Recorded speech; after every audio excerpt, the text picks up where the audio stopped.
contacted the office of the clerk. Of course, I received a lot of requests for matter of the day. I remember the deputy leader also consulted me yesterday, but I told them on the 31st of October, I said I was not going to approve any matter of the day for that day.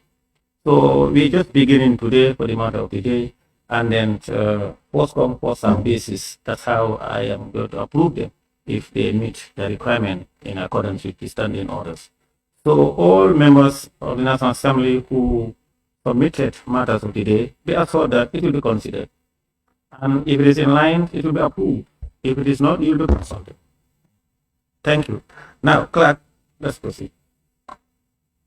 Please consult the table office directorate.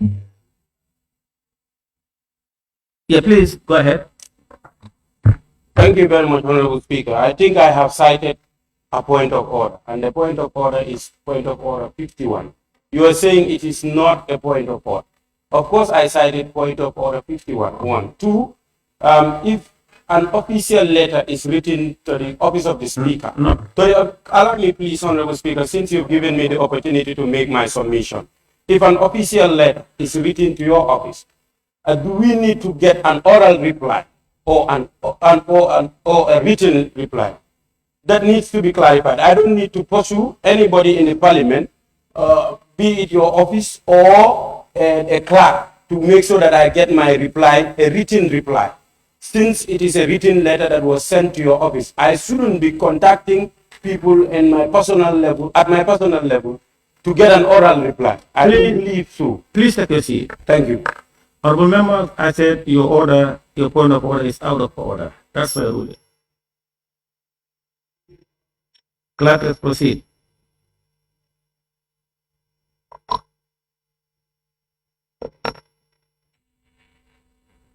Clerk, let's proceed. Order 51, matters of the day. Matter of the day on the recent remarks of former President Yahya Jammeh as a threat to national security by the Honorable Seni Jawara, member for Lower Salem. Honorable members, my office is in receipt of a request made by the Honorable member for Lower Salem seeking permission under clause 51, sub 1 and 2 of the standing orders to make a statement to the Assembly on the recent remarks made by former President Yahya Jammeh as a threat to national security. Honorable members, having considered the request of the Honorable member under the provisions of standing orders clause 51, 3, A, B, C, and D, and 51, 5, and noting that the request has satisfied the standing order provision, I now grant the Honorable member leave to make his statement to the Assembly. However, I wish to draw the attention of Honorable members to clause 51A of the standing orders. The time allocated to the matter of the day shall not exceed 3 minutes for the Honorable members who may wish to make statement, and the time allowed for the matters of the day is 30 minutes. Therefore, I also urge Honorable members to observe clause 51(9) of the standing orders for guidance. I now call on the Honorable member to make his statement to the Assembly. Thank you, Honorable Speaker, for giving me that chance to put the matter of the day. Honorable Speaker, with your permissions and accordance with the orders 51(3), subsection C of the standing orders, I rise to bring the attention of this August Assembly a matter of urgent national concern and a threat to our national security posed by the recent utterance of the former President Yahya Jammeh.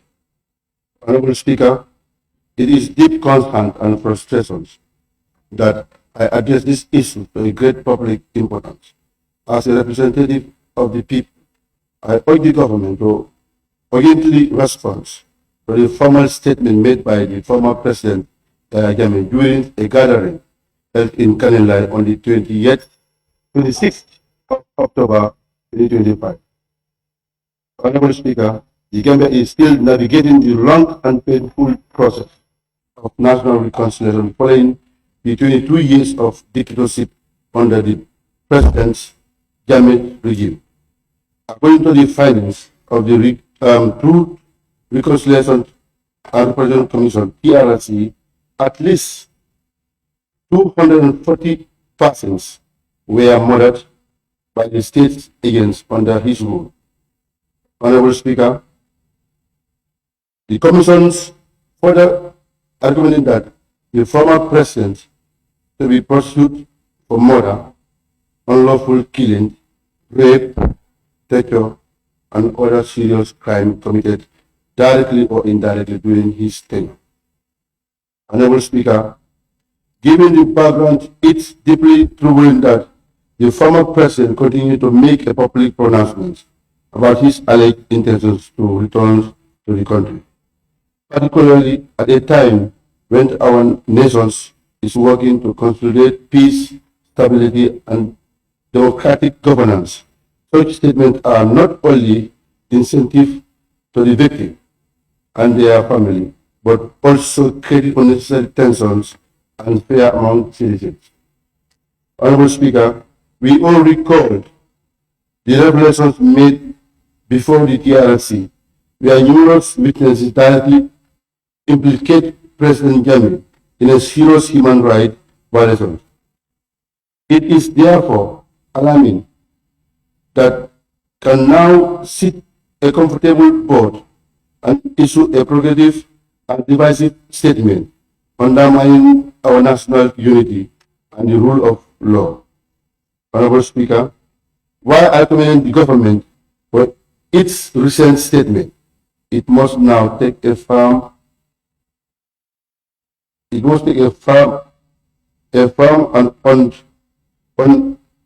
unequal sentence to put an end to the former president's continued mobilizing of people, public statements that are friendly to our national peace and stability.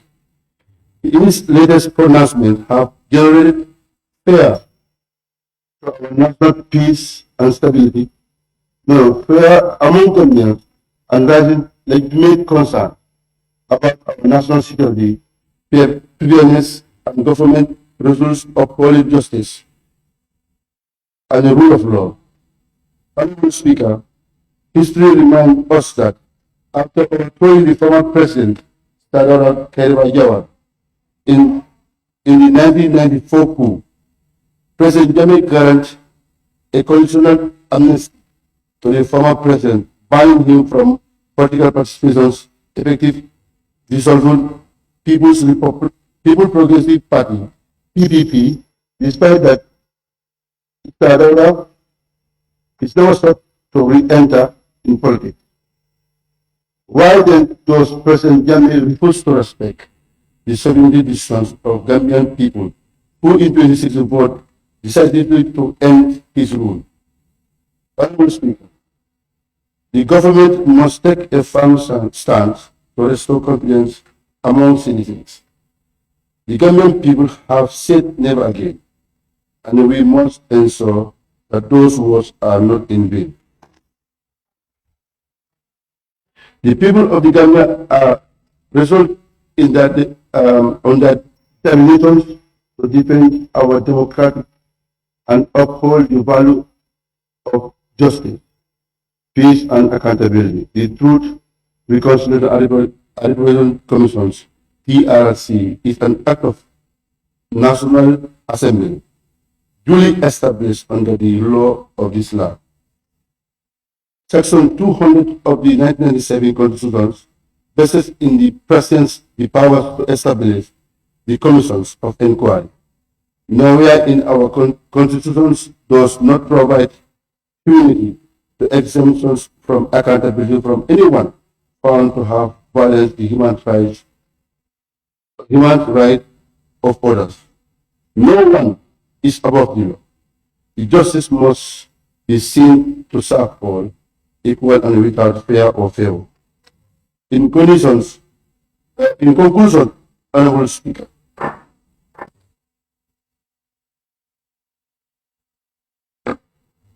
in conclusion, Honorable Speaker and honorable members, my message to the Gambian people is clear. Jammeh can never again be a president of this country.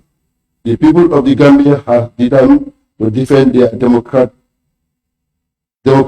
and the values of justice, peace, and accountability. Honorable Speaker, before I submit, I also make a clarity from the honorable member, the former veteran honorable member Halifa Sallah, says he has never signed any declarations regarding in this international treaty. On that note, I submit.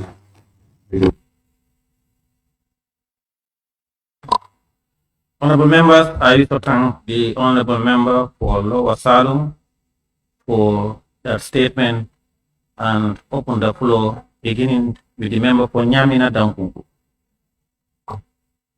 Thank you very much, Honorable Speaker. Honorable Speaker, let me thank the Honorable Member for Lower Salum for coming up with this important matter of the day.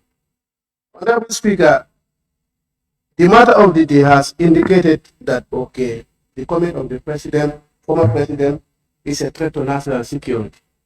I actually agree with the statement. Honorable Speaker, knowing how the then president lived this country, when he was leaving the country, most of the people he governed were outside, almost seeking for refugee in other countries. So if he is intending to come back, surely it will pose a national, actually a national security threat. But Honorable Speaker, when you see the threat coming, it is no more a threat. The threat, it can only be a threat when you don't know the threat. But we are already informed that he is coming. So it is no more a threat. It is up to the government to take its position. The president has responded. The powers the then president has, he don't have those powers anymore. He was using the nation power. That was the power he was having. This power is being removed from him. Everybody knows how powerful a president, but the former president knows those powers more than anybody because he was using those powers. So if those powers are withdrawn from him, let him know that he don't have any power. May I believe the former president should have been using a diplomatic channel to come back into this country, serving as a president for 22 years. If you are on exile and you want to come back to a country, you should know the diplomatic channel you should be following to come back in this country peacefully, rather than gathering people or regionalizing your people, calling them somewhere else, especially in Caroline. In fact, that is the reason why it is passive as a threat. You call them at your home. I think we should discuss frankly as a nation, as Gambia. The people of this country accepted President Jammeh for 22 years. They are voting him in and out in office. So if these people, if he lose that election, he should definitely accept from the will of God that his leadership, that was 2016, was the end. If you want to come back as a citizen, it's fine.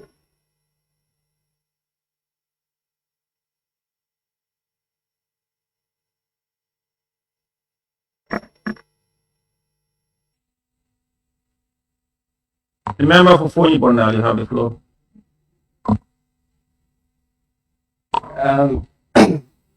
Thank you, Honorable Speaker, and thank you, Honorable the mover of the Honorable who came with the matter of the day.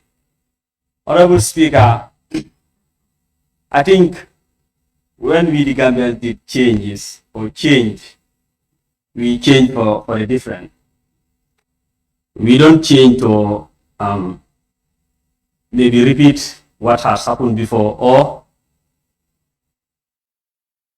or the change that we claim to, that we all claim that the then president or the then government was not democratic, but now we are in a democratic government.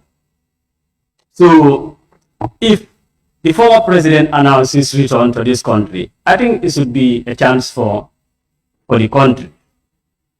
He is a citizen of this country, and maybe I might not know it, but I don't hear or see where they issue a warrant, an arrest warrant for him whenever he steps his foot in this country. Honorable Speaker, I think the law people are here who knows better than I do. Every person deserves a chance. Every person deserves a chance to be heard.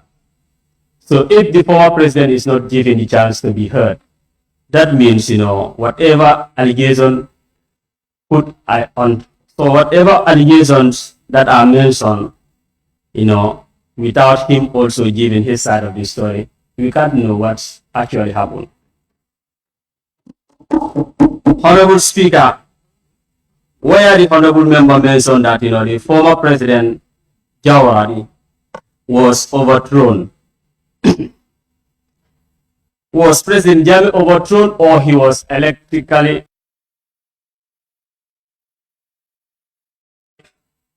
he was democratically voted out? He was democratically voted out. So if you mention overthrown, and then the election, and then the person who was defeated through an election, it's quite different.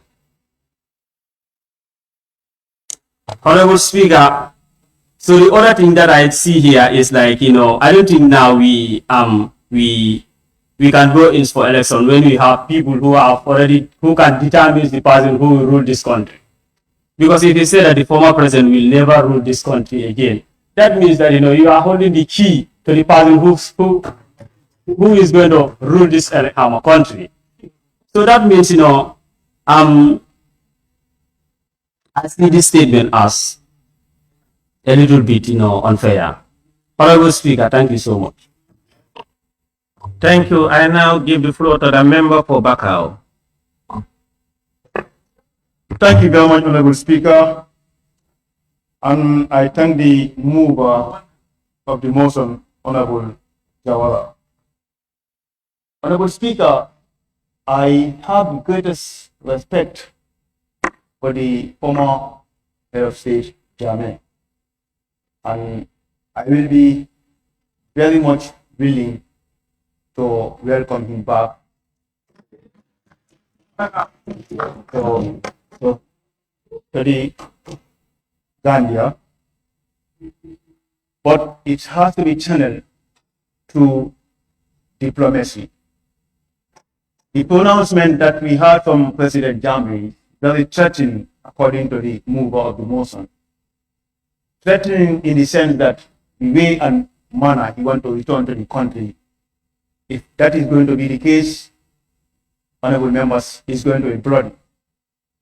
So to avoid those kind of statements from the former head of state, I think it will be very welcoming to give advice to see how best his return can be channeled through diplomacy. As I speak to you now, I am well informed that the person is presently in Nigeria. Whether this is true or not, we have to verify. Honorable Speaker, as mentioned in the statement, Honorable members, order please. Honorable Speaker, as mentioned by the mover of the statement, this government must take a firm stance to restore confidence Honorable members, please order. among citizens. Honorable Speaker, on this few remark, I thank the government for giving me the floor. Thank you very much. Member for Joswang, you have the floor. Thank you very much, Honorable Speaker. And thank you very much, Honorable Jawara, for bringing in the matter of the day. Honorable Speaker, I think we have to be very clear here. Honorable Speaker, you are distracting me, please. Very clear here. Jammeh's coming should be a blessing to the country and the victims. The victims are looking for what? What do they want? They want justice. If it took you years for him to come, now he want to voluntarily want to come back home. We sit down and start crying. And then what do we need to be very clear here? We said he was powerful. Now he's no more powerful. Those powers are shifted. Why should we even talk about it? If he has no power, the powers are now in control of by someone else. And look at the possibility and the possibility of the Jammeh coming. He is going through what? Through what? If the airport say no, he can land. Then where are we expecting him? How do you want him to come? We can't solve the government. Let's be very clear here. My concern here is Jammeh was the leader of this country, and there are many things that are put on him, whether they were accused, whether they were real, we don't determine. He must face justice and determine to say, yes, I am guilty. So he's coming home. He's not coming home to say he's coming home to be a president. He's not coming home because he's coming home to be a leader of a party. He is coming home as a citizen. And he's coming as a citizen is the same treatment that I have to be treated as if I do wrong. To face justice and then prove myself guilty or not guilty. So I think the concern here is let's take our time and take things easy. Jammeh was here. If he wants to come back, let him come back and face what he face. But if he's no more a toothless, if he's a toothless bulldog now, and it is called, what can he buy? He cannot buy. So I think it's important we talk about it. Thank you. Merci. Thank you, Member for Kalinin Kuyang. You have the floor. Thank you, Mr. Speaker. Mr. Speaker, I want to thank the mover for bringing this topic. It's very crucial. It's important. But I disagree with anyone who wants to try to paint a picture that Jammeh's coming is going to, it's an insecurity for this nation. The leader of the nation failed to explain to us how is that a threat. Is he coming guns? Is he coming to talk about the government? Is he coming? That has to be clear. I don't find any threat in that. Saying that I'm coming, I want to come back home. And secondly, you need to mention that the government should respond to this informal statement. Jammeh made an informal statement. The president also responded informally. The policy like those are not time to go with the spoke my mind. I think that is the reality. Now, your mention to some extent exposes the inaction of the government. You mentioned the killings, the perpetrators that are made. You were on something. TRC ended 4 years ago. We are coming to 5 years. What has the government done?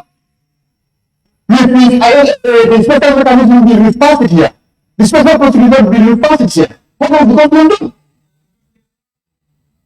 What? Let us have a look at what they are going to do. So, what can you take so justice happening?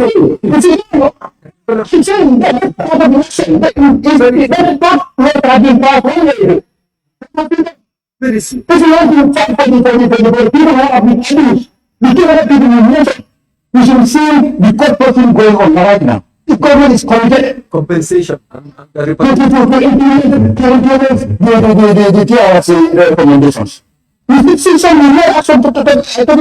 Like the one said, it doesn't want a way Jammeh here or it's in the Congo. If the process don't take place, it will only take place. But the problem is, this government is comfortable, Jammeh being exiled. While they form alliance with this party, but they have to win election. The agreement has become Power Jones. Because he didn't follow my fans. He became Power Jones. Anytime he talks, he said Power Jones will come. So to create people with that sense of fear. I can see contradiction in your statement. You said people are in fear.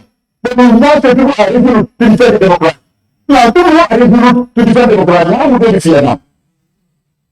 So let's government view the issue. But government does not know that vast Jammeh to come to court quickly. We are not saying he should go to prosecution. We are not saying he should go to court. He should go and defend himself. But the next topic to come to Kenya. Then Simon is fine. If you don't ignore them, he will fulfill the 1 year needed to conduct selection. He might come and conduct selection next year. So that's where we are looking for. Thank you. Member for Kiang West, you have the floor. Honorable Speaker, thank you very much. Honorable Speaker,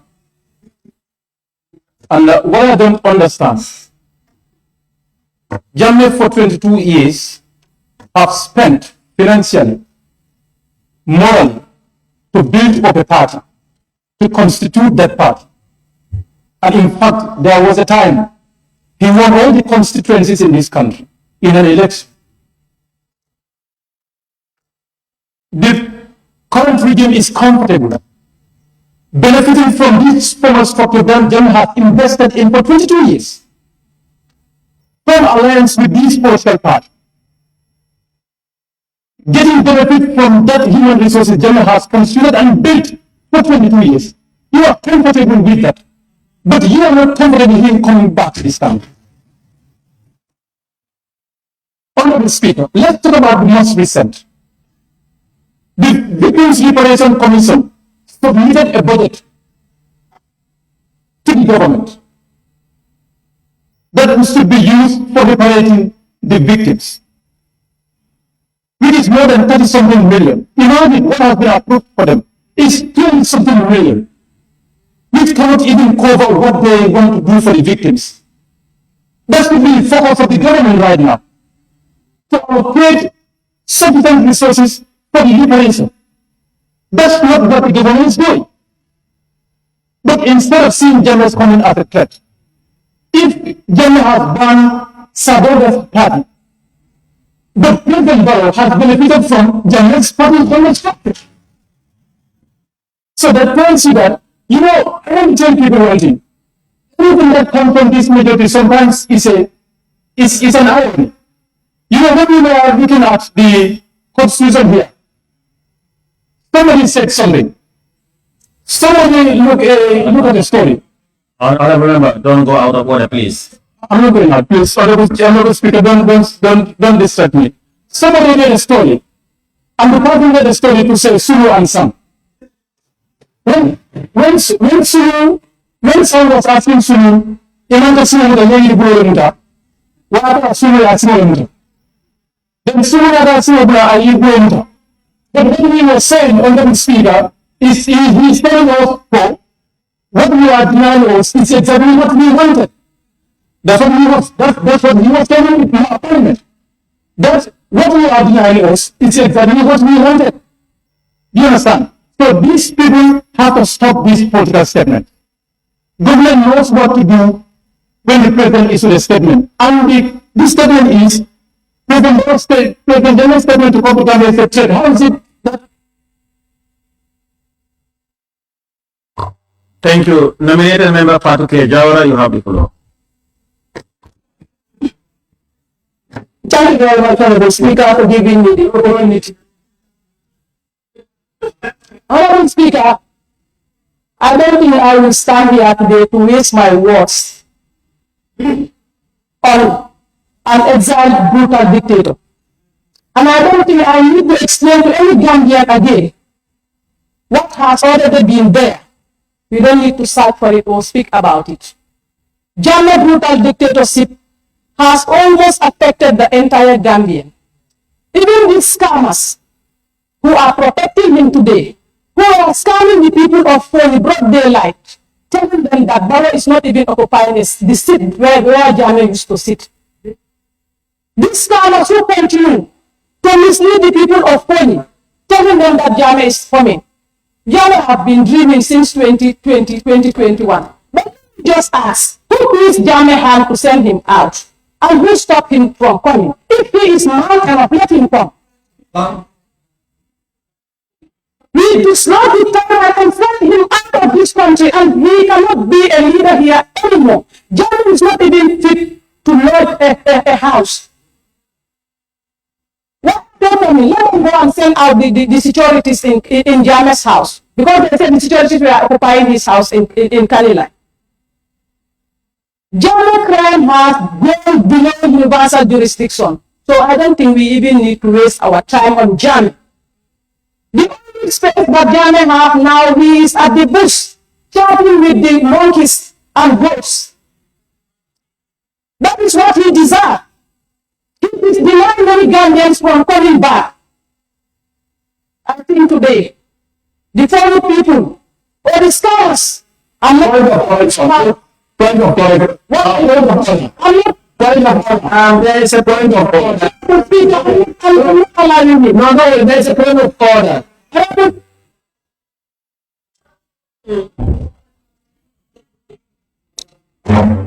Order, honorable members, order, please. There is a point of order. Allow, if it's it to your time, they will give you, they will try to compensate that. Honorable Speaker, I am having a point of order, 29-4. No members and input, no, 29-4. It shall be out of order to use offensive and insulting language about members in the chambers. He said, the people of Pony, this come, honorable member, Tenancy, please, honorable members and nominated member, please, there's a point of order. It is not your duty to rule on his point of order. Please be silent and allow him to proceed and let me deliver judgment on that. Honorable member, please go ahead. Speaker, as I said, I'm rising on point of order 29-4.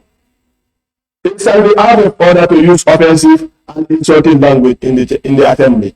Now, the honorable nominated member, Party Madake Jawa, she said the scammers, and she said the people of Poli are scammers. That is out of order. That is out of order. Order. Honorable members, order. Honorable members, please order. Honorable members, order. Lower Salum, Nyani, Councillor, please. Member for Lower Salum, stop that. Order. Honorable members, we all had a nominated member. She never referred to the people of Oni as scammers. He said some scammers and all that. And I cannot accept that the word scammer is offensive or insulting. You are out of order. Now, Thank you very much, Honorable Speaker. I feel that scammers who scam the people of Pony to come to this parliament, and they are still scamming them to regain their seats. The language is very clear. Stop scamming people and stop the misleading statement. Pony people deserve better. But let me tell you, that small population cannot destabilize this country. We fought in our heart and sweat to dislodge that tyrant. And the democracy that the Gambians are enjoying today, you cannot spoil it. There is a prayer going on, a spiritual prayer that is going on in Pony today. And they will put on a blood and start beating their calabash to cause this government and pray for the former exiled president to come. And I know those who organize it. Those who call them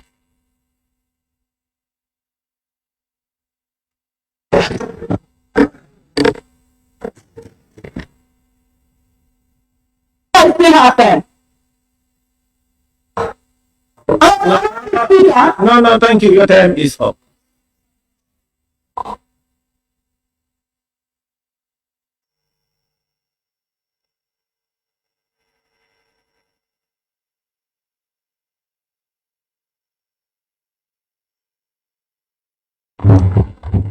Member for Upper Salum, you have the floor. Thank you very much, Honorable Speaker. And I also thank my brother from Salum for bringing such a matter because this is a national concern. Honorable Speaker, we are all Gambian citizens, and every Gambian citizen actually has the right to be a resident of this country. That's fundamental, and there's no question about that. It's also equally important for us to understand that any Gambian that has caused pain and suffering to the people of the Gambia, the law must deal with you. It must be very clear. Honorable Speaker, I understand that in the Constitution section 69, subsection 3, if you allow me to read in relation to this thing we are dealing with here, Section 69 of the Constitution, which is the immunity from civil or criminal proceedings of a former president. Subsection 3 says, after a president has vacated the office of president, A, no court may entertain any action against him or her in any civil proceedings in respect of any act done in his official capacity as president. B, it says a criminal court shall only have jurisdiction to entertain proceedings against him or her in respect of acts or omissions alleged to have been perpetrated by him or her while holding office as president, if the National Assembly has resolved on a motion supported by not less than 2/3 of all members that such proceedings are justified in the public interest. Honorable Speaker, I think it's quite evident that if this National Assembly is serious in supporting the victims of the former president, I think now it's time for us to move the motion. Now it's time for us to move the motion to clear the path for the executive to do the needful. Every government here, in one way or the other, you have been a victim. Some are economic victims, and some actually are talking about lives. So this is not a joke. And I would like to take Honorable Speaker on this existing protocol, using our standing orders, which allow me to move a motion to clear the executive to be able to do the needful. So I want to move the motion, Honorable Speaker, with your permission on the section 53. Order, honorable members, order. Honorable members. If you allow me, No. yes. Honorable members, order. Please take your seat, Papa Salum. Order, honorable members. He want to move a substantive motion. He must notify me. No. No. Wait. I'm asking for your guidance. No. That's fine. You have to listen. So debate on this matter. No, my mother is very simple and straightforward. Parliament has a responsibility.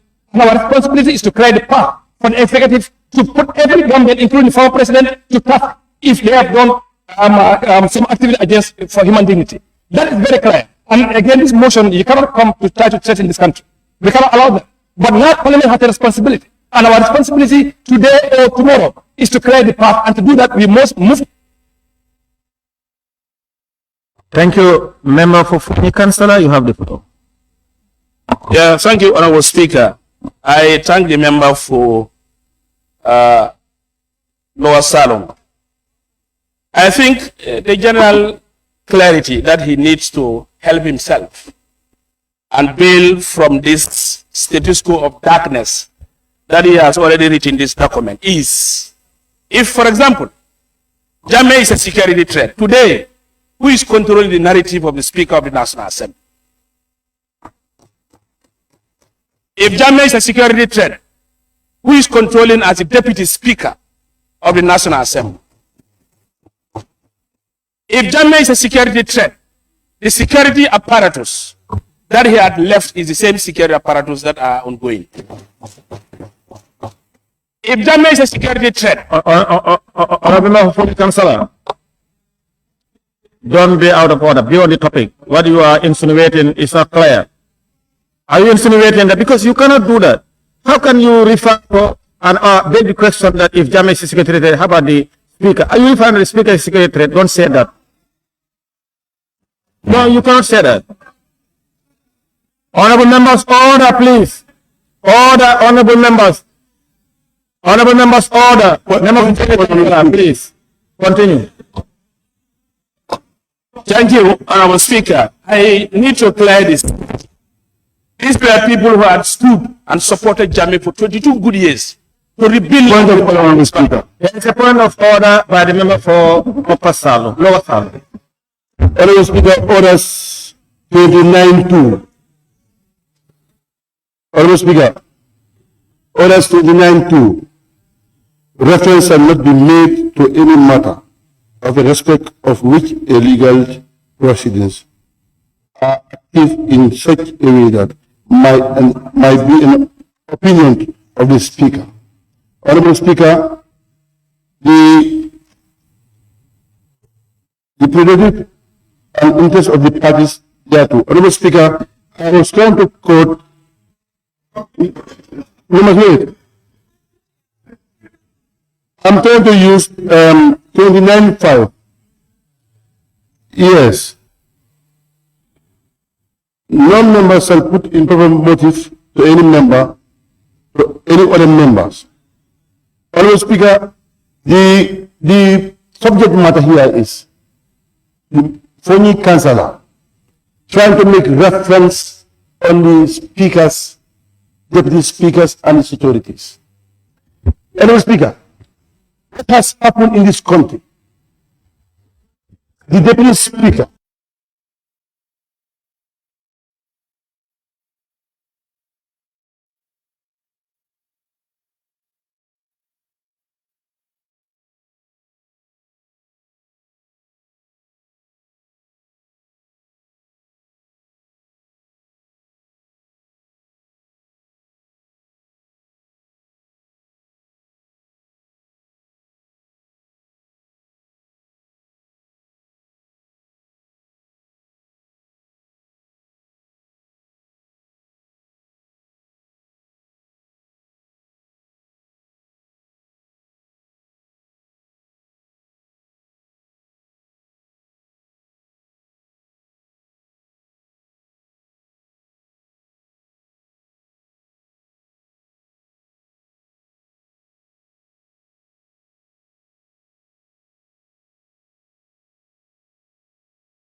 a matter of stapling.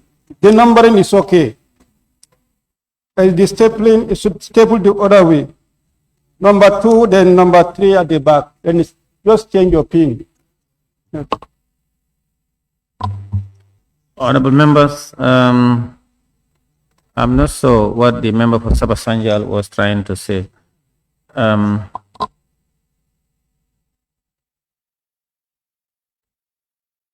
Oh yeah, okay. Honorable member for Sabasanjal, are you okay? All right. Any order on page? Any order on page 2, page 3?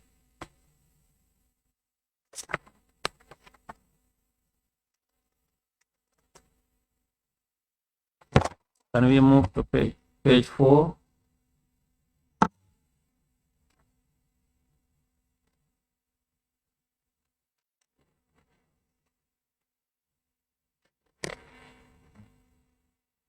Honorable members, it has been moved and seconded that the record of votes and proceedings of the National Assembly sitting of Friday, 31st October 2025 be approved with amendments. Those in favor, please say aye.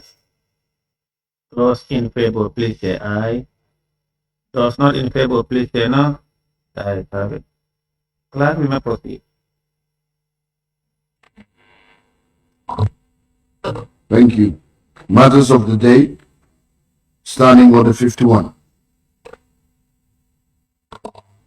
Honorable members, my office is in receipt of a request made by the honorable member for Lower Salem seeking permission under clause 51 sub 1 and sub 2 of the standing orders to make a statement to the assembly on the recent remarks of the former president Yahya Jammeh as a threat to national security.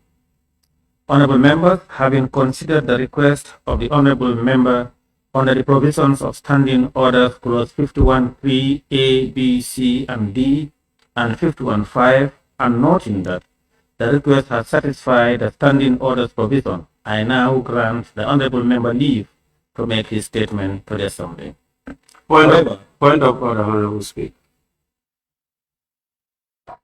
On a point of order. Yes. Can we hear the point of order, Member of Sabasanjal? Thank you very much. Senior Honorable, with your comment. Honorable Speaker, I'm rising on Order 51, Matters of the Day.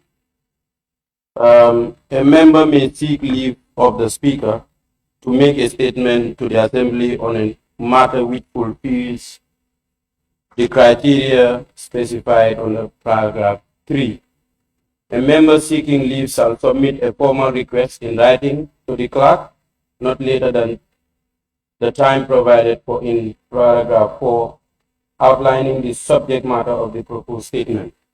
Honorable Speaker, I have written to the office of the clerk twice seeking the leave of your office to table a matter before the National Assembly. And this has been the second time we have been sitting, and my statement has never been laid forward, and I have not received an official letter as per the reason why my matter of the day is not submitted. Honorable members, in the first instance, let's set the record straight. First of all, that is not a point of order. That needs to be clear. You could not have used point of order to raise that issue. So on that part, you are out of order. You've made some, of course, administrative concerns. I'm sure you could have contacted the office of the clerk. Of course, I received a lot of requests for matter of the day. I remember the deputy leader also consulted me yesterday, but I told them on the 31st of October, I said I was not going to approve any matter of the day for that day. So we're just beginning today for the matter of the day, and then post come, post some basis. That's how I am going to approve them if they meet the requirement in accordance with the standing orders. So all members of the National Assembly who submitted matters of the day, be assured that it will be considered. And if it is in line, it will be approved. If it is not, it will be consulted. Thank you. Now, clerk, let's proceed. Please consult the table office directorate. Yeah, please go ahead. Thank you very much, Honorable Speaker. I think I have cited a point of order, and the point of order is point of order 51. You are saying it is not a point of order. Of course, I cited point of order 51. 1. 2, if an official letter is written to the office of the Speaker. No. Allow me, please, Honorable Speaker, since you've given me the opportunity to make my submission. If an official letter is written to your office, do we need to get an oral reply or a written reply? That needs to be clarified. I don't need to pursue anybody in the parliament, be it your office or a clerk, to make sure that I get my reply, a written reply. Since it is a written letter that was sent to your office, I shouldn't be contacting people in my personal level, at my personal level, to get an oral reply. I don't believe so. Please take your seat. Thank you. Honorable member, I said your point of order is out of order. That's my ruling. Clerk, let's proceed.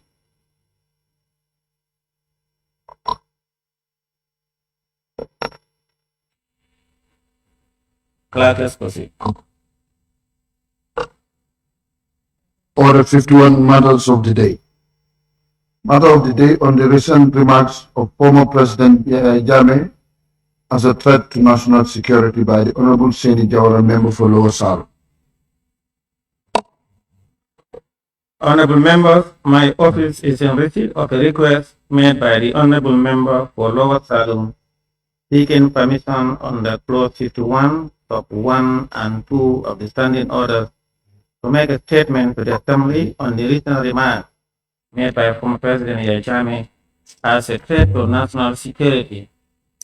Honorable members, having considered the request of the Honorable member under the provisions of Standing Orders Clause 51, 3, A, B, C, and D, and 51, 5, and noting that the request has satisfied the Standing Orders provision, I now grant the Honorable member leave to make his statement to the Assembly. However, I wish to draw the attention of Honorable members to Clause 51, 8 of the Standing Orders.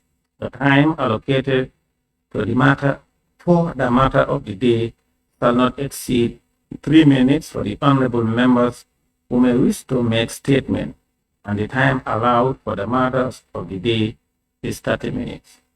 Therefore, I also urge honorable members to observe Clause 51(9) of the Standing Order for guidance. I now call on the honorable member to make his statement to the Assembly. Thank you, Honorable Speaker, for giving me that chance to put the matter of the day. Honorable Speaker, with your permissions and accordance with the Orders 51(3), subsection C of the Standing Orders, I rise to bring the attention of this August Assembly a matter of urgent national concern and a threat to our national security posed by the recent utterance of the former President Yahya Jammeh. Honorable Speaker, it is deep concern and frustrations that I address this issue to a great public importance. As a representative of the people, I urge the government to urgently respond to the formal statement made by the former President Yahya Jammeh during a gathering held in Kanilai on the 26th of October 2025. Honorable Speaker, the Gambia is still navigating the long and painful process of national reconciliation following the 22 years of dictatorship under the President Jammeh regime. According to the findings of the Truth, Reconciliation and Reparation Commission, TRC, at least 240 persons were murdered by the state agents under his rule. Honorable Speaker, the Commission's further argument that the former president to be prosecuted for murder, unlawful killing, rape, torture, and other serious crime committed directly or indirectly during his tenure. Honorable Speaker, given the background, it's deeply troubling that the former president continued to make a public pronouncement about his alleged intentions to return to the country, particularly at a time when our nation is working to consolidate peace, stability, and democratic governance. Such statements are not only incentive to the victim, and their family, but also create unnecessary tensions and fear among citizens. Honorable Speaker, we all recall the revelations made before the TRC, where numerous witnesses directly implicate President Jammeh in a serious human rights violation. It is therefore alarming that can now sit a comfortable board and issue a provocative and divisive statement undermining our national unity and the rule of law. Honorable Speaker, while I commend the government for its recent statement, it must now take a firm and unequal sentence to put an end to former presidents continue mobilizing of people, public statements that are friendly to our national peace and stability. His latest pronouncements have generated fear for our national peace and stability, fear among Gambians, and rising legitimate concern about our national security, preparedness, and government results upholding justice and the rule of law. Honorable Speaker, history reminds us that after overthrowing the former president, Salvador Cairo in the 1994 coup, President Jammeh granted a conditional amnesty to the former president, banning him from political participations, effective dissolving People Progressive Party, PPP, despite that Salvador is now sought to re-enter in politics. Why then does President Jammeh refuse to respect the sovereignty decisions of Gambian people who in 2016 voted decisively to end his rule? Honorable Speaker, the government must take a firm stand to restore confidence among citizens. The Gambian people have said never again, and we must ensure that those words are not in vain. The people of the Gambia are resolved in that on their determination to defend our democratic and uphold the value of justice, peace, and accountability. The Truth, Reconciliation, and Arbitration Commissions (TRC) is an act of National Assembly, duly established under the law of this land. Section 200 of the 1997 Constitution vested in the President the power to establish the commissions of inquiry. Nowhere in our Constitution does not provide immunity to exemptions from accountability from anyone found to have violated the human right of others. No one is above the law. The justice must be seen to serve all, equal and without fear or favor. In conclusion, Honorable Speaker,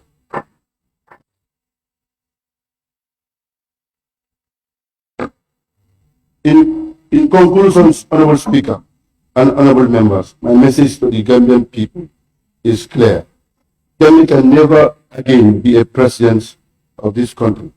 The people of the Gambia have determined to defend their democracy and the values of justice, peace, and accountability.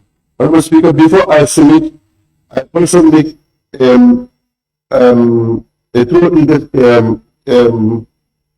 clarity from the honorable member, the former veteran honorable member Halifa Sallah, says he has never signed any declarations regarding in this international treaty.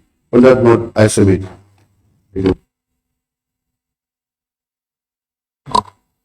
Honorable members, I wish to thank the honorable member for Lower Salum for that statement and open the floor, beginning with the member for Nyamina Dankunku. Thank you very much, Honorable Speaker. Honorable Speaker, let me thank the Honorable Member for Lower Salum for coming up with this important matter of the day. Honorable Speaker, the matter of the day has indicated that, okay, the comment of the president, former president, is a threat to national security. I actually agree with the statement, Honorable Speaker, knowing how the then president lived this country. When he was leaving the country, most of the people he governed were outside, almost seeking for refugee in other countries. So if he is intending to come back, surely it will pose a national, actually a national security threat. But Honorable Speaker, when you see the threat coming, it is no more a threat. The threat, it can only be a threat when you don't know the threat. But we are already informed that he is coming. So it is no more a threat. It is up to the government to take its position. The president has responded. The powers the then president has, he don't have those powers anymore. He was using the nation power. That was the power he was at. This power is being removed from him. Everybody knows how powerful a president. But the former president knows those powers more than anybody. Because he was using those powers. So if those powers are withdrawn from him, let him know that he don't have any power. May I believe the former president should have been using a diplomatic channel to come back into this country, serving as a president for 22 years.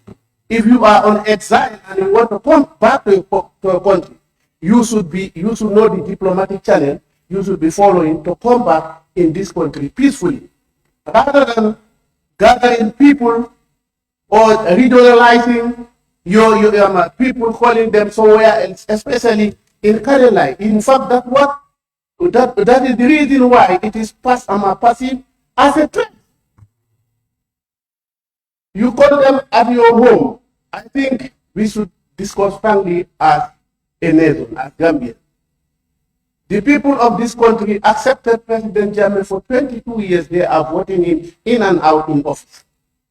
So if these people, if he lose that election, he should definitely accept from the will of God that his leadership, that was 2016, was the end. If you want to come back as a citizen, it's fine.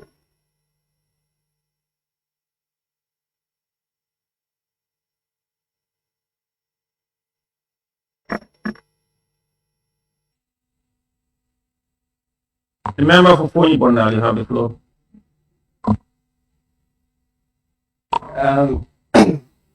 Thank you, Honorable Speaker, and thank you, Honorable the mover of the Honorable who came with the matter of the day. Honorable Speaker, I think when we the Gambians did changes or change, we change for the different. We don't change to maybe repeat what has happened before, or the change that we claim to, that we all claim that the then president or the then government was not democratic, but now we are in a democratic government. So if the former president announces return to this country, I think it should be a chance for the country. He is a citizen of this country, and maybe I might not know it, but I don't hear or see where they issue an arrest warrant for him whenever he steps his foot in this country. Honorable Speaker, I think the law people are here who knows better than I do. Every person deserves a chance. Every person deserves a chance to be heard.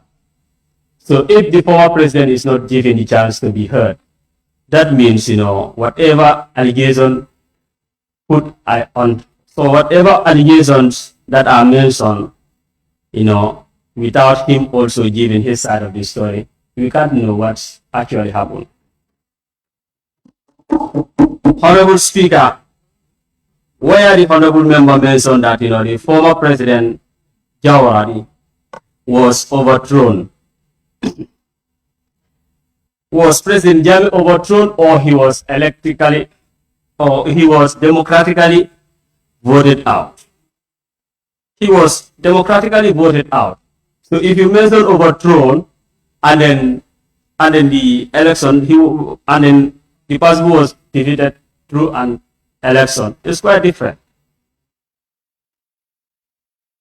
Honorable Speaker, so the other thing that I see here is like, I don't think now we can go in for election when we have people who can determine the person who will rule this country.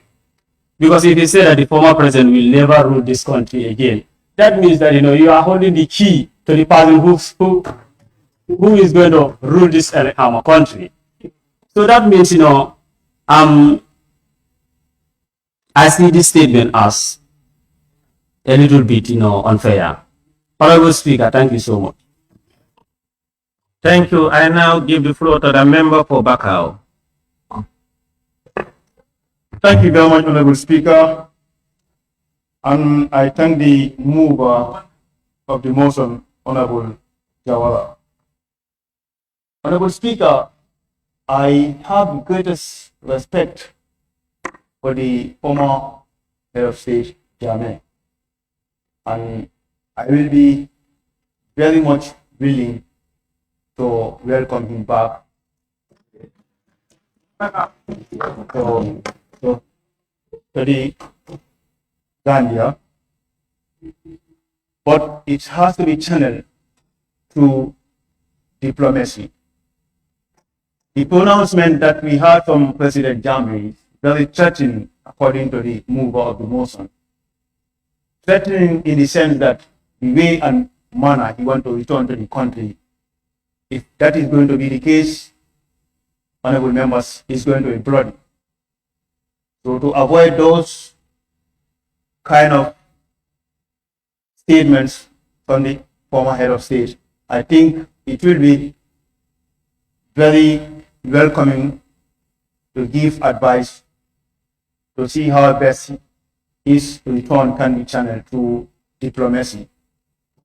As I speak to you now, I am well informed that the person is presently in Nigeria. Whether this is true or not, we have to verify. Honorable Speaker, as mentioned in the Order, honorable members, order, please. Honorable Speaker, as mentioned by the mover of the statement, this government must take a firm stance to restore confidence Honorable members, please order. among citizens. Honorable Speaker, on this few remarks, I thank the government for giving me the floor. Thank you very much. Member for Joswang, you have the floor. Thank you very much, Honorable Speaker. And thank you very much, Honorable Jawara, for bringing in the matter of the day. Honorable Speaker, I think we have to be very clear here. Honorable Speaker, you are distracting me, please. I think we have to be very clear here. Jammeh's coming should be a blessing to the country and the victims. The victims are looking for what? What do they want? They want justice. If it took you years for him to come, now he want to come back home. We sit down and start crying. And then what we need to be very clear here. We said he was powerful. Now he's no more powerful. Those powers are shifted. Why should we even talk about it? If he has no power, the powers are now in control of by someone else. And then the possibility and the possibility of the Jammeh coming. He is going through what? Through what? If the airport say no, he can land. Then where are we expecting him? How do you want him to come? We can't of the government. Let's make it very clear here. My concern is, Jammeh was the leader of this country, and there are many things that are put on him whether they were accused, whether they were real, we don't determine. He must face justice and determine to say, yes, I am guilty. So he's going to coming home. He's not coming home to say he's coming home to be a president. He's not coming home because he's coming home to be a leader of a party. He is coming home as a citizen. And he's coming as a citizen is the same treatment that I have to be treated as if I do wrong. To face justice and then prove whether guilty or not guilty. My only concern here is let's take our time and try to paint a picture that Gambia's coming is going to, it's an insecurity for this nation. The leader of the nation failed to explain to us how is that a threat. Is he coming guns? Is he coming to talk about the government? Is he coming? That has to be clear. I don't find any threat in that. Saying that I'm coming, I want to come back home. And secondly, you need to mention that the government should respond to this informal statement. Government made an informal statement. The president also responded informally. The policy that like those are the time to go with spoke my mind. I think that is the reality. Now, your mention to some extent exposes the inaction of the government. You mentioned the killings, the perpetrators that government made. You were on something. TRC ended 4 years ago. We are coming to 5 years. What has the government done? The special mechanism will be restarted here. The special prosecutor will be restarted here. What has the government done? Let us talk about what we are going to do. So, what is the text of justice happening? He's saying that is not what has been filed anyway. If you want to fight for the people who have been accused, the 200 people you mentioned, we should see the court process going on right now. The government is committed compensation and the TRC recommendations. We should see some real action to take place. Like the one said, it doesn't want a way January here or in Congo. If the process don't take place, it will also take place. But the problem is, this government is comfortable, they will be exiled. While they come alliance with this party, but they have to win election. The agenda now become Power Jones. Don't you read for animal farms? You will Power Jones. Anytime you talk and say Power Jones will come. So you to create people with that state of fear. And you see contradiction in your government. You said people are in fear. But you now say people are able to defend democracy. Now people are able to defend democracy. How would they fear now? So please, let's get government be the issue. But government does not know that vast government to come to good country. We are not saying he should go to prosecution. We are not saying he should go to court. He will go and defend himself. But the next government to come to Kenya. Government standing is fine. If you don't ignore them now, he will fulfill the 1 year needed to conduct election. He might come and conduct election next year. So that's where we are going from. Thank you. Member for Kiang West, you have the floor. Honorable Speaker, thank you very much. Honorable Speaker, and what I don't understand, Jammeh for 22 years have spent financially, morally, to build up a party, to constitute that party. And in fact, there was a time he won all the constituencies in this country in an election. The current regime is comfortable, benefiting from this former structure that Jammeh has invested in for 22 years. From alliance with this political party, getting benefit from that human resources Jammeh has constituted and built for 22 years. You are comfortable with that, but you are not comfortable with him coming back to this country. Honorable Speaker, let's talk about the most recent. The Victims Reparation Commission submitted a budget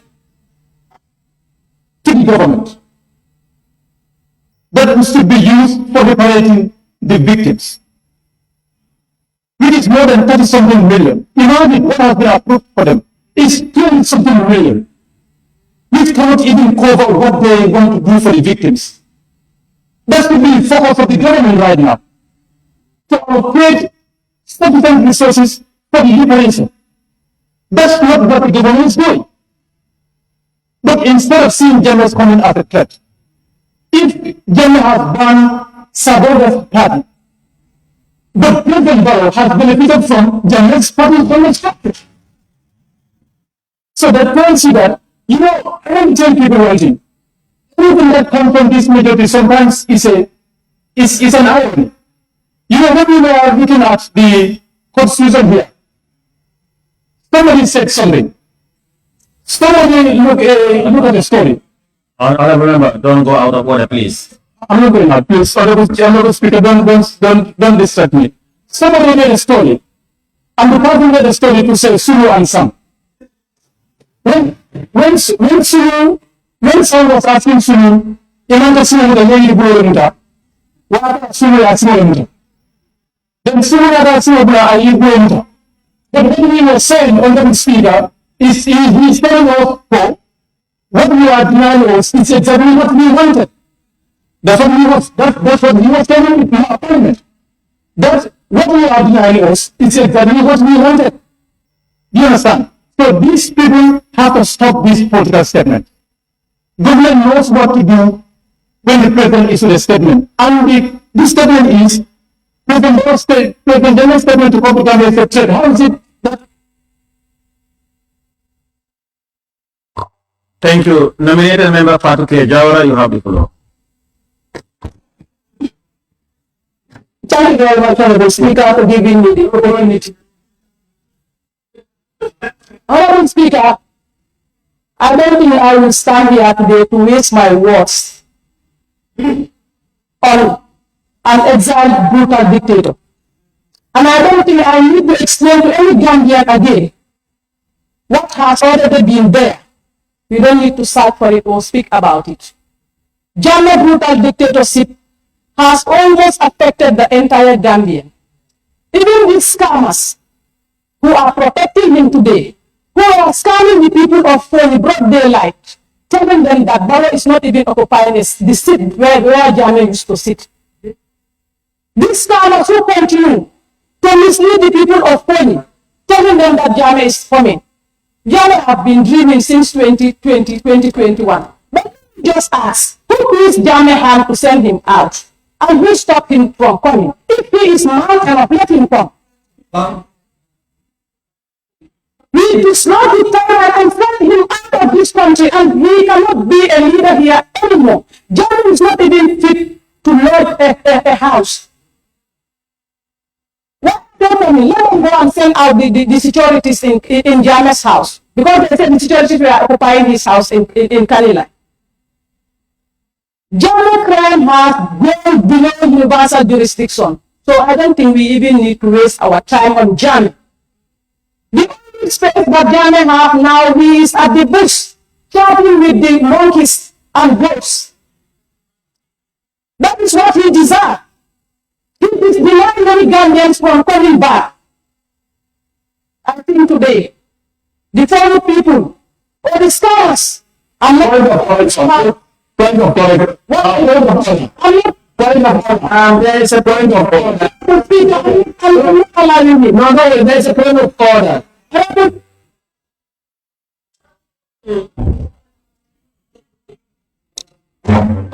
Order, honorable members, order, please. There is a point of order. Allow, if it hit to your time, they will try to compensate that. Honorable Speaker, I am asking a point of order. 29-4. No members and input. 29-4. It's the out of order to use offensive and insulting language about members in the chambers. He said, the people of Pony, this kind of honorable member, nominated member. Excellency, please, honorable members and nominated member, please, there's a point of order. It is not your duty to rule on his point of order. Please be silent and allow him to proceed, and let me deliver judgment on that. Honorable member, please go ahead. Speaker, as I said, I'm rising on point of order 29-4. It shall be out of order to use offensive and insulting language in the assembly. Now, the honorable nominated member Mother K. Jawa, she said these scammers, and she said the people of Poli are scammers. That is out of order. That is out of order. Order. Honorable members, order. Honorable members, please order. Honorable members, order. Lower Salum, Nyani, Councillor, please. Member for Lower Salum, stop that. Order. Honorable members, we all had nominated members. He never referred to the people of Woni as scammers.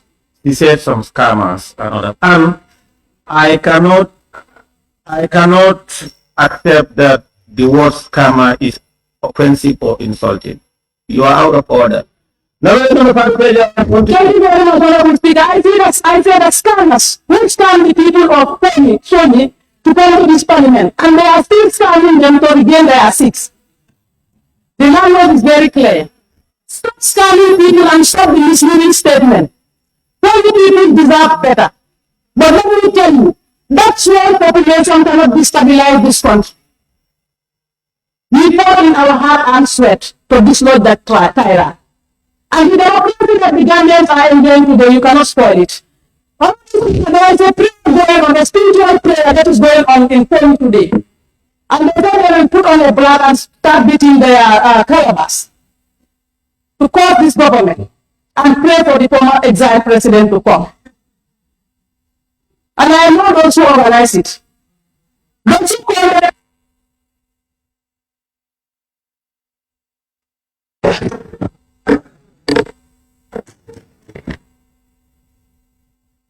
Still happen. no, thank you. Your time is up.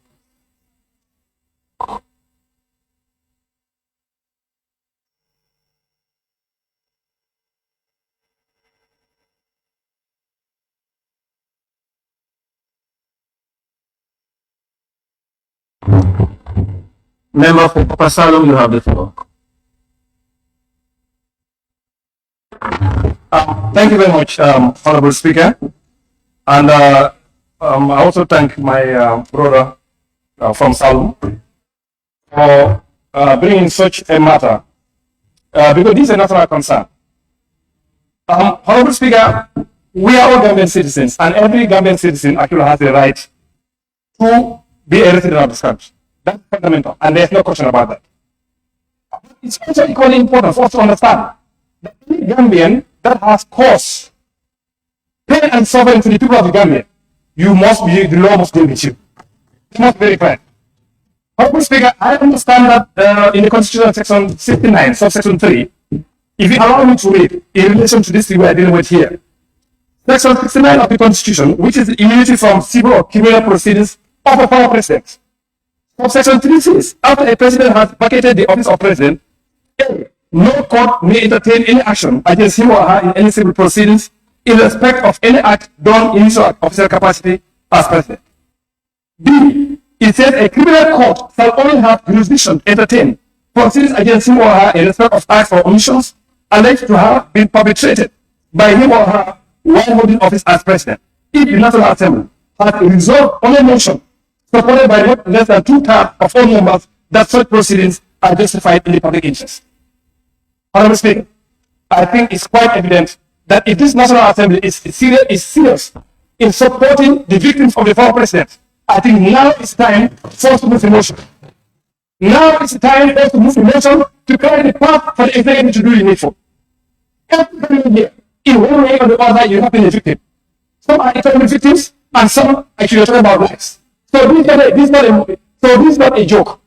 And I would like to take, Honorable Speaker, on this existing protocol, using our standing orders, which allow me to move a motion to clear the executive to be able to do the needful.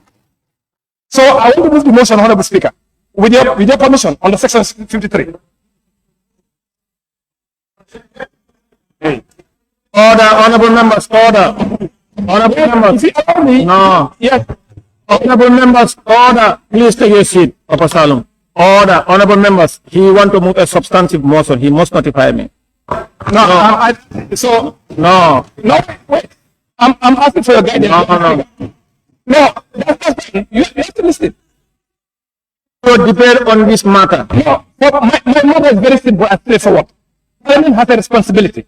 And our responsibility is to create a path for the executive to put every government, including the former president, to task if they have done some activity against for human dignity. That is very clear. And again, this motion, you cannot come to try to threaten this country.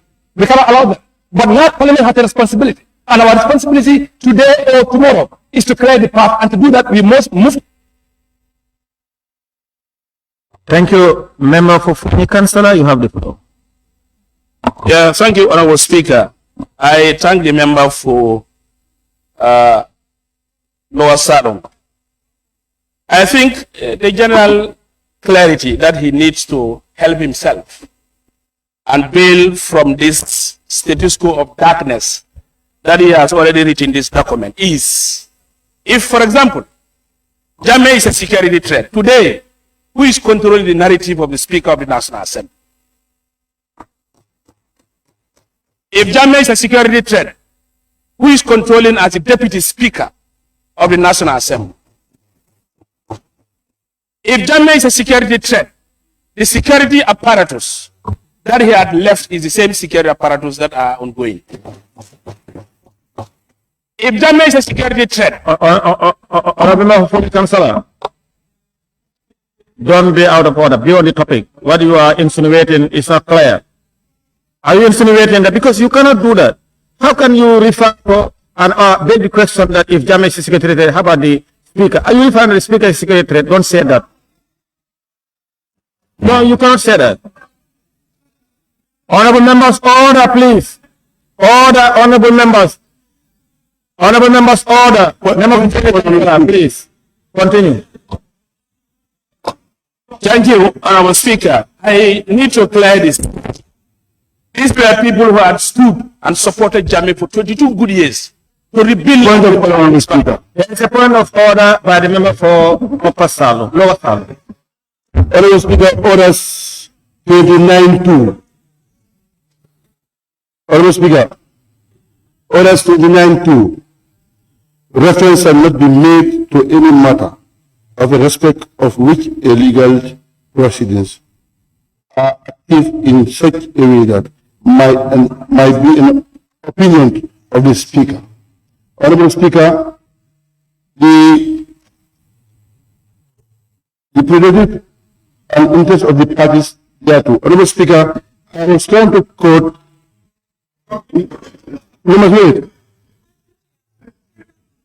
I'm trying to use 29.5. Yes.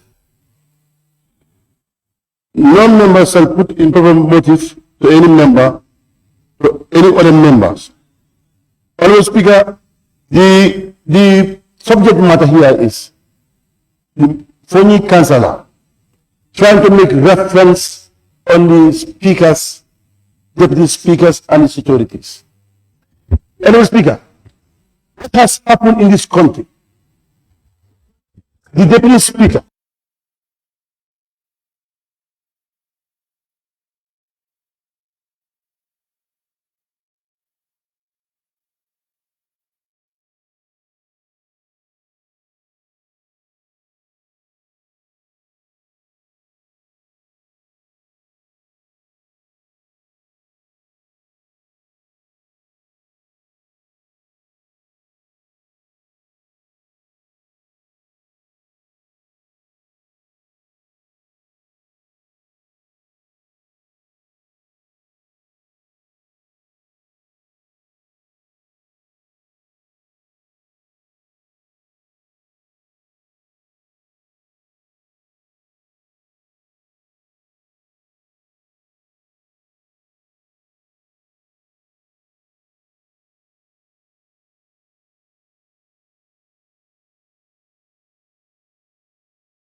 That is to say, 157 was allocated, and this should be SALS project 25.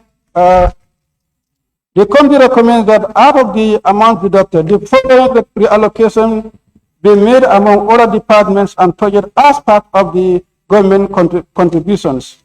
So these are the proposed reallocations. So that project, 25 million, and then the CPCU, 4 million, the Roots project, 1 million, the SRP, 3 million, RRBCDP 5 million, the GASP 4 million, and P2RS 4 million, and then the reward project 4 million.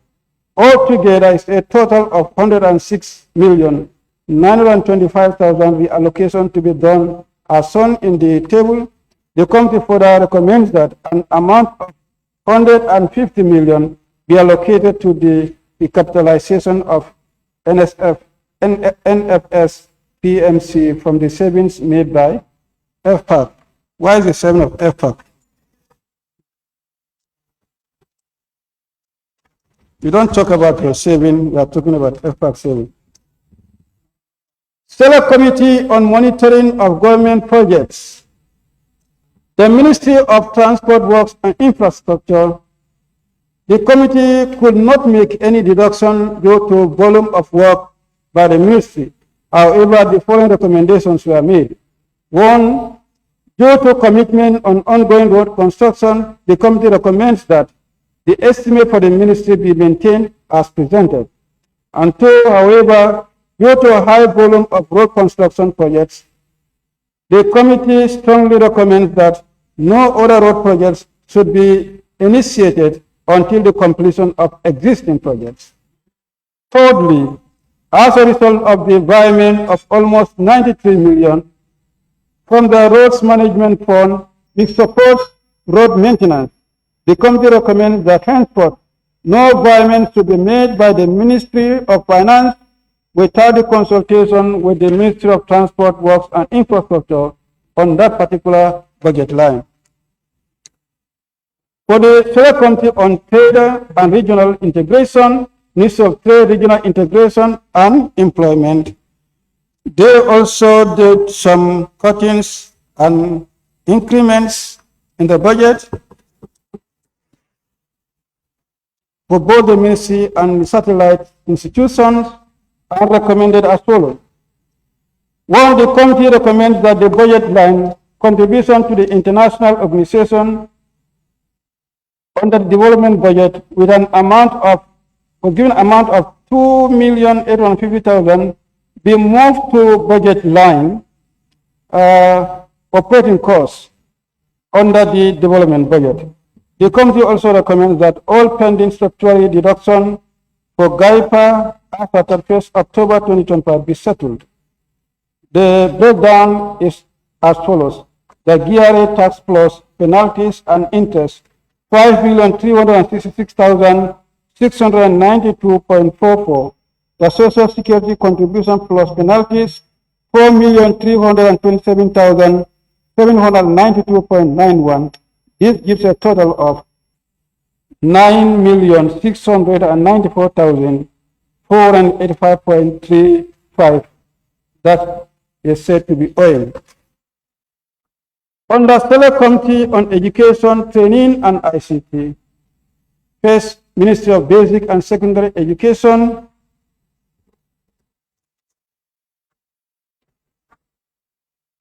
I think the ministry has issues, or the committee has issues under this particular ministry, and recommends that the budget line under training be augmented from 900,000 and then to give a total allocation of 1 million. For subvention to non-financial public corporation, the committee recommends an increment to the subvention. And then in that no amount is suggested. For food and food services, the committee recommends an increase of 50 million, which will bring the total to 300 million. that for school feeding programs remain a vital attention mechanism. Under fees and handling charges, the committee recommends an augmentation of 10 million, making a total allocation of 37,937,410. Under heavy duty generator, the committee recommends an allocation of 5 million under the development budget to enable the ministry procure more heavy duty generator for the ministry headquarters. Contribution to international organization, the committee recommends an addition of 20 million, bringing the total to 120 million.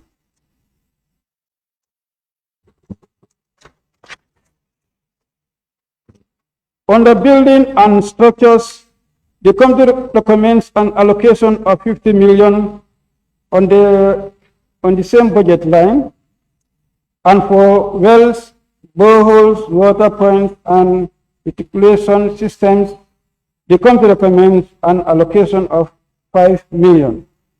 The Gambia National Library Service Authority, the committee recommends an increase in the budget allocation.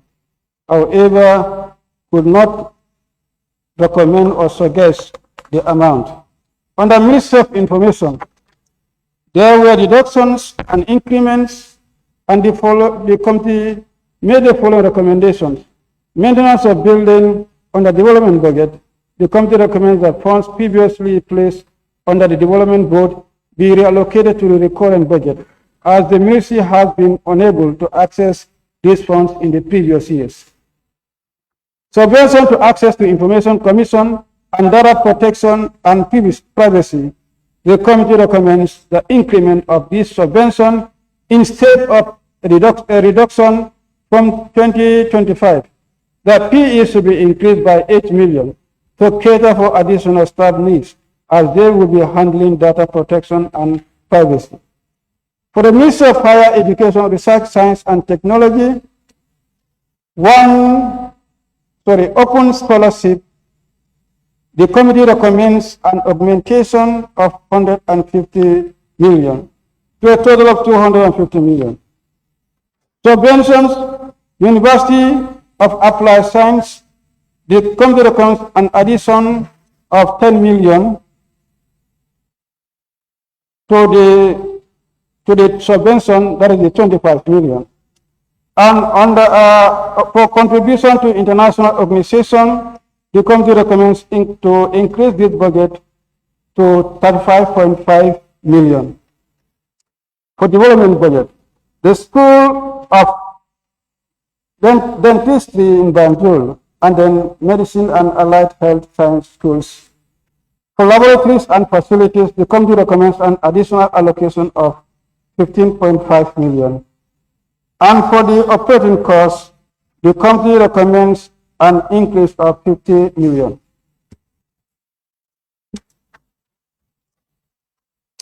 For technical and vocational education and training, the committee recommends increment of this budget by 19 million.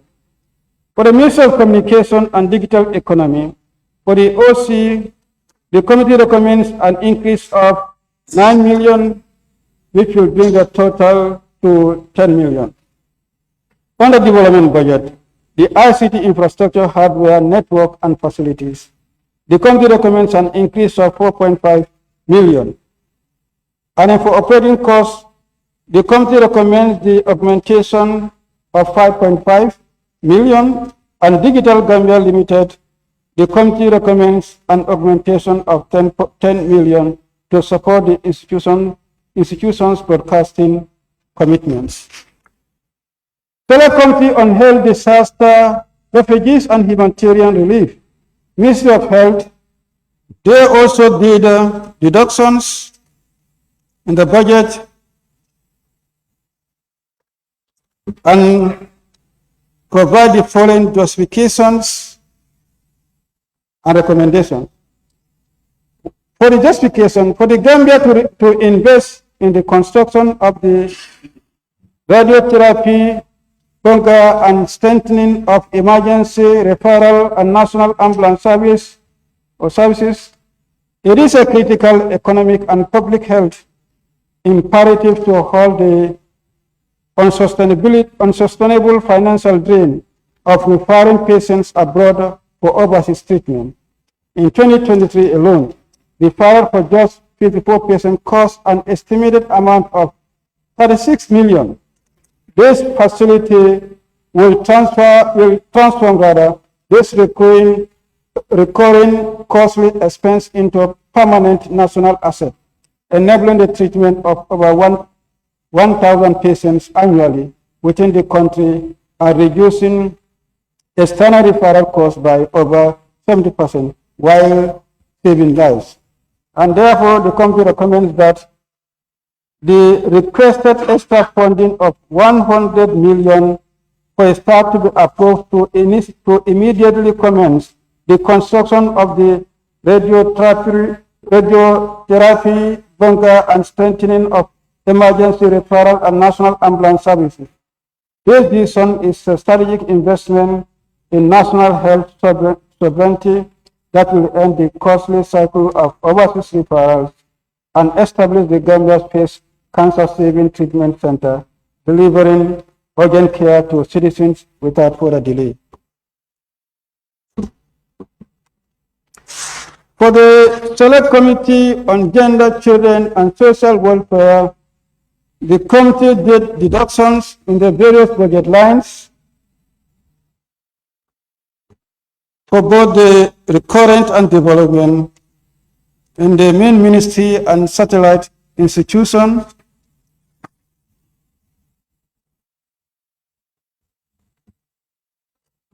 And made the following recommendations. The committee recommends that a total saving of 2,672,000 be allocated to the vehicles budget line, which had been under budgeted. Support to Victims Fund. The committee requests an additional amount of 5 million to be distributed among the following directorates to support vulnerable groups. This includes the Victim Support Fund for survivors of sexual and gender-based violence under the Directorate of Gender, Equality and Women Empowerment, Disability Fund under the Directorate of Social Welfare, and the Children's Fund under the Directorate of the Children's Affairs. These funds aim to provide targeted assistance and empowerment to these groups in a structured and sustainable manner. Honorable Speaker, to conclude, the proposed fiscal year, that is 2026 budget, represents a continuation of the government's efforts to stabilize public finances while funding essential services and NDP initiatives.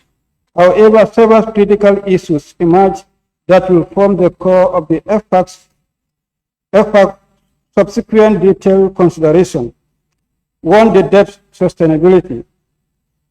Allocation of nearly 1/3 of domestic revenue to debt service is a primary concern. The Assembly must assess the long-term sustainability of this part and its impact on national development. To revenue mobilization, the projected decline in non-tax revenue and the overall heavy reliance on grants raise questions about the robustness and diversification of the domestic revenue base. Strategies for enhancing tax compliance and identifying new revenue streams are imperative. The fiscal space for development. The minimal GLF contribution to the development budget suggests constant capacity for self-finance growth. The Assembly, together with the Ministry of Finance, should explore strategies to create more fiscal space for critical infrastructure and human capital investments. And for efficiency of expenditure, given the budget constraint, achieving value for money and ensuring the efficiency of every dollar spent, particularly in the large recurrent budget, is paramount. In conclusion, while the 2026 budget aims to navigate a path of fiscal consolidation and growth, it does so under the considerable weight of public debt and donor dependence. The FPAC's role in scrutinizing the detailed estimates, questioning the responsible officers, and ensuring that this budget truly serves the best interests of the people of the Gambia has never been more critical.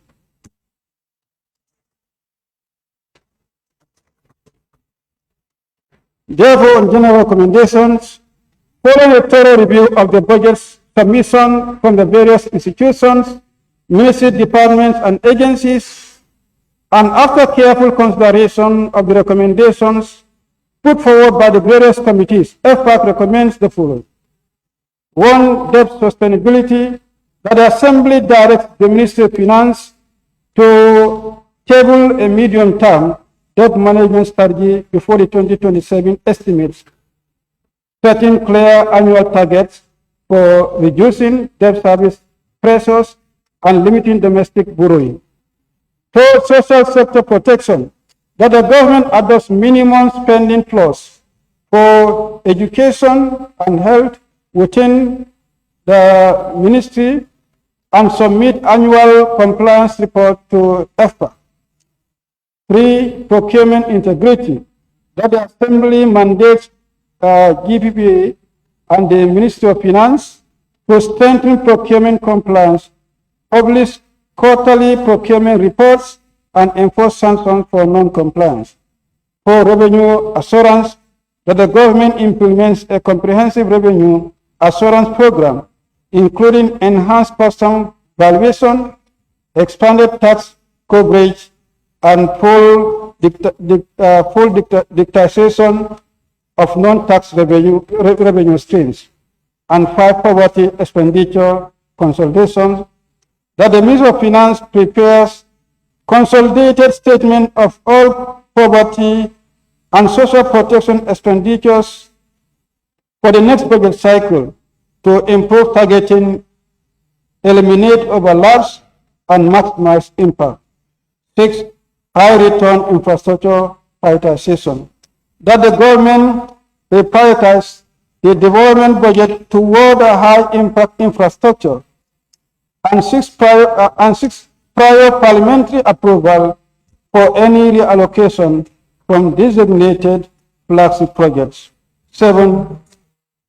Internal audit strengthening, that the Ministry of Finance and the Internal Audit Directorate enforce quarterly internal audit reporting across the MDAs with compliance scoring and corrective actions for recurring lapses. 8. Public financial management and digitalization reforms, that the Assembly declares PFM and digital reforms as critical and instruct the Ministry of Finance to complete the FMS upgrades, roll out the e-payments, and submit the quarterly execution report to FPAC. And 9. Fiscal risk disclosure, that the Ministry of Finance submit an annual statement of fiscal risks covering the SOEs, guarantees, areas, PPPs, and climate-related exposures for dedicated review by FPAC. And 10. Strengthening parliamentary oversight, that the FPAC conducts quarterly budget execution hearings with the Ministry of Finance and priority MDAs, and then reflects persistent non-compliance in subsequent budget recommendations. 11. Moving forward, all MDAs must submit their staff nominal roll, fixed asset register, and all other relevant supporting documents to the National Assembly at least 30 days before their budget bilateral with the committees. And 12. The Ministry of Finance and Economic Affairs should conduct a comprehensive revenue review across the government institutions with a particular focus on self-generated revenues by MDAs and implement measures to improve domestic revenue mobilization before 2027 budget. 13. National Audit Office should consider conducting a thorough revenue audit across all MDAs. 14. That the Office of the Clerk facilitate a tripartite conference among among FPAC, independent institutions, and Ministry of Finance to discuss the pressure of their submissions on the national budget. 15, that the National Assembly consider decoupling FPAC into two stand-alone committees, as currently the committee is overwhelmed with public accounts rather than finance-related matters. On that note, Honorable Speaker, I move that the August Assembly consider and adopt this report. Thank you. Thank you, Honorable Chairperson, and of course, members of FPAC. Any seconder? In the absence of second, okay, member for Kiang West. Honorable Speaker, thank you so much. I rise to second the motion, and I would want to participate in the discussion about the report. Honorable Speaker, thank you very much. It is a very important report. Honorable Speaker, the report highlights the focus of the National Assembly as far as the budget is concerned. And we would look at this against what is the mandate of the National Assembly on the national budget. Honorable Speaker, national budget, we review the budget once annually, and we expect that ministries do bilateral with the Ministry of Finance. And in that bilateral, Ministry of Finance look at their budget to see if they are within the ceiling given to them and to prioritize developments of the country.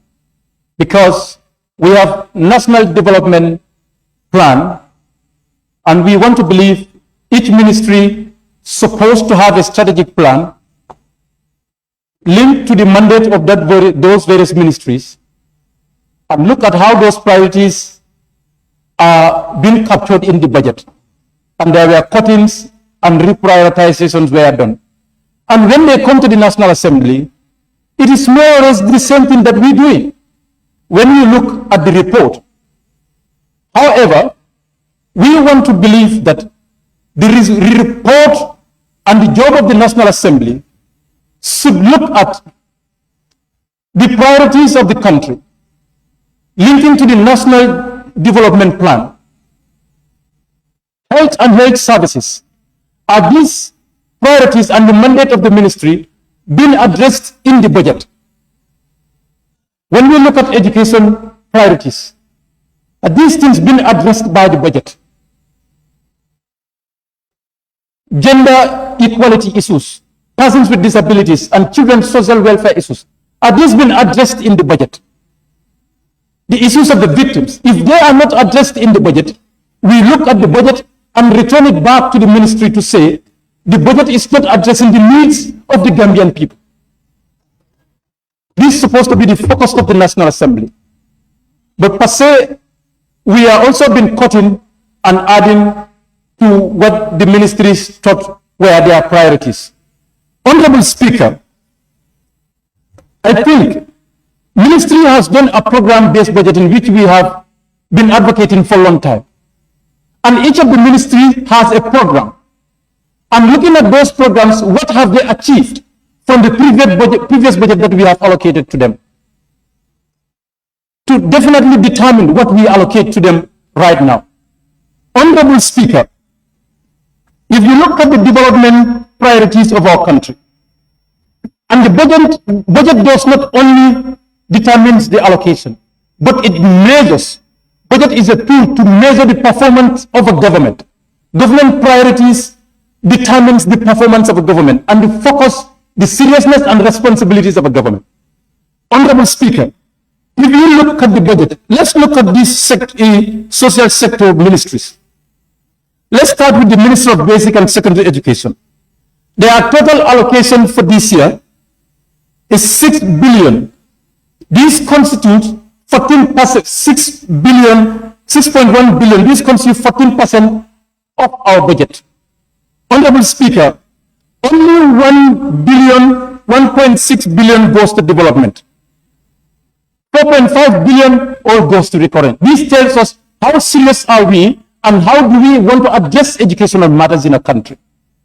Honorable Speaker, Minister of Health, for 1.5 billion, only 435 million goes to development. 1 billion plus goes to recurrent. Honorable Speaker, Minister of Gender, Children and Social Welfare, 116 million is their total allocation. Only 18 million goes to development. This tells us what do we prioritize, if we prioritize development or not. Honorable Speaker, when we look at our national budget, when I consult so many people, because citizens want to believe that budget should reflect the amount of budget allocation and the list of beneficiaries. This list of beneficiaries supposed to be in ghost if you understand budget. You don't need to name every citizen's name in the budget. But logically, every citizen should see their name in the list of beneficiaries of the budget. And when you look at the budget, many citizens are complaining that their names are not on the list.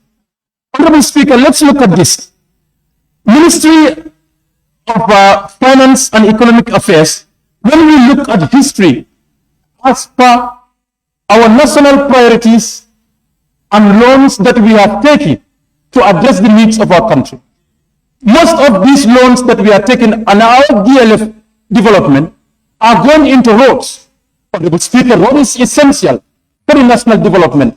But what is the importance of road when it is linking to a dilapidated school? What is the importance of road when it is linking to unequipped hospital and understaffed hospital? Roads should link to an infrastructure that is essential to the needs and aspirations of the Gambian people. Honorable Speaker, let me run you through the history of what has happened from 2022 to date as far as the loan is concerned. So, sir, can I have that, please? Honorable Speaker, are we debating on the budget or we are on the report of the FPAC? Because it seems we are doing the two. Should we put the two together, or we only debating on the report, or we going to do both the report and the budget? Because the other paper is you have the report of the FPAC, and then the other one, the motion is the debate on the budget. So are we getting the two together now? No, it's not both. Currently, it's not both. If you look at other paper, it's not both. Honorable Member for Joshua, don't mind them, ignore them, address the Speaker.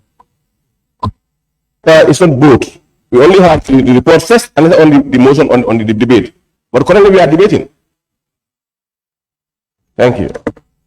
Thank you. Honorable members, during my communication to you, I did indicate that we are going to deal with them simultaneously. So we are going to debate on both the report and the estimate because it's the same. The committee report, the FPAC report is there's a consolidated report of all the various committees. So if you are debating on it, we debate on both. I want to allow him to finish, then we come on.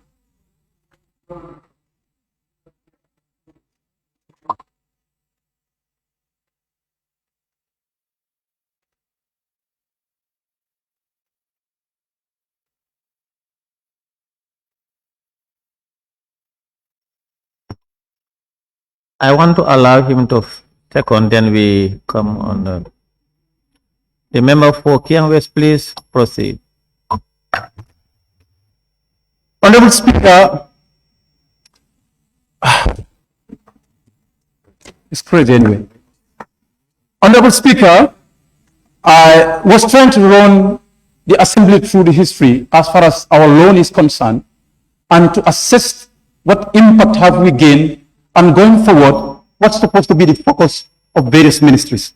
Honorable Speaker, in 2022, Ministry of Finance, but let me go to these other sector ministries. Ministry of Health, in 2022, had a loan and grant component of 600 million for healthcare infrastructure, disease control, and vaccination. Do we assess what that 600 million has addressed? And in 2023, 700 million on COVID response HIV programs. In 2024, hospital upgrades, maternal health, 850 million. In 2025, 900 million expanded primary health care and vaccination rollout. What is the impact of this? Do we assess this? Do we attack these things to the indicators and to see the performance of the healthcare services? Honorable Speaker, Ministry of Agriculture, in 2022, 100 million goes to agricultural modernization and climate change control. 120 million goes to irregular irrigation and rural development. In 2024, 100 is about 1,400 million on livestock development and food security. In 2025, 1,500 million on agro processing and market access programs. All these are programs that we have, and we take loans to address this, and Gambians pay these loans.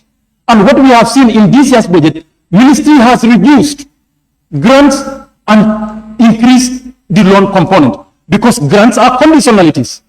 And people giving you funds conditions you what to do with their grant, and they hold you to account.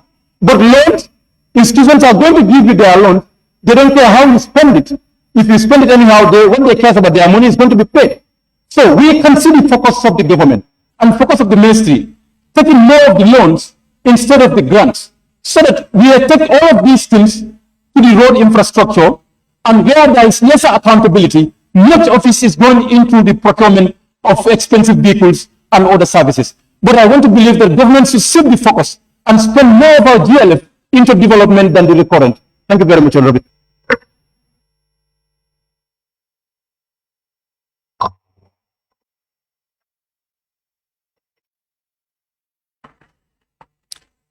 Honorable members, it has been moved and seconded that this August Assembly do consider the consolidated report of Finance and Public Account on the findings and recommendations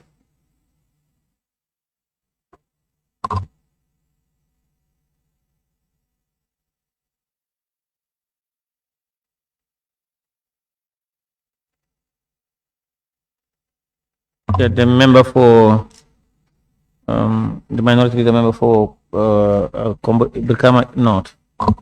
What I wanted to say is that even though the two are connected, but we have them separate, I would advise that the minister also move his motion. Then when it's seconded, then the debates can be one, but the motion has to be moved by the minister. There's a motion there. Honorable members, order. Member for Lower Salem, please allow him to express himself.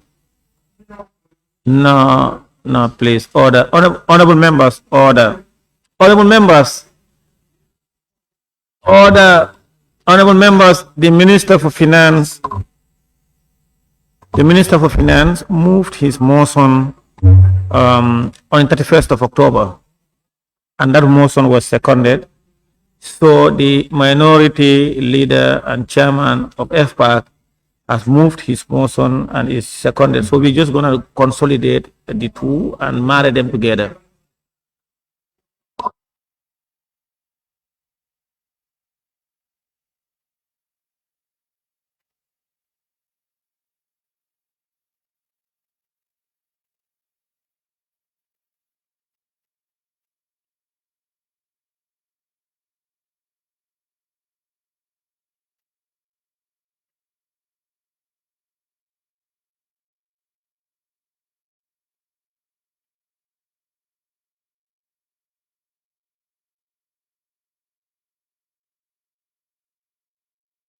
Honorable Chair, please, can I be heard?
For Kantora and Majority Leader. Procedurally, the minister has already moved a motion for the estimate. And the report also emanated from the FPAC chairman. I'm coming. He moved a motion. Now, honors lies on the parliament plenary now to move a motion for the both the estimate and the report be discussed together. We did it last year. We moved a motion for both report to be discussed simultaneously. So I now hereby move a motion for the debates.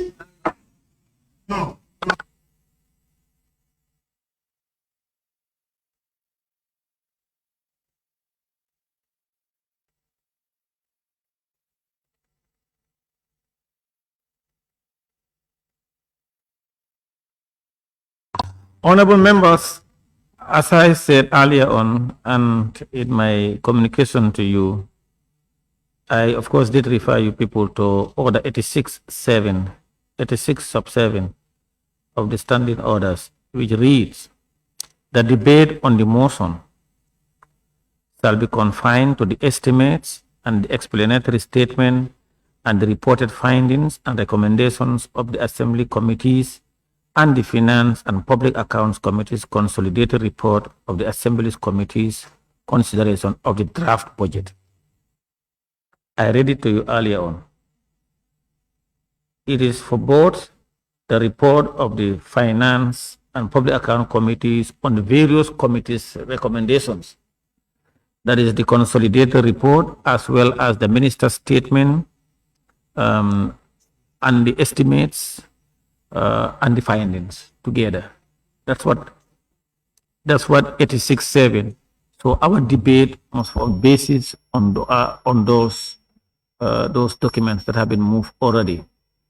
And I don't think we need a motion to do that. It is already in the standing orders, and I have reminded members about that. Now, honorable members, it has been moved and seconded that this August Assembly to consider the consolidated report of the Finance and Public Accounts on the findings and recommendations of committees of the National Assembly on the 2026 estimate of revenue and expenditure of the Republic of the Gambia. Those in favor, please say aye. Those not in favor, please say no. The ayes have it. Honorable members, there is a division, so let's vote. Now, honorable members, those in favor of the motion, please raise your tags. Those in favor of the motion, raise your tags. Those in agreement with your report, raise your tag.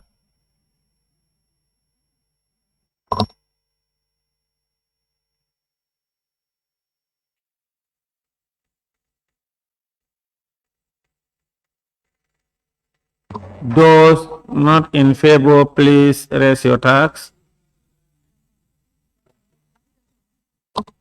Those abstaining, please raise your tags.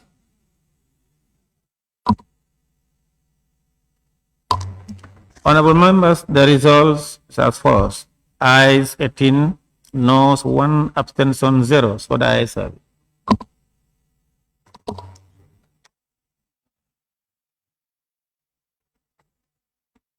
Honorable members, at this juncture, I will now invite any honorable member who wishes to take part in the debate to raise his or her constituency tag or track to be recorded, and you'll be given the floor to speak.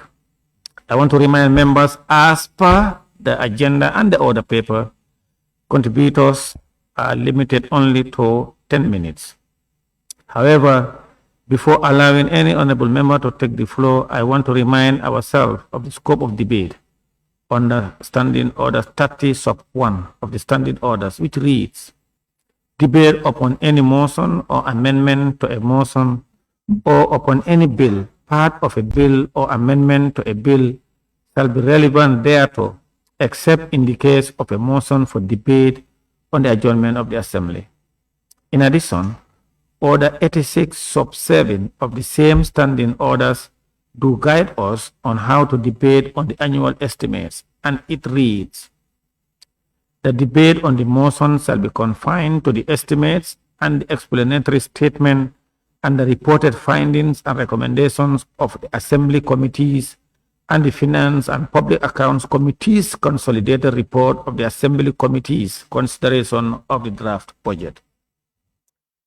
I therefore appeal to honorable members to respect and observe the said provisions of our own standing orders. Thank you very much, honorable members.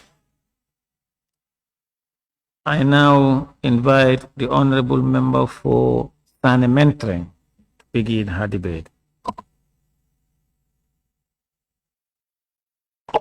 Honorable Speaker, I think I just raised up my tab to second the motion, but actually I am part of PAC.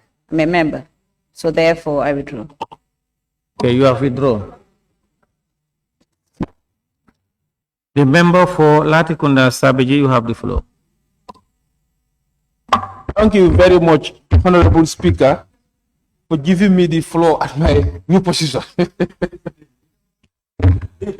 Honorable Speaker, for me, if you want to know the priorities of a government, it's not what the government says in town hall meetings or in political gatherings.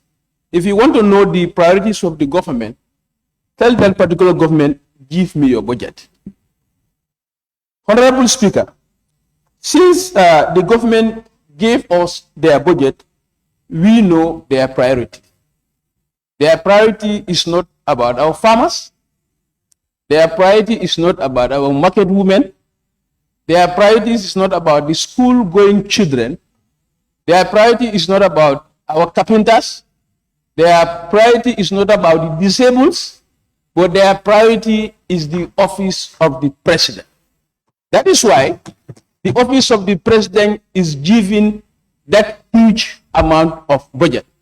Honorable Speaker, this is not pettiness or because I am in the opposition, but the priority of this government has absolutely deviated from what it's supposed to be, and this is very disappointing, Honorable Speaker.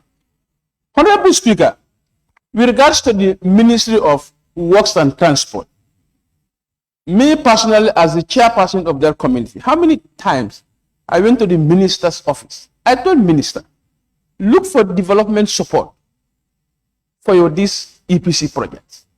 How many times I went to the permanent secretary? PS, look for development support for this your EPC projects. We know government is thinking road construction will deliver them 20-26%, and this is wrong. This is not true. Government will be very consciously or unconsciously disappointed what will happen in 2026. It's not about the roads. It's about impacting the life and the livelihoods of Gambians. That's the fact. It's about the life and livelihood of Gambians. And their priority has... Can I grab you? Their priority has shifted. I'm not giving anybody to observe me. And the more you talk to observe me, the more you annoy me to say more. So don't even go there. I'm not... Okay, I'm not giving anybody a chance to observe me. You can observe me physically. Observe me. I'm very close to you now. You understand? So it's about being very creative about development. It's not about, as honorable member for Kiawe said, you have a very dilapidated structure. You have a dilapidated hospital, health centers, schools. I think it's better you take care of those schools before you can go further to do these roads that are not, in fact, very durable. Honorable Speaker, another wise thing that this government should do to tell citizens or to show citizens how serious are they is to decrease the cost of governance. You see, the biggest problem, Honorable Minister for Finance, that you are having is the cost of governance is too expensive. What I mean here is to keep the government in place is too expensive. The operational cost of the government is very, very expensive. Look at the ministries. How many ministries do you have? And all of these, some of these ministries have 2 or 3 satellite institutions under them. Another thing to do is to probably downsize the ministries. Instead of having 20-something ministries, we can effectively have 16, 17 ministries to take care of this country, to be able to govern this country effectively. When I also talk about that, my mind goes to unnecessary embassies all over the world. You've created embassies, appointed ambassadors, and those ambassadors, most of them are not doing anything. Most of them are not bringing anything to this country. If you want to know how ineffective your ambassadors are, contract them to or subject them to contract performance, whereby every year you were able to know that the ambassador we posted in Guinea-Bissau was able to bring A, B, and C project to the Gambia. The ambassador we posted to Venezuela is able to bring A, B, and C to the development agenda of this country. But your ambassadors are not doing anything. And they're not just there because they are appointed politically. They should be able to be very proactive. They should be able to solicit projects for this country. They should be able to solicit scholarships for this country. But they're not doing that. And by the time they are able to be more effective in their postings, they will be able to help our economy. But we have hundreds or 200, 300 ambassadors. Only 2 or 3 of them are performing. They are not performing. They are sitting in foreign countries. Let them lobby scholarships for our students. Let them bring development agendas for our government. That's why they are there. But just to appoint them on political basis is not going to help. Another thing is, I always say this before the floor of this National Assembly. You have some presidential advisors who are not performing anything. You see, Honorable Minister, I always say, if you want to make somebody your advisor, that person should be able to add value to how you think, should be able to add value to your work, should be able to add value to your daily operations. But obviously, we are the president. We are in a circumstance where the president probably has advisors more than his National Assembly members. And they're not adding value to what he's doing. The president knows more than his advisors. So I am also calling on the office of the president, in order to decrease the cost of governance in running the affairs of the office of the president, let him relieve some of his presidential advisors and probably employ more competent presidential advisors who knows about global governance, economy, health, education. These are experts you need as an advisor. But you cannot appoint people who you know more than they know. Why are they there? Because you want to appoint them for political basis. Honorable Speaker, another thing is agriculture. Since we were going to school, we were told from primary 1 up to grade 9, up to grade 12, the backbone of our economy is agriculture.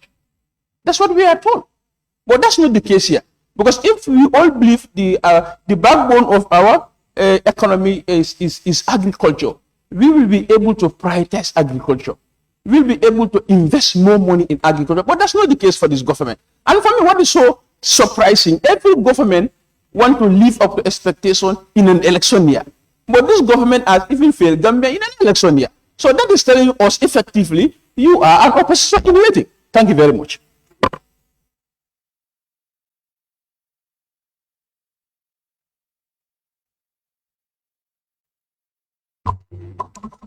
Member for Fonya Councillor, you have the floor. All right, thank you, Honorable Speaker.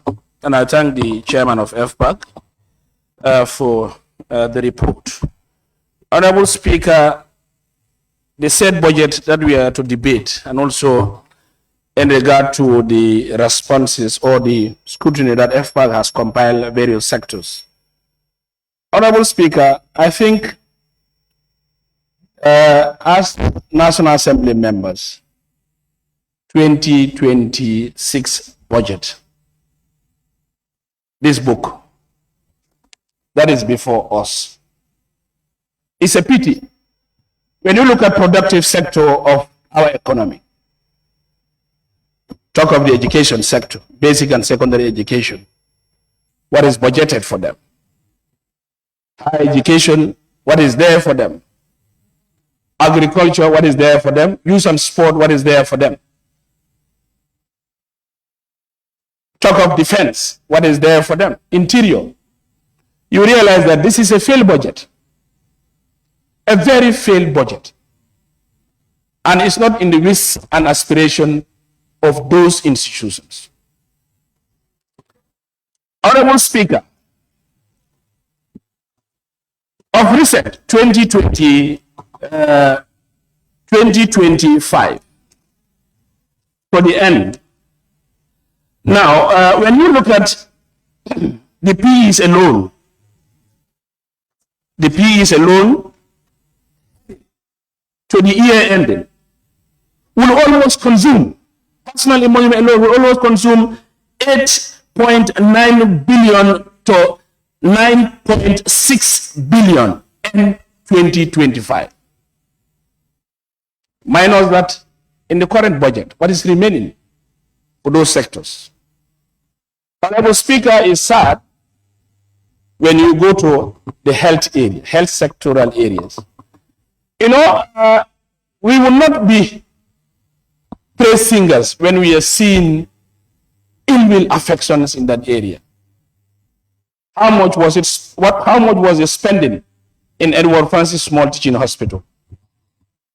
So you think health sector is only painting? Go to Ndemba. Ndemba is a dead row. A dead row. You cannot even determine to be in Ndemba. Go to accident and emergency unit in Banjul here. After been doing the renovation and painting. Honorable Speaker, I have an observation. No, don't mind. I mean, you can adjust yourself when you're doing the debate. Yeah, I'm currently. No, don't mind. Honorable Speaker, it's about the proceeding. We cannot proceed without a quorum, and we are not having a quorum. Okay, sorry. Thank you. So, that is what I wanted to bring to the attention of the Speaker. As you are seeing right now inside the chambers, we are less than 15. What constitute quorum? What I said number?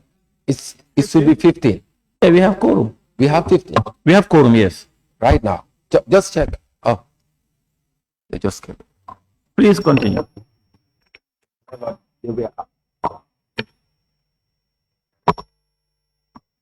Professor Kansala, please continue. Yes.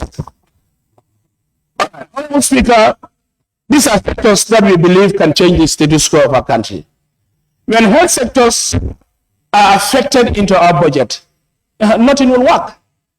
Now, if you look at higher education alone, in terms of arrears of scholarship, 208 million that they are owing both UTG, USET, Gambia College, MDI, you name it. And now productively, if you give higher education a budget line of scholars about 100 million, 100 million minus 208 million, it's about pay your debt. Yes, still you are having debt into those areas. As the look of things, I am reporting to honorable members here, come 2026, higher education will have zero budget line for scholarship. Your daughter, my daughter, cousins and aunts, brothers and sisters of Gambia will not benefit a single scholarship come 2026. Honorable members, you know, it's important that we debate, we are free, but we must not also misinform. 2026, the budget line or that you are calling, it's not zeroized. Please, don't say that. Maybe you are not listening to me carefully, and I want you to listen. I heard you carefully because what you are saying. Then let me repeat what I said. No, you are also misquoting me please take your seat. and misinforming the public. Take your seat, please. I agree they may have even 1 billion areas, but you cannot say comes 2026 it will be 0. No. Please continue. Honorable Speaker, let me help you to understand. I'm in that area and I'm in that committee. We deliberated extensively in this. What I'm saying to you is this. What is budgeted for 2026 is 100 million for the scholarship. 100 million is budgeted. 2025, they have an arrears cumulatively of 208 million. When you move to 2026, minus the arrears, 100 million, they still have an arrears of 108 million, meaning that budgeted line is 0. No, it doesn't mean that. You cannot say that. No. You cannot also dictate what I mean. No, it is my debate. You know, if you want to join the debate, come and take my seat. I think you have to understand one thing. No. It is my debate. No. If you want to debate, come and take my seat. No. Please take your seat, sir. You see, it's the duty of the Speaker or any other member to bring members of the Assembly to order, whether procedures or so. But what I said, when the member said in 2026 it will be 0, that's my duty to any member to draw his attention that no, it's not 0. But the way he explained it, every member understand how he explained it. But he cannot say it's 0. That's my point. You cannot say that I don't. You are at liberty, members, to debate, and I will interpret. But it's the duty of the Speaker or any member to correct members if there are issues that are not right. I remember, continue.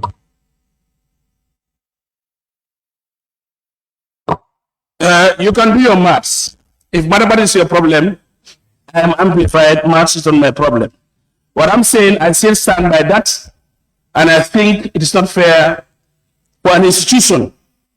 Your brother, my brother, your sister, my sister, cousin and aunts will benefit.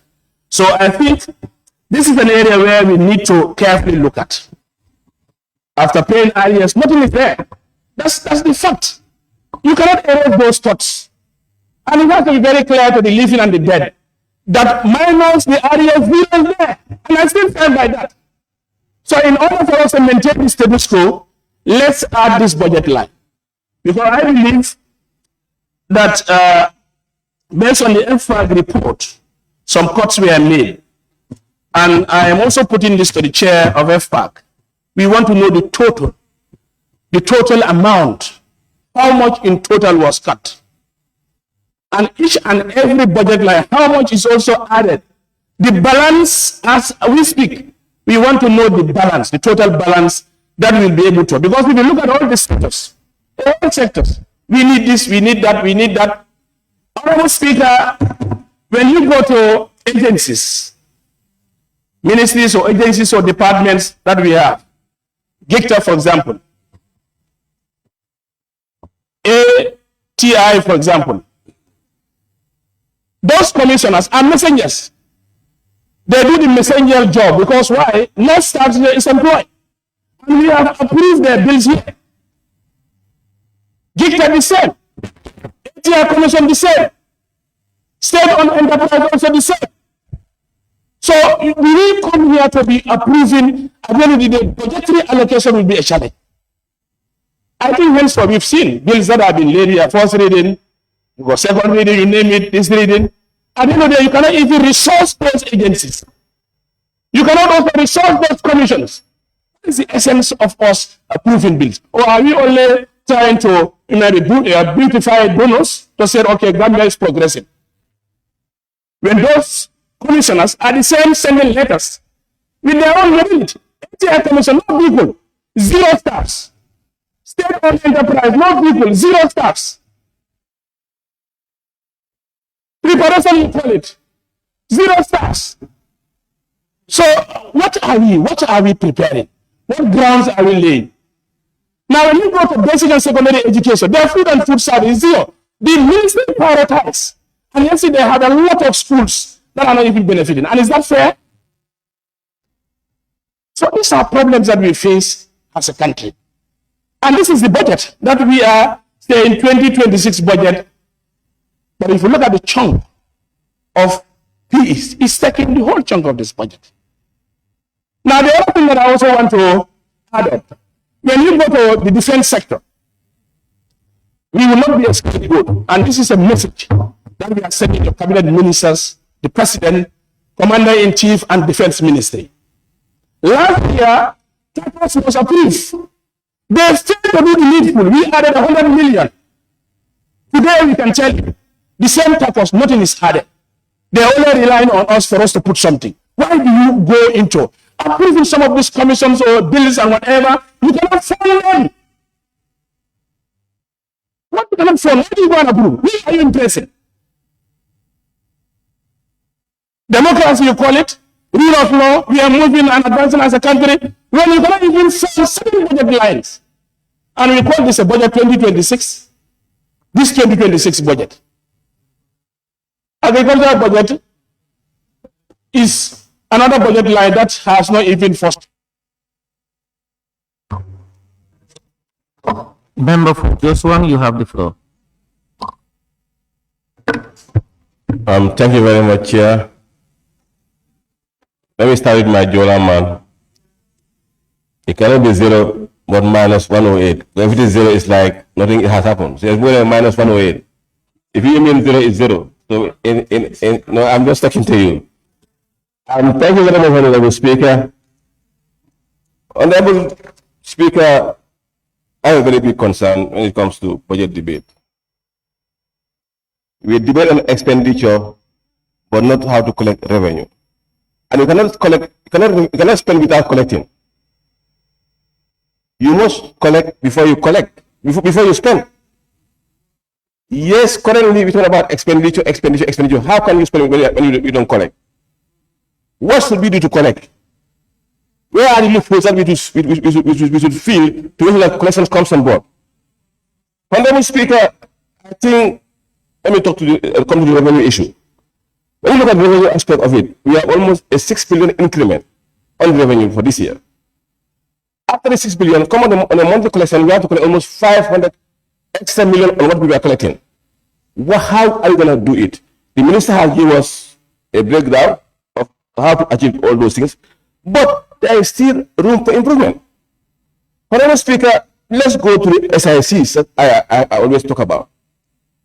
GAIPA is responsible of giving out SIC to what? Companies and investors. But should we only stop at giving out to companies and investors without a proper monitoring aspect? There is a way to monitor those SICs, because a chunk of this money is going down there. There are companies who are coming into this country, they are not manufacturing. They just come with the goods, do their labeling, and then they start selling. How about companies who are doing the proper manufacturing in this country? From zero, you manufacture, buy the raw materials, bring it here, and do everything, and then you are still competing with those companies that are manufacturing. So, Honorable Minister, I think it's important you liaise with GAIPA to regulate these SIC issues, and we have more collection than always the way it is. Because now we are just losing revenue, but not getting anything out of the SICs. Honorable Speaker, I also have a point that I want to ask the Minister when it comes to grant. How much did we collect from those grants for this past year? Because we only see grant in our budget. And this is our expectation that we are asking to come on board for us to spend. How much did we collect this year? So I think I want the Minister to respond when he's respond. And non-tax revenue also, I have seen a reduction on it. What triggers that? I want you to help me on that. Honorable Speaker, when it comes to agriculture, there is an increment of almost 809 million on agriculture. But Honorable Minister, Honorable Speaker, I think it's important we look at agriculture very well. If you go to their departments, they are dying. Their departments are no more active. Currently, the departments are dying. If you go to their office, no proper furniture. Designers are sitting down there doing nothing. Some of them are going for secondment. I think it's important we look at the Minister of Agriculture, motivate those people.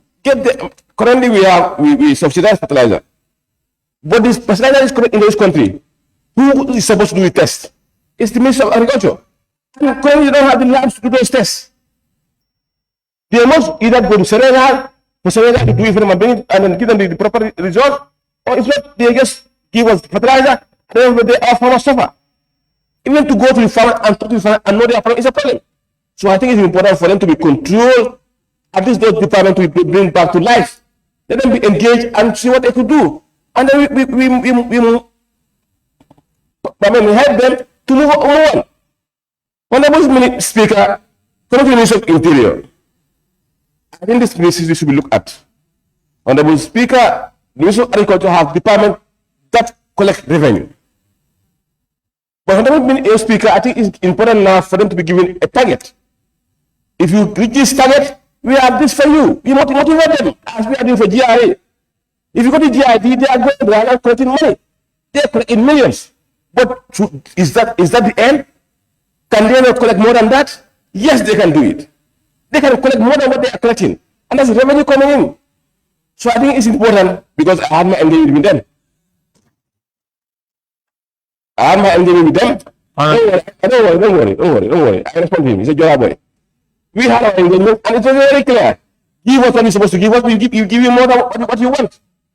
So it's important that we sit with them, know where we should improve. Honorable Speaker, I think it's very key for us to motivate the Ministry of Interior, especially the lead, the GID, the revenue collection areas should be looked at properly. Giving them a target, telling that this is going to achieve this for us. If you achieve it, this is there for you. But if you go to the immigration department, they hire vehicles to go and arrest. They hire vehicles to go and collect, and apprehend non-citizens. So what should we do for them, Honorable Minister? I think it's key for these people to be motivated. Honorable Minister, coming to the NRA, Ministry of Works, there used to be a levy that they used to collect, and they were doing wonderful. Currently, we have a lot of road rehabilitation in this country. Roads are built, give them some time, you still see potholes. And if the ministry is not motivated, or if the department is not motivated, at the end of the day, those roads will spend millions, they are spending millions again. When we should have remedy the situation by rehabilitating them. If they were given $6 and now it's got to $3, will that be enough? We are building more roads. So let's give them back their levy, and then let them control their levy. They have their own account. And then they are acting very clear that those things will be controlled by them. I think we are doing before, they were doing sort of concrete works, concrete pavements, but now they are not doing that. Because of what? The levy is very small, and then the scope is very big now, it's very wide. We have 100 roads that you need to take care of. So without this levy being given back to them to national authority, it's going to be a problem. So we end up building, and in the next minute, to rehabilitate is a problem. So that department should be there to be responsible, and those policies to let those accounts to be controlled by the ministry. When they have their request, the ministry can know where to spend it and how to spend it. But with this, I have not seen any way for the longer serving period of roads in this country. Honorable Speaker, the FPAC made their report, which I will say a very big thank you to Chair and his team, because we have many committees that came together to look at, do their bilaterals. Get you give you the report, you sit over it and give us your own report. Congratulations on your report. But I'm appealing to the minister to look at it properly, where we feel that should be increased, we increase. Areas which is that it's not necessary, we bring them down. Because the last time I was going through some personal emoluments, salaries and wages, I used to see a chunk of increment on it. But when you challenge it, based on their current expenditures, it's like it has doubled. What is the reason? Are we expecting or trying to bring in a new salary increment for this year? We definitely will be ready to say thank you for coming up with that idea. But the difference is always very big, so the minister will explain what triggers that. And then before I take my seat, Honorable Speaker, this year during our bilaterals, though it was not that much difficult as it used to be, when they come in, they praise the Ministry of Finance for giving them what they deserve or giving them what you're supposed to give them. So continue helping them. They are your babies. You have to take care of them. Without those assistance from you, I know it's been difficult. It's difficult because it's like It's not there. But fasten your belt as a Jaranka and be a. Thank you very much. Thank you. Member for Serekunda, you have the floor. Yes, thank you very much, Honorable Speaker. Honorable Speaker, I would first want to make some observations here and to set the record straight for those that are listening to us here. Many have argued that 700 million has been allocated to the Office of the President. The Office of the President is just not an ordinary office. It has about 5 subvented institutions, and all their OCs and PEs comes out of that allocation. And some speakers also have raised the issue of allocation to different ministries. But to my understanding, I did my research here. There are 3 types of public funds. One, that is the Consolidated Revenue Fund, the extra budgetary funds as well, which are funds that are established by an act of National Assembly and operates outside of the consolidated fund. You have departmental self-raised revenues as well, because most of these ministries, departments, and agencies, they are collecting or making departmental self-raised revenues, which are not disclosed in the budget. That in reality means the budget is not in compliance with the Public Finance Act. Honorable Speaker, I would like to pose some few questions to the Minister regarding to the departmental detailed revenue estimate by collecting agencies. Ministry of Agriculture, in 2025, they collected about few millions here, but in 2026, all those revenue lines are zeroized.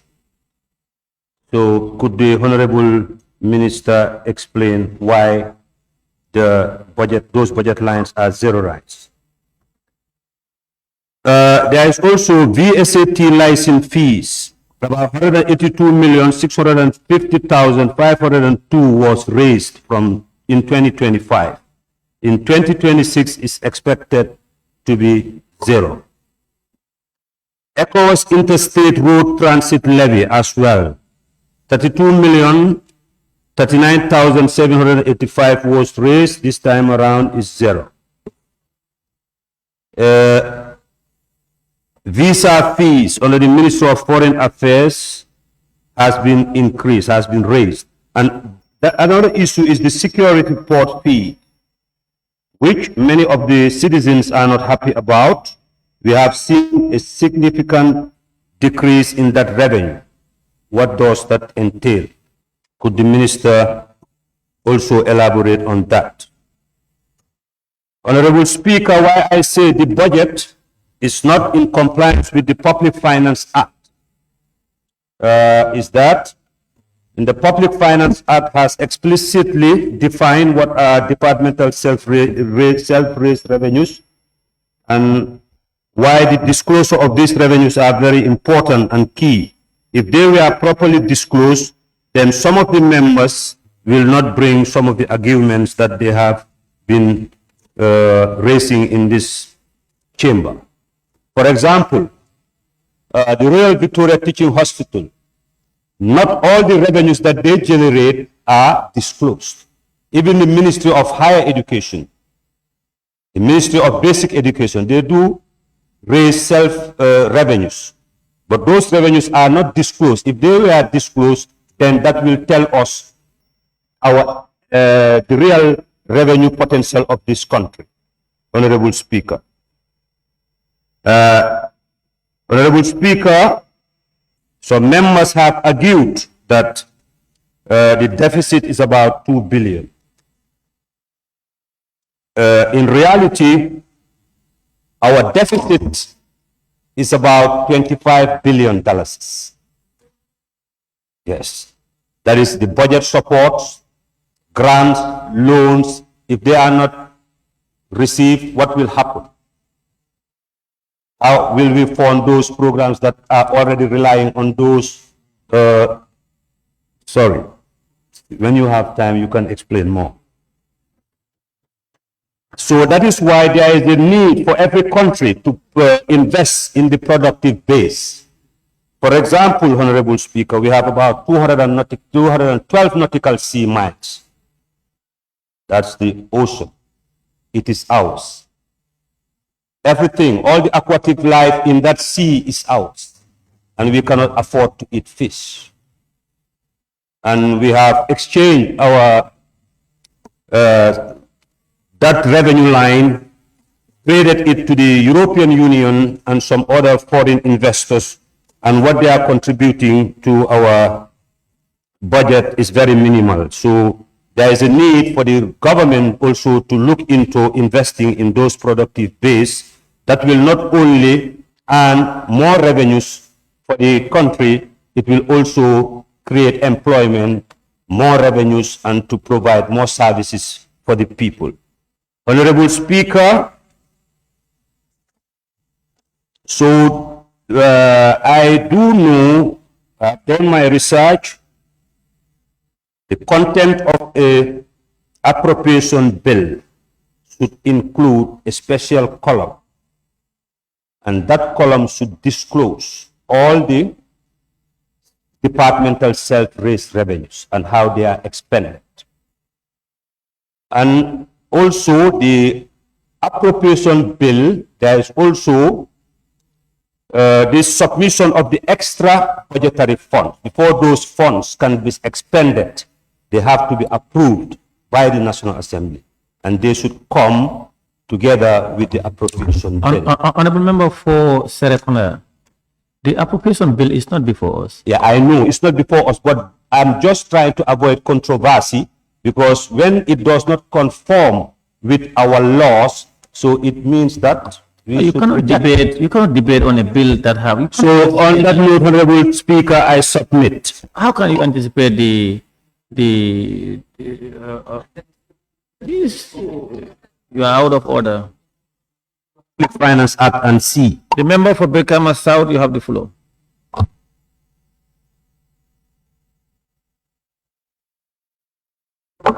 Thank you very much, Honorable Speaker.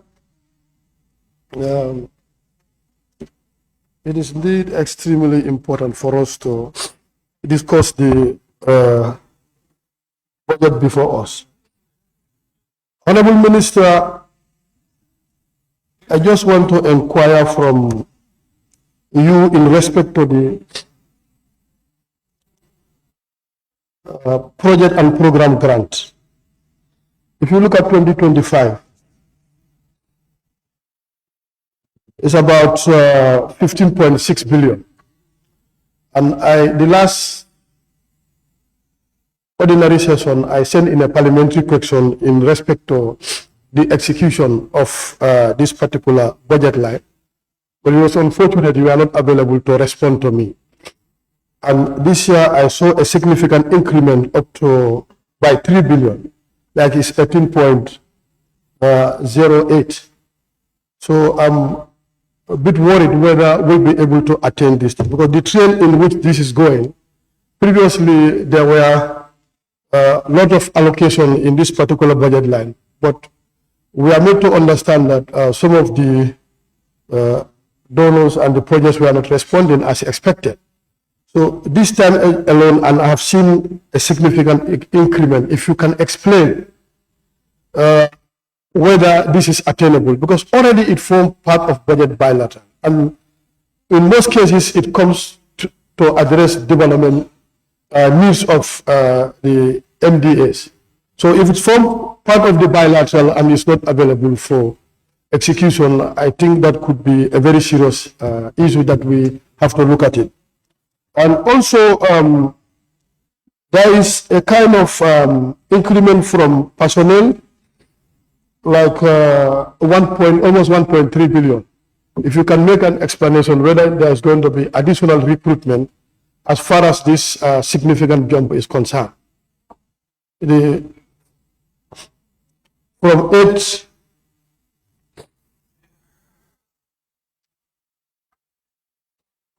If you look at it from 8.8 to 10.2, so if there could be an explanation whether there is going to be an increment. Honorable Minister, with regards to the SOE Commission, last year I did request for an augmentation, knowing the role they play in transforming the SOEs, especially the 14 SOEs under their purview. And we are expecting 2026 to have 6 more SOEs where the NAWEC and GCAA are going to be decoupled. The South Kairaba Conference, all of them are coming on board. So there is serious human resource gap there. And what was requested and what was given to them was quite inadequate. And I believe that if they are helped, if they are assisted in terms of allocation, there will be a significant improvement, more especially when you come to the 5 staffs that they want to recruit. So actually, in order to post out, they only need 6.5 million. We are appealing to FPAC if we can get something from that and add up to it. And there is a training component also. So if you look at it, only the executive director is moving from one place to another to be doing all those jobs, especially when you come to this KPI in terms of performance audit, the performance contract that the government is signing with them. They play a critical role. So I want to believe that in order to help our SOEs not to be privatized, I think we need maximum attention in helping the commission, give them all the necessary tools to make sure that they conduct that oversight and help the government to sign this performance contract, which will be extremely important. Also, Honorable Minister, when you come to the sector allocations, as far as agriculture is concerned, everybody is boasting of this year there is 1.7 billion from GLF component, which we all celebrated. But if you look at it technically, 1.3 is going for GGC. So what is left is around 400. And I was made to understand there are areas in some of these tractors at a tune of 70 million, and some others, if you deducted, eventually what the main ministry will have will be around 3 million or slightly less than 300 million. So this is something that we also have to look at it critically. And again, I want to emphasize as the chief economic and financial expert of the country, to look at what could be done. And in fact, these projects, sometimes we have a lot of projects that are under agriculture, but the effect is not felt by the citizen. And how do we improve upon these things? So that is why I'm looking at it. If there is a possibility, if there are no conditionalities to the grants and loans that we are taking, I think this should be implemented within the main ministry. The ministry should be in the position to fully deal with this allocation that is going to that area. So that if there is capacity gap in terms of human resources, we recruit and make sure that it is coordinated within the ministry. But sometimes it's very, very difficult when the main ministry, all of them, all the directors are going for secondment in the projects, which means they attract a lot of remuneration than the main ministry. So are we killing our own ministry for the sake of the projects? And after all, these projects are becoming a kind of loan, debts for the Gambian people. So we are going to pay for them. It's not free. So if there are conditionalities, I think you need to advise the country very well, not to go in for this type of project that comes with condition that it has to be implemented. Even in terms of auditing, the Auditor General is not doing anything in terms of auditing them. So we have to look at it. Only the external auditors that are auditing them and sending to the donors. So these are some of the things that I want us to look at it. And again, you come to the Foreign Affairs Ministry. There is something that, if you look at it, we tried in as much as a committee, we deducted about 24.7 million. And this was plowed back to some of the areas where they have problems. But if you come to a special budget line where mistakenly they mentioned the name as Qatar Embassy when it should be Doha Embassy. So 18.6 million was given to this particular area, and the Qatar Embassy does not exist. So what we are requesting, if this thing, the 18 million can now be relocated to Doha, because this is a very important area that we need to put it. And again, if you go to Addis Ababa too, there is a missing gap of about 1.5. Honorable, I'm not getting that. Doha and Qatar. Instead of Doha Embassy, there was a putting error. Inputting error. They put it Qatar Embassy, and Qatar Embassy does not exist. So which means it has to be Doha now. So the one that is allocated to Qatar Embassy. Are these two different countries? Pardon? Are they two different countries? No. In fact, what is the budget line we have is Doha, not Qatar. So it should be now reallocated to Doha instead of Qatar. But Doha is the capital of Qatar. Yes. Qatar is the country. Yes. The Gambian embassy in Qatar. Yes. So what we are saying, we don't have a budget line for Qatar Embassy, but it's Doha Embassy. So this is what we want to transfer. And the other one is about the issue of a gap of 1.5 million that is on the Addis Embassy. And we want if the minister can consider and bring that back to the allocation for the Addis Embassy. On that note, I want to thank you and submit. Thank you. The member for Bakau, you have the floor. Thank you very much, Honorable Speaker. Honorable Speaker, enough is heard and enough is said. So on my part, I will be very brief. Honorable Speaker, my first observation for the Honorable Minister is on the total revenue and grants. In 2025, the total revenue budgeted was 44 billion, of which we have 25.62% of GDP. When you go to 2026, we have 50 billion, then the GDP drops to 24.53%, of which I would want an explanation from the Honorable Minister to make me understand of those figures.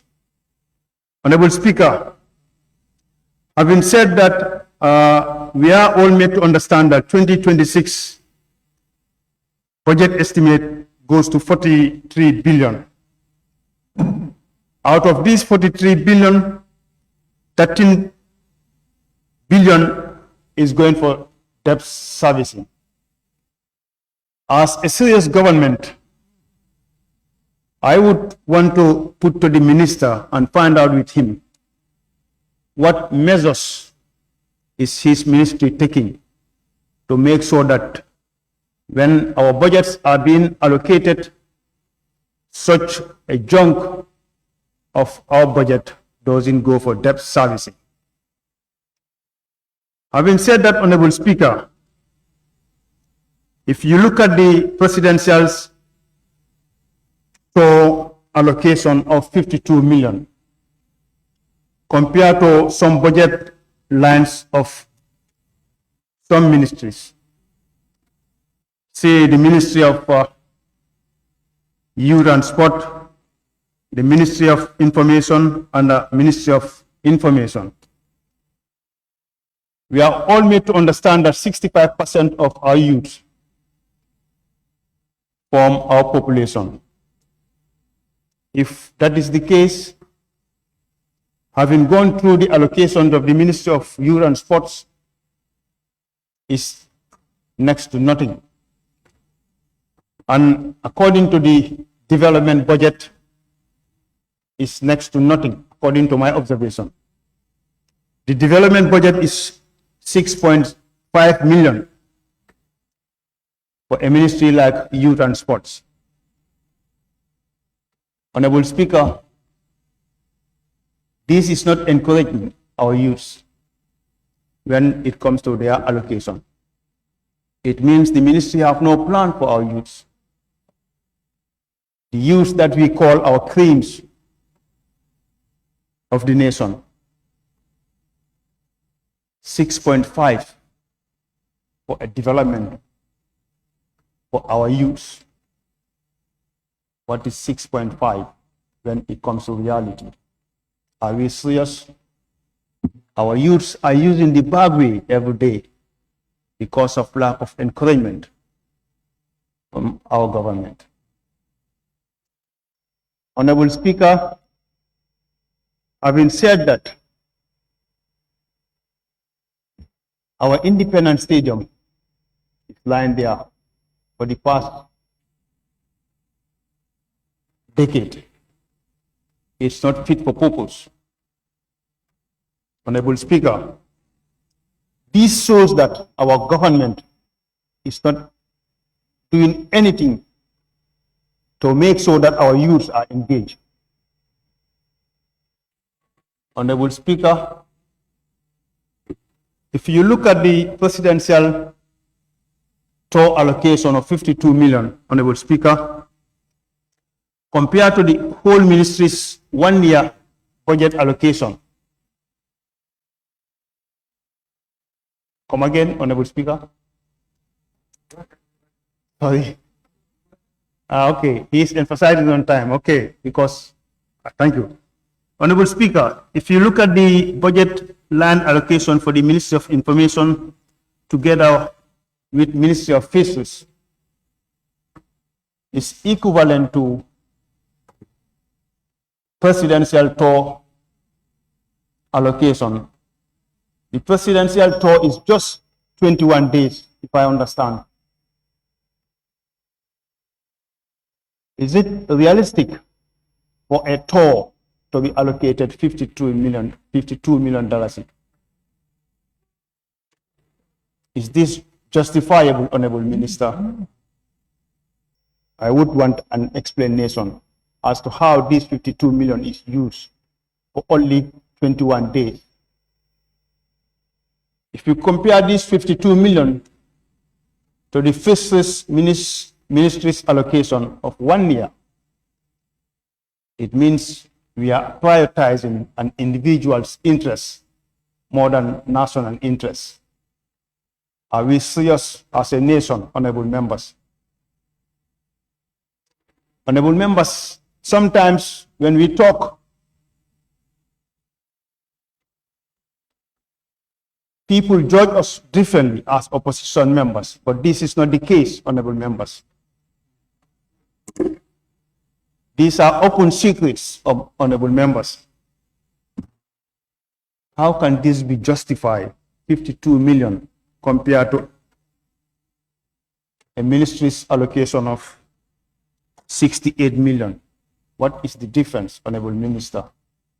1 year budget allocation for the whole ministry, 68 million, allocating for an individual 52 million. Honorable members, are we serious in our functions? Honorable Minister, I want an explanation from you. If you look at the agriculture allocation, 2025,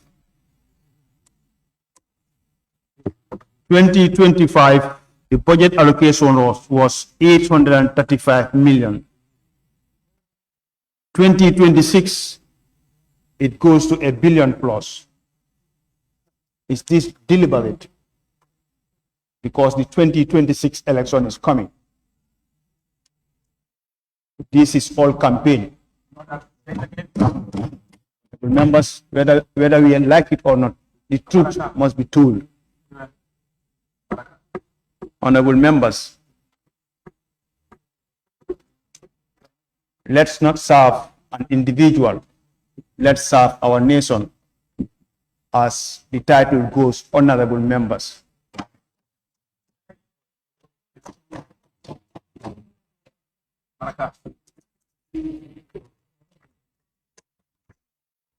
Having said this, Honorable Speaker, the more I talk, the more I become emotional. So on that note, Honorable Speaker, I'll stop here and I thank you very much for giving me the floor. Thank you very much. We now have the floor to the member for Nyamina Dankunku. Thank you, Honorable Speaker, for giving me the floor to participate in this important debate. Honorable Speaker, here is the 2026 budget before this August Assembly, which is a very important tool to our national development. Honorable Speaker, the member for Joshua raised a very important issue. That is, when we are debating, we only debate on expenditures.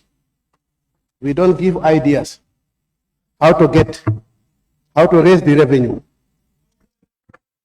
And actually, without raising the revenue, you cannot spend. Honorable Speaker, I would want the Minister of Finance to explain to this August Assembly first why the non-tax revenue have actually decreased from 7 to 5 billion. Since we are talking about budget, and we have seen in 2025, that budget line was 7 billion, now it has decreased to almost 2 billion. Honorable Speaker, Honorable Minister, we have these GSM operators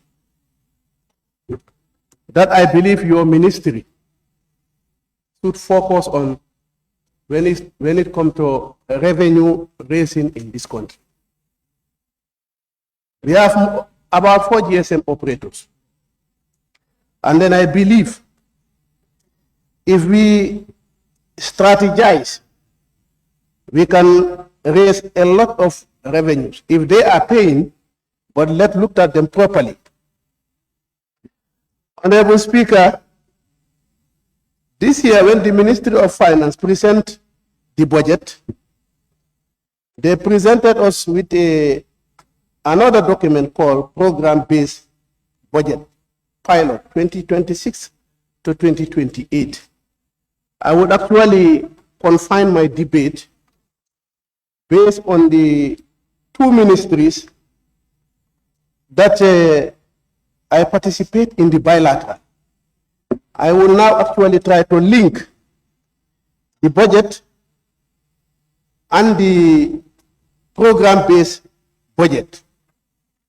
Because, Honorable Speaker, we are informed through this important document the purpose and benefit of program-based budgeting. They said number 1 is to improve resource allocation, ensuring that resources are distributed effectively and efficiently according to the priority and importance of various programs. Then second, enhance accountability. Then third, performance measurement. Fourth, strategy alignment. Fifth, informed decision making. Then sixth, increase flexibility. This is very important, Honorable Speaker. And this was to guide us this year. How we're going to prepare our budget. But actually, this policy document comes from the Ministry of Finance. Now, I will try to link this program-based budgeting. I will use the ministry, the Defense Ministry as a sample. Reading the importance of program-based budgeting. Honorable Minister, can you give me a minute?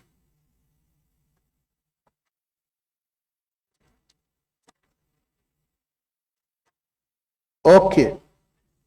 If you go to page 22 of the program-based budgeting, page 22, is where you have the Ministry of Defense. They outline their vision, mission, and strategy alignment. Okay, that's a budget program 07, strategy, policy, and management. Then objective to ensure improved policy and legal framework, reformation through development review. Key performance indicators, number of new policy developed to address policy deficiency and gaps. So if you, this is at the Ministry of Defense. The gap is under this ministry.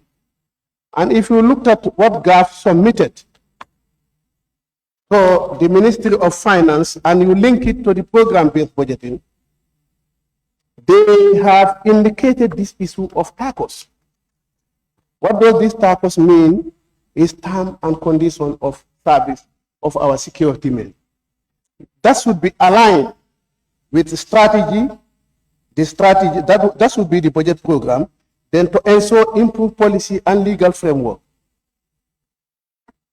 Then the key performance indicators is number of policy developed. So this TACOS actually is developed by the executive. Meaning if we are going by this, the issue of TACOS should be addressed by the Ministry of Finance to make sure that they are given their budget allocation that they need. So then you could go to 0.711 on page 23 of the program-based budgeting under the Ministry of Defense. Then the program is National Defense Security. That is the program. Then the objective is to enhance national defense through the provision of requisite equipment, Gambia Armed Force. Then the outcome is percentage of numbers, percentage of soldiers with required military equipment. And when they did their submission as a ministry, when they did their submission, they submitted 26,200,000 for the uniform protective clothing budget line. And Honorable Minister, you give them 6 million out of it. So the meaning they have nothing to achieve, because what was supposed, the budget that should accompany this one is now under budget. So actually what I'm saying, then we are not going by program-based budgeting if we look at the budget allocation of certain ministries, which I believe is really important. And in fact, the next one on the same, it would fall under this program that I just read. That is the issue of their food and food services and the issue of ammunition. When you want to have an equip, when you want to have a required military equipment, as we maybe those under the Committee on Defense and Security, we know how it happened. It is very difficult to discuss about it here publicly, but we know how it happened within our security forces. So my argument here, Honorable Minister, if we are actually going by the dictate of this document, actually it is not in line with the budget estimate, because most of these programs that are indicated here, they are underfunding. We have the Ministry of Interior also is the same thing. I would actually use the Ministry of Interior also as a sample on the same document, because if we are actually following this document, we will definitely do a very good budget to the country. But I think we just have the framework, but the action is not there. So under the Ministry of Interior, if you look at under the program-based budgeting, under 0811, the program is law enforcement and crime prevention.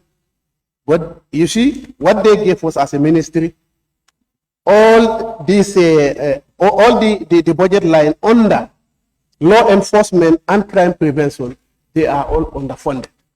So then, are we actually realistic with our program-based budgeting? Honorable Minister of Finance, this program actually is very good, but we have to strategize how we're going to actually implement this program. The member for Talinding Kunjang, you have the floor. Thank you very much, Honorable Speaker. Honorable Speaker, yes, I just want to start by asking if the Ministry of Finance during government's budgeting process align government expenditure or programs, implementation of programs with the National Development Plan. Because sometimes I keep wondering how the government that wants to promote quality education, that wants to consolidate its democratic dividend, its development programs, would refuse to sufficiently adequately provide funds into some of these budget lines that are very crucial in attaining our development goals. Now, Parliament is now reduced to or turned into a pseudo Ministry of Finance, where we committees now will have to look at the major constraints, because these budget ministries go through finance, where they do all these cuttings regardless of the programs they are implementing, regardless of the goals they want to attain. And at the end, when they come to this committee, these committees now recommending certain adjustments, that are unimaginable. That this is something that should have been solved at the executive level. We don't have to see at committee level to look at these things. I want to start with Ministry of Basic and Secondary School Education, where the food and food services, the committee is recommending for $50 million. What was the justification for this augmentation? Was this not submitted to at the bilateral level? Did they not consider that the people at the school should eat? This is a government program. They have to eat something. So if it is based on calculations and the subject is put at the table of the finance, why would that be cut? Is it not that the ministry will not put it at your table? Did you submit this thing? So I find that very confusing. The committee recommends an augmentation of 10 million, making the total of 7 million, to incur substantial costs related to examination fees and certification. Obviously, people are in school. They must pay examination fees to WIC or any other examination bodies. We committee should be advocating for an augmentation of this budget. When the Minister of Finance did not consider it fit to be there, when the government at the executive level, after having approved this did not consider it fit to be there. Why? Also, contribution to international organization, 20 million. You see, if this is not important to the government, why should it be important to us? The government has programs to implement. So if you look at that, I beg your pardon, building and structures, $50 million still on the market. This is for provision was made for, no provision was made for classroom construction. The funding will support the ministry in building the required classrooms and staff quarters to address shortages. The government didn't know that. They didn't know that. Why would the committee go on to recommend for 50 million to government priorities? They have presidents meet the people talk. It's a president. They put $52 million. President's office is a priority, 900 million. Minister of Finance is a priority, 1.2 billion. That's the priorities. When they present the government priorities, they don't care about the things. Even if they say it by mouth, but with their action so study. So why would the committee now recommend for us to add? Government do not want to give food to children in school. Government they want to build classrooms for you. Now, if you want to contact education. Stop the drumming. Now, government cannot put $1 million to build one classroom. Every time you hear president saying, I built 1,000 classrooms, it's all built by massive plan. How can a government, serious government, relegate relegate yourself? What you are supposed to do, you are relegating those responsibilities to a foreign national. It's commitment as a government. I think we should build a classroom for taxpayers' money. At some point in our budget, we should see that. Even if it's going to be 5 million. No allocation for classroom.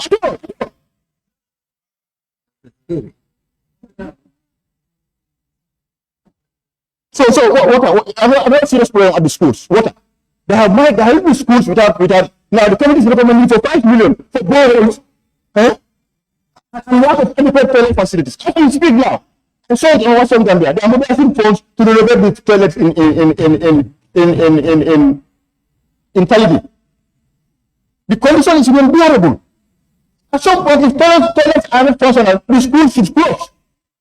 That's the policy in education. So how can schools be operating without adequate water supply, without good toilets? This is submitted a place in an approved from cabinet.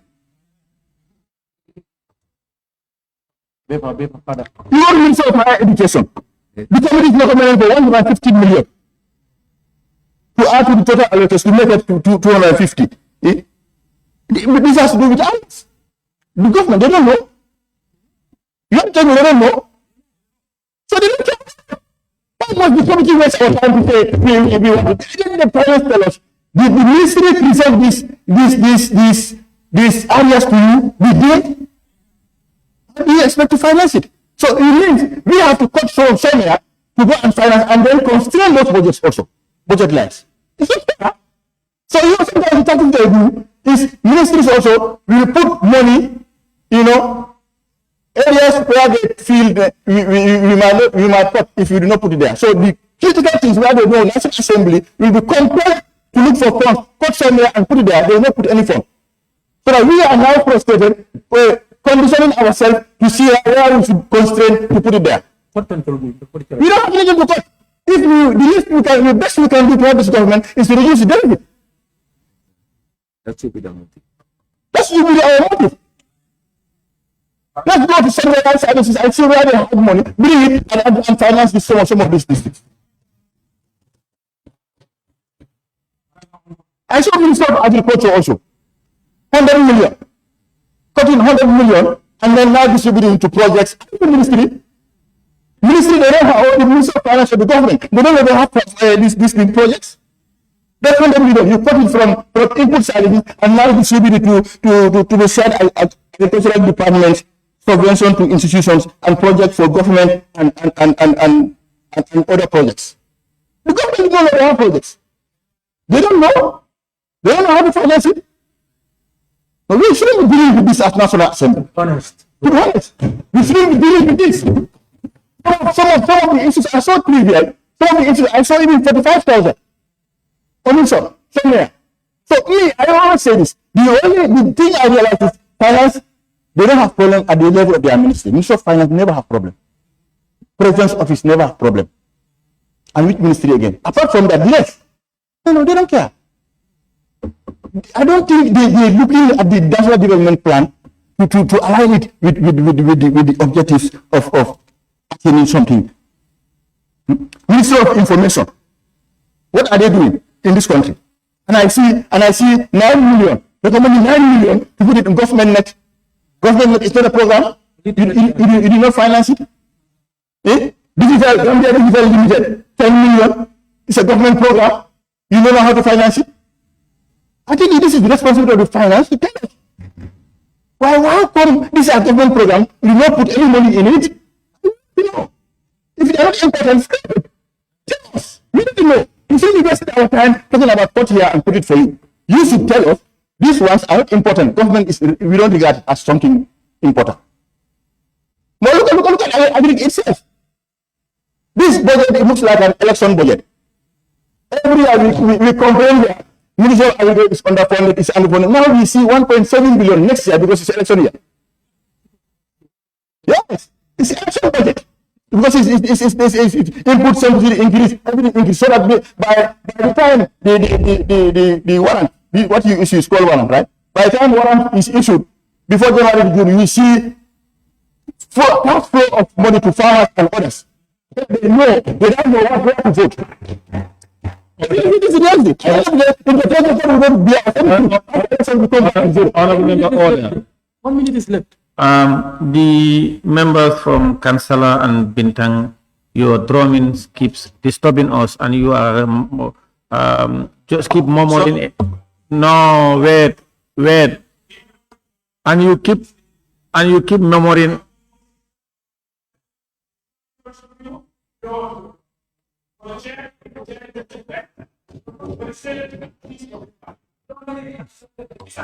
No, you cannot.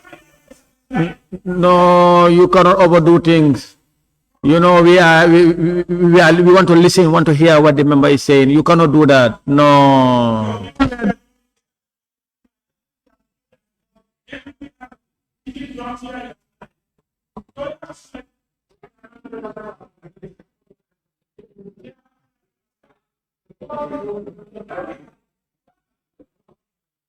No, you cannot do that. No. You cannot do that. Member for Kunyang, please continue. And very important issue, library services. The minister, you have to give me back my time. You are trying to kill my tempo. I know what tactic. You're killing my tempo so that you will distract people so that if I come, I lost track. That's what you are doing. No. In ministry, library service, no allocation for library service. It's a semi-autonomous body. This new minister stood here and said he's going to advocate for it to be funded adequate. Then the National Library Service. No fund is there, nothing. Zero.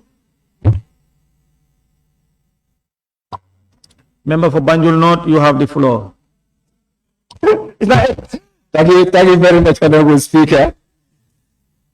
Honorable Speaker, to start with, I think as Parliament we are lacking the budget spirit, because looking at the chamber right now is very unfortunate. If you watch other countries during their budget session, especially budget debate, the level of participation by honorable members, you will know that those countries are very serious. But it is very unfortunate that this is what we are currently faced with, but notwithstanding, we are on record, and it's important to also highlight some of the things that we really observe according to the budget that was laid and also the report that was laid by FPAC. But before going further, I will seize the opportunity to thank the Honorable Minister with his entire team for working tirelessly to provide such an important document, and also the FPAC through the chair for also providing a very important report for us to consider. Honorable Speaker, if you can allow me, Honorable Majority Leader, to start with, I just want us to understand that the national budget is the most powerful instrument, and I will borrow this from the Honorable Majority Leader. During the budget retreat, he made it very clear, and I quote, "The national budget is the most powerful instrument we possess as a parliament to translate our collective vision into tangible development outcomes that directly improve the lives of the Gambia." And I unquote. This is something that we must all remember and put into consideration. But again, from my humble self, Honorable Speaker, I believe as far as we keep on managing problems in this country, we will never solve them as a country. And the solution must come from Parliament here. And to start with, Honorable Speaker, we have all seen the budget that was presented to us as estimate for next year, which is 2026. And we will all agree that the most or the biggest concern that we have as Parliament and as a country is about the debt servicing. The amount allocated, which is about 13 billion, is a concern. And thank God that according to the report, it is also talking about debt sustainability. And this also talks about the allocation of nearly 1/3 of the domestic revenue to the debt service is a primary concern. The Assembly must assess the long-term sustainability of this part and its impact on national development, because this is something that we just cannot go ahead with, even though we have no other choice, but it's something that we really need to look into. But how can we do that as a country? That is why it is important for us to start prioritizing our social sector ministries. It's very important. And why I am saying this, today, I will share with you, for example, the budget overview, which I also mentioned last year. Looking at the budget overview, the amount that the government is contributing, which is the GLF, for last year was just 71%. Meaning the 29% was based on what? Grants or loans. But looking at that also, whether we were able to achieve that, especially when it comes to the grant component of it, meaning if we cannot get the grant, we must go for the loans.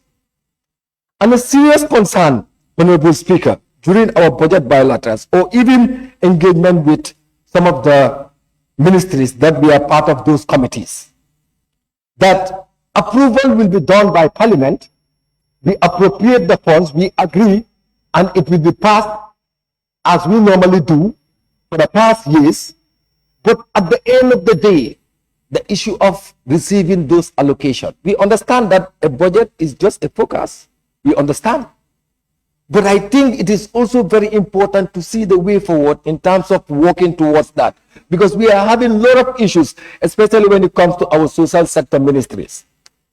Honorable Speaker, today, why do we have to approve budget lines, or let's say budget for ministries like health, when we don't even know how much our public hospitals are making in terms of revenue? Because the budget is revenue and expenditure. And this is exactly what we are doing as Parliament. And the laws are there. Why should it that in a situation whereby hospitals have more power than even the ministry itself? For me, it doesn't make any sense. And Honorable Speaker, many speakers have made very important points here.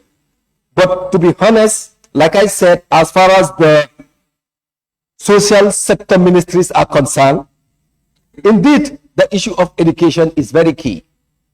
And we have all seen, for example, the member of Kansala made something very clear here, that looking at the allocation when it comes to the funding, when it comes to areas, higher education is a concern, because they cannot have areas of 208 million and you only allocate them with 100 million. Honorable, I missed that. I overheard that you said the hospitals are not accounted for, they are not audited. I'm talking about the Ministry of Higher Education in terms of areas that they are owing. You said hospitals are not audited. No, I've already passed the issue of hospitals.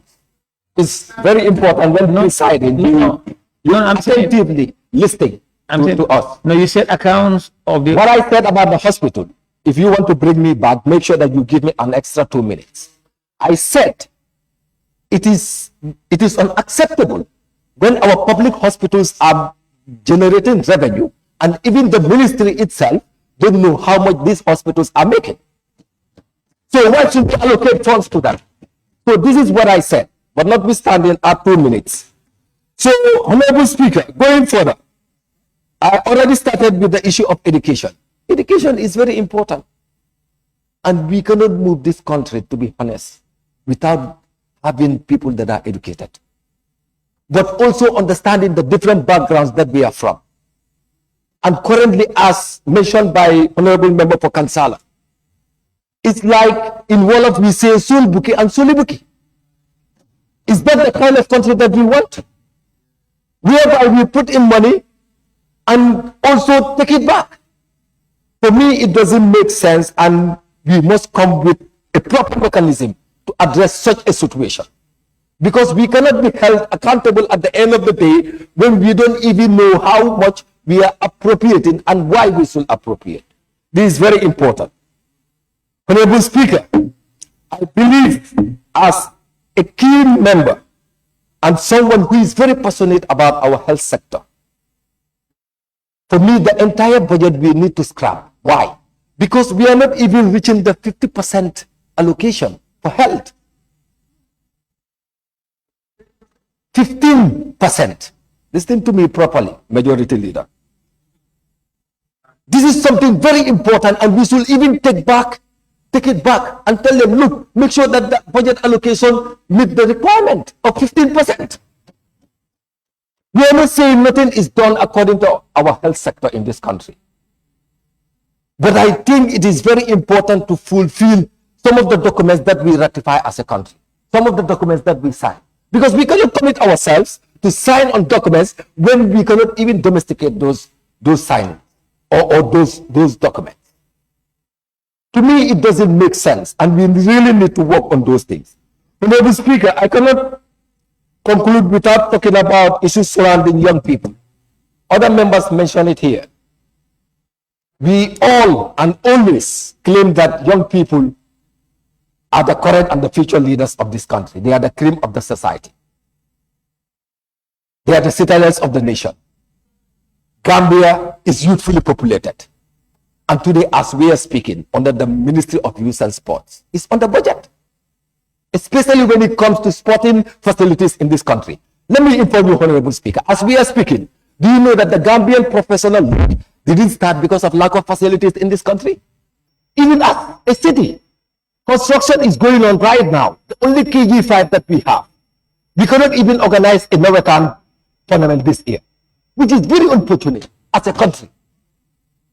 And this is something that we need to look at. So let's...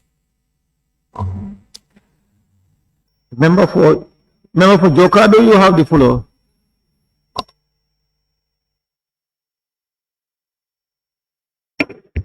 Thank you very much, Honorable Speaker, for giving me the floor.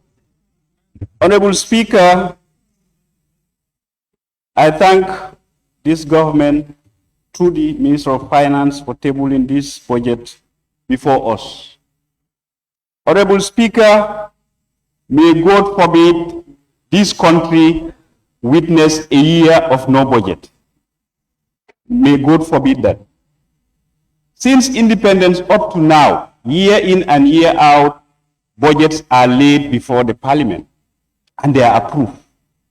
And I think this one also is not an exception. We are going to approve it no matter what. We'll approve it. I know that. Yes, Honorable Speaker, development is something that we cannot just bring at one go. It's a piecemeal. People are talking about electricity. Some are talking about hospitals, schools. All these things have been brought in a piecemeal basis because we cannot do it at all.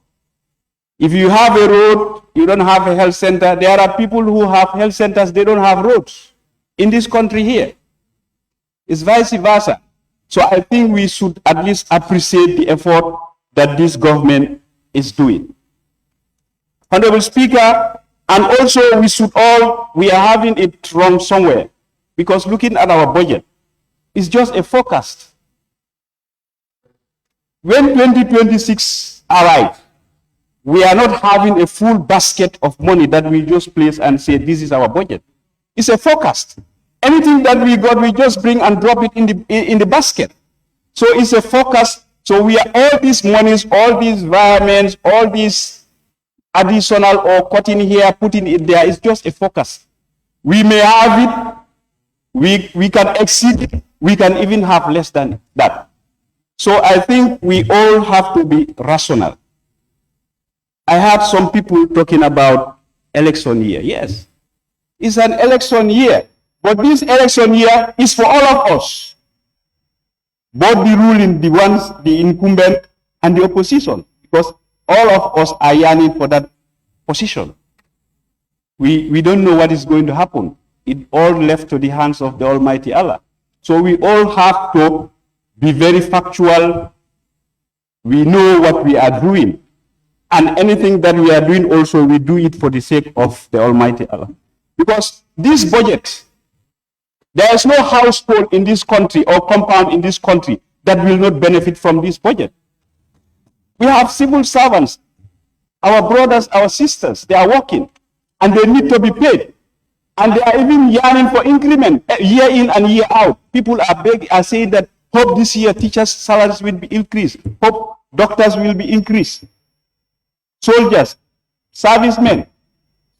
So I think we just have to be at par. We all think of for the betterment of the Gambia. We pass this budget for the benefit of all of us. Honorable Speaker, this government is really trying very well. Since independence in 1965, very few communities were just benefiting when it comes to electricity. Very few communities. But now, people in the deep rural area who are not even expecting this thing for them to see light, they are fixing their meters. And if we don't have budget, how can we have all those necessities? Those are basic necessities that people need to have. So we must be passing the budget. I know there may be differences, but at the end of the day, we all have to come together and work together so that we see that the country move forward. Thank you so much, Honorable Speaker. Thank you. The member for Central Badibu, you have the floor.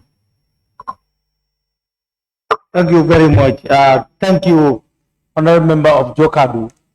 I know you are scared of budget not being passed, but I think history, sometimes you have to make things, you test them and see whether it will work. So if Gambia is not without a budget, I think, we will also feel it so that we know how ordinary people are feeling it.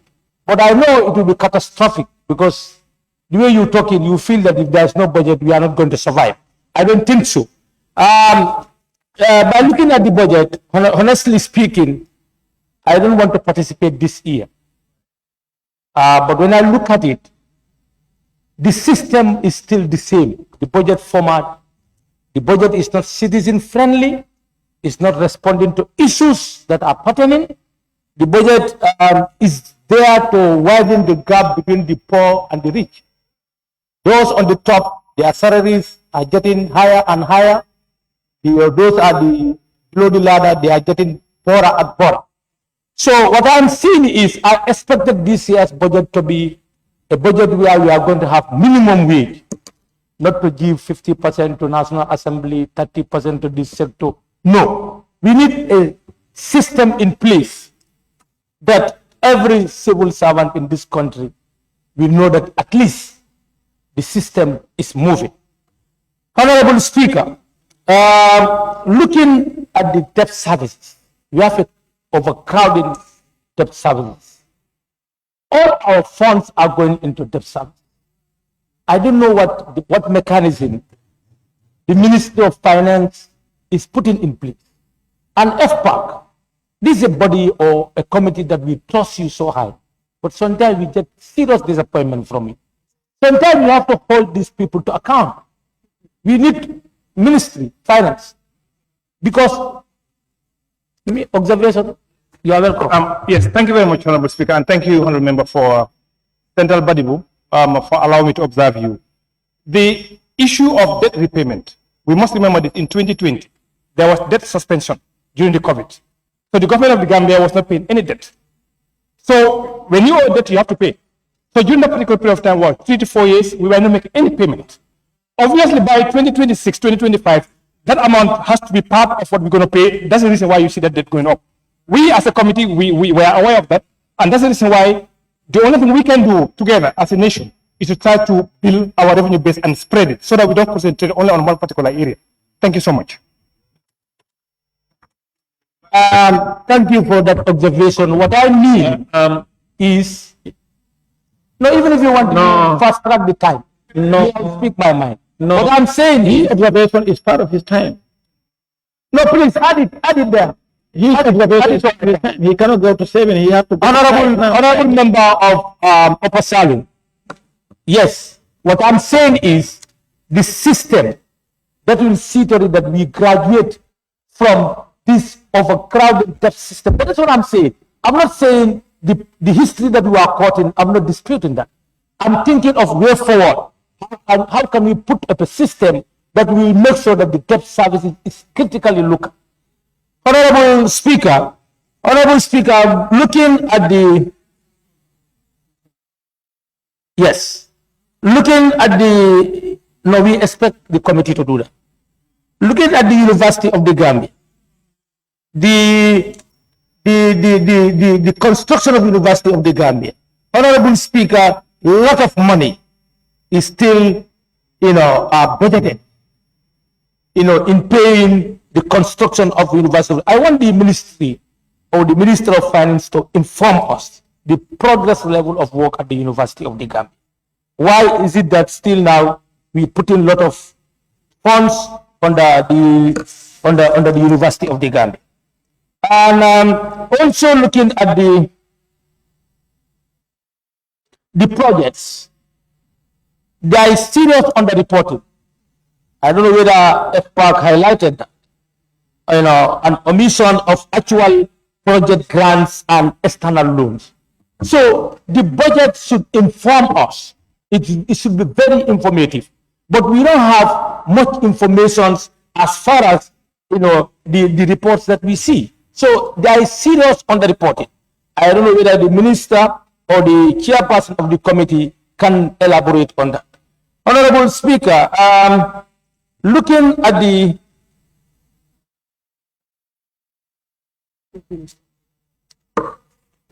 underreporting, the projects. Looking at the projects, ECORIC projects, and other projects on the Ministry of Higher Education. So it's good that when the president is on tour to better inform the citizens how those projects are funded, because the information or the speculation is the president is putting his hand from his pocket to do those projects. These projects are Gambian citizens' projects. Do you understand? So misinformation during the political tours are very high.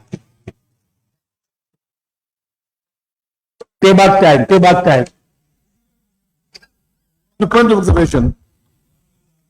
Honorable Speaker, the budget also, if you look at the National Development Plan and the SDG, the budget should be linked. The National Development Plan should be linked to the Sustainable Development Goal.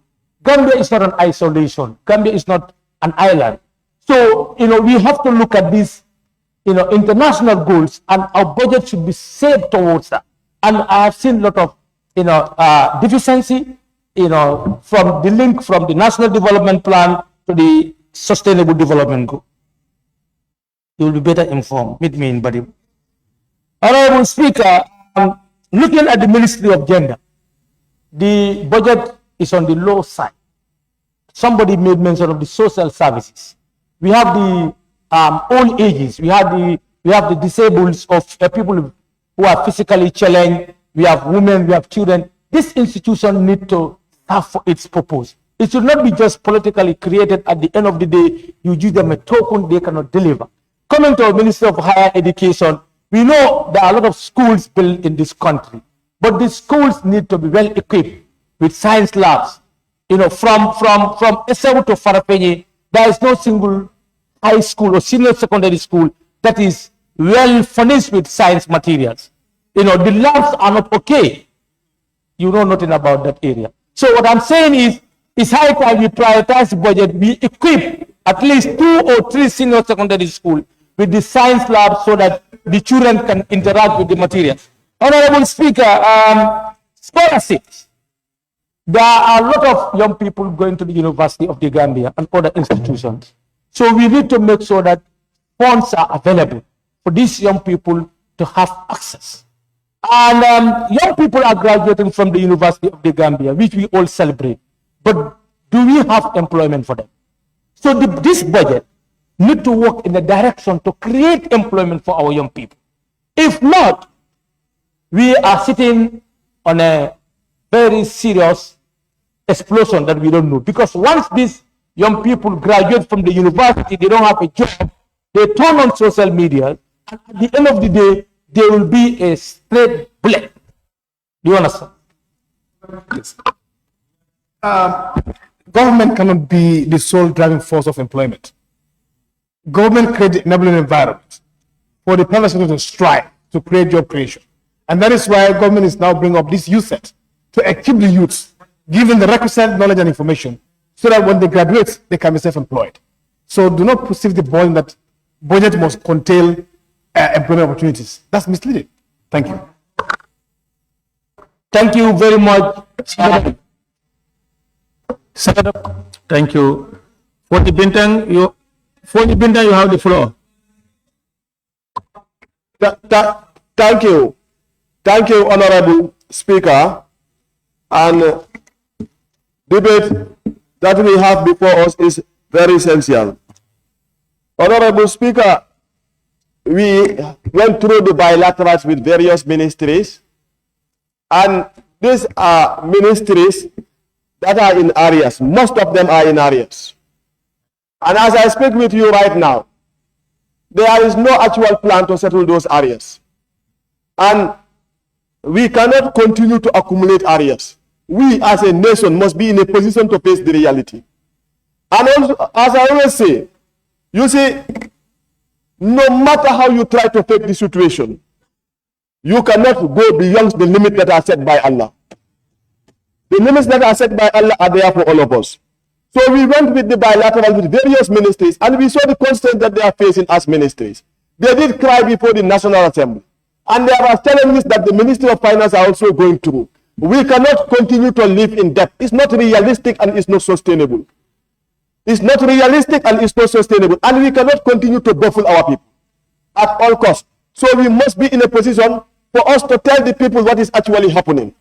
That, like the honorable members state here, for the Ministry of Higher Education, on the scholarship, the areas that they owe to tertiary institutions is almost $208 million. Now, the scholarship that is given for this year is not enough. The amount of scholarship that is given for this year is 100 million. That is not enough to settle areas. Talk less of the coming year. What are they going to do? We hear the member for Central Bodibu was talking about the science labs in senior secondary schools.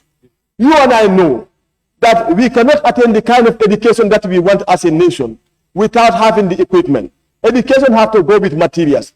So we must be realistic. And we cannot continue to take loan and loan and loan and loan. Looking at the Ministry of Basic and Secondary Education, the CPU, PCU, their PCU unit, now the PE for this year is only 10 million. And that cannot settle it. That will only take them half of the year, and it cannot take them for the full of the year. I don't know how the Ministry of Finance came up with that, and the Ministry of Finance will be in a position to clarify that. Now, we talk about electricity, we talk about water supply, we talk about budget for the various ministries and government institutions. Now, after we budget to various ministries, when it comes to national development, all our people should have development equally. But then you look at who supports who and who is not supporting the government. And those that are not supporting government, they are penalized in terms of getting the development that they should actually have, which should not actually be. And also, the government, at any point in time, they should be in a position to tell people the reality that this is the national budget. And from the national budget, we are bringing water. From the national budget, we are supplying electricity. From the national budget, we are having schools. From the national budget, we are able to pay our civil servants. But not through a favor from the president, not through a favor from any political party. This must be realistic. This must be realistic. I also want to go further for us to look at the budget that we have. You are looking at this debt service for this year. We are using 13 billion for debt service. And you said that debt service was under suspension. And 13 billion, the debt service alone is more than any ministry that we are actually going to settle for this year. So now, for long we have been accumulating debt.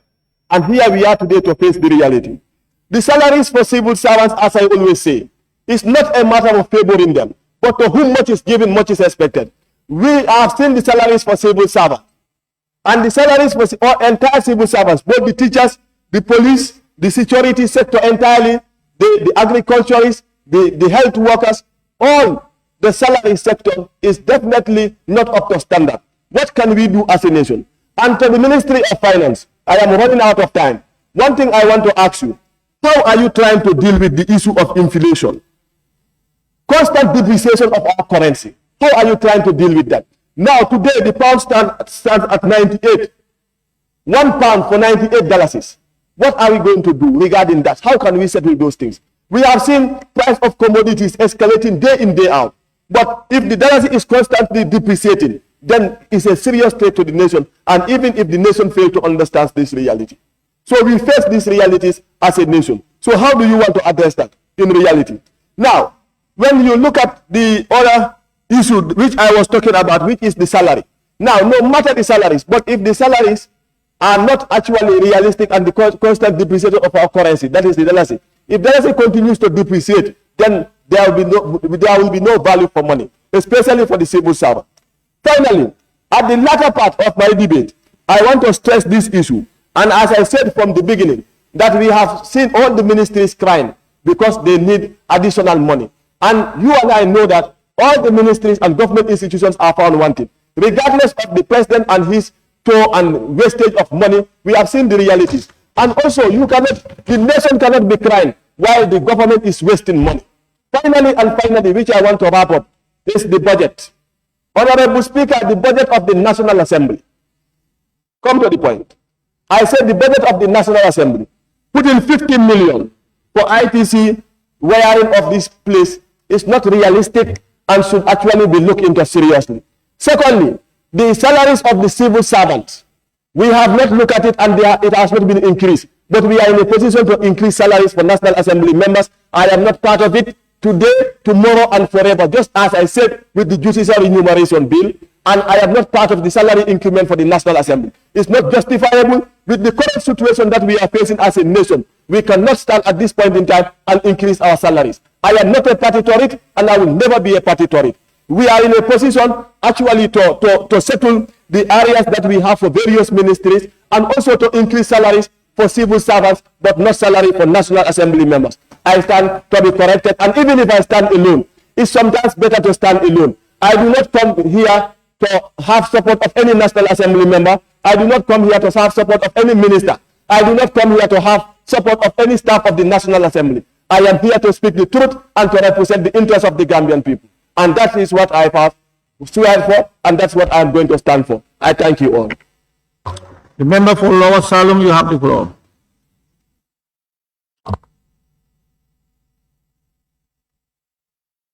Thank you, Mr. Speaker, for giving the floor. Can I also join my colleagues to thank the government of the day, especially the Minister of Finance and Economic Affairs. Honorable Speaker, this is where separation of powers comes in. The executive will do their own, then the parliament also will step in and scrutinize what is better for our people. But, Honorable Speaker, there are most important things that I have seen in this budget. I sat here now for 8 years now, but then this year budget, the way and the manner it comes to Parliament, we must say bravo to the Minister of Finance and his staffs. Honorable Speaker, you see, whenever the opposition speak, before they land, we will know what they want to talk about. Honorable Speaker, the norms that comes back to Parliament, we have seen how the estimates or the budget process goes. Honorable Speaker, the member for Kenya says, you cannot quote people's name in the budget, but then they feel the reality of the budget. But I can easily tell the member for Kia, the Kiang West Road is part of this budget. Means the Kiang people have filled themselves in this budget. Honorable Speaker. Honorable Speaker, before going for the Honorable Speaker, you see, just recently, the FPAC recommendation on recapitalization of GEC is a good move. They put $150 million for a start. But, Honorable Minister, this amount of money that is given recommended by the FPAC, we have seen how that company is working. Honorable Speaker, recently they have built a plant. At the end of the season, they were able to sell energy to NAREC. It's a good move.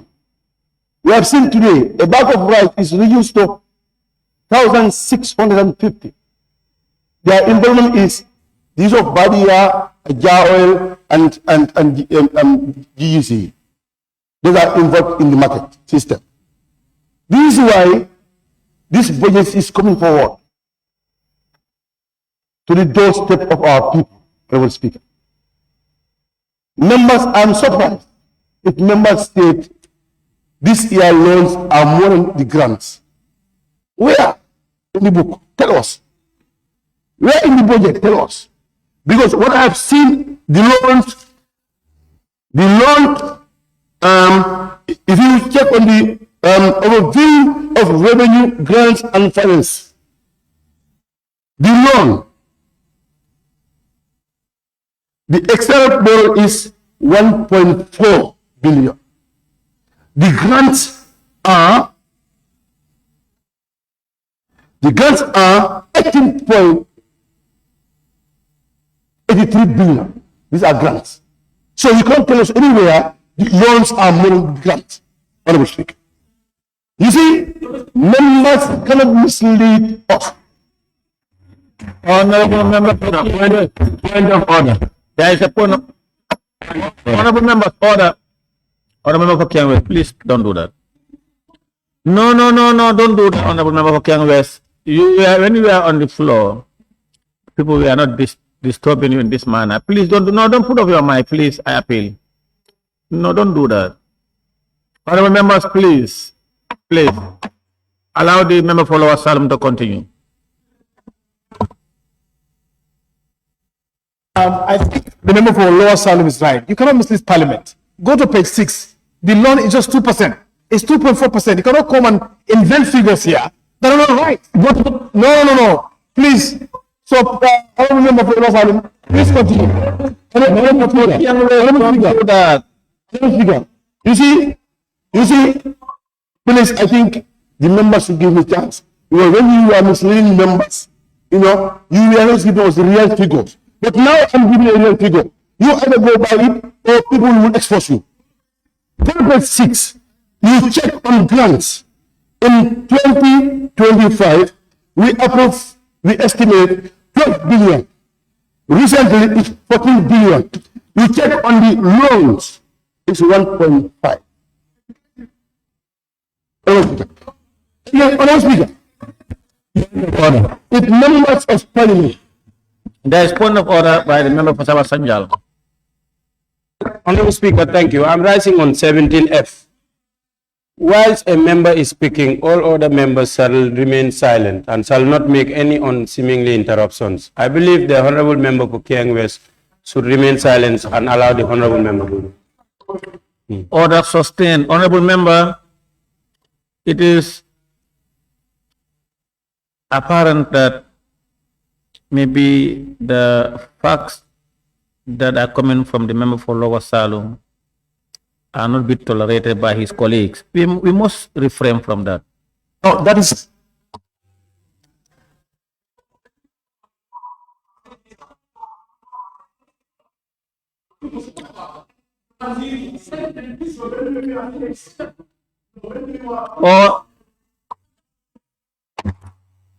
Honorable members, I don't want to invoke. Honorable member for Lower Salem, take a seat. Honorable member for Kiang West, I want to appeal that we maintain decorum. Please allow him to contribute. But don't keep.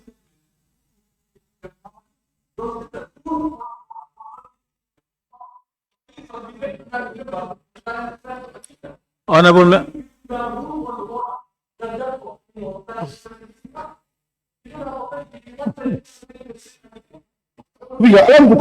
Order, please take your seat.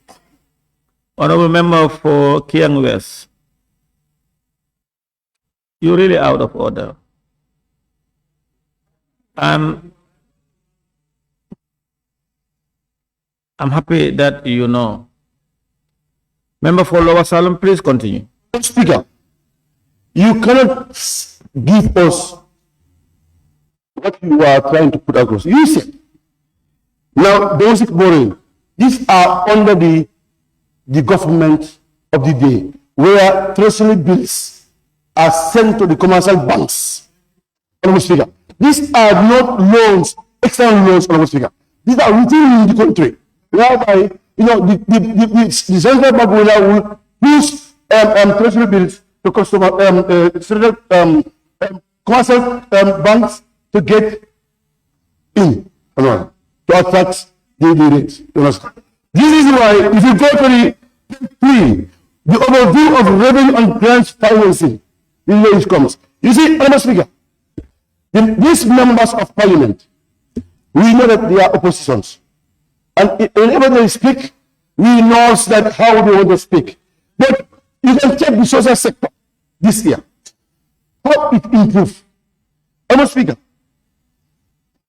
the support of disabilities, this budget has given $4 million. The Shanghai Initiative, $20 million. The agricultural equivalent, $75 million. 79. The emergency is $52 million. Support on variable Gambians, $4 million. Support on research and innovative, $30 million. These are all sectors that this year has addressed, Honorable Speaker. If the same oppositions are now giving us that you take 100 million from agriculture, you start giving to projects that there are VF components where the government should pay for those projects. This is why those VF components have to pay to those projects for their counterpart contribution. If you don't know, you cannot mislead members of parliament. And again, Honorable Speaker, the health educations, there's a member who said, he said it's zero. It's not zero. This year, they have been increased on that budget line.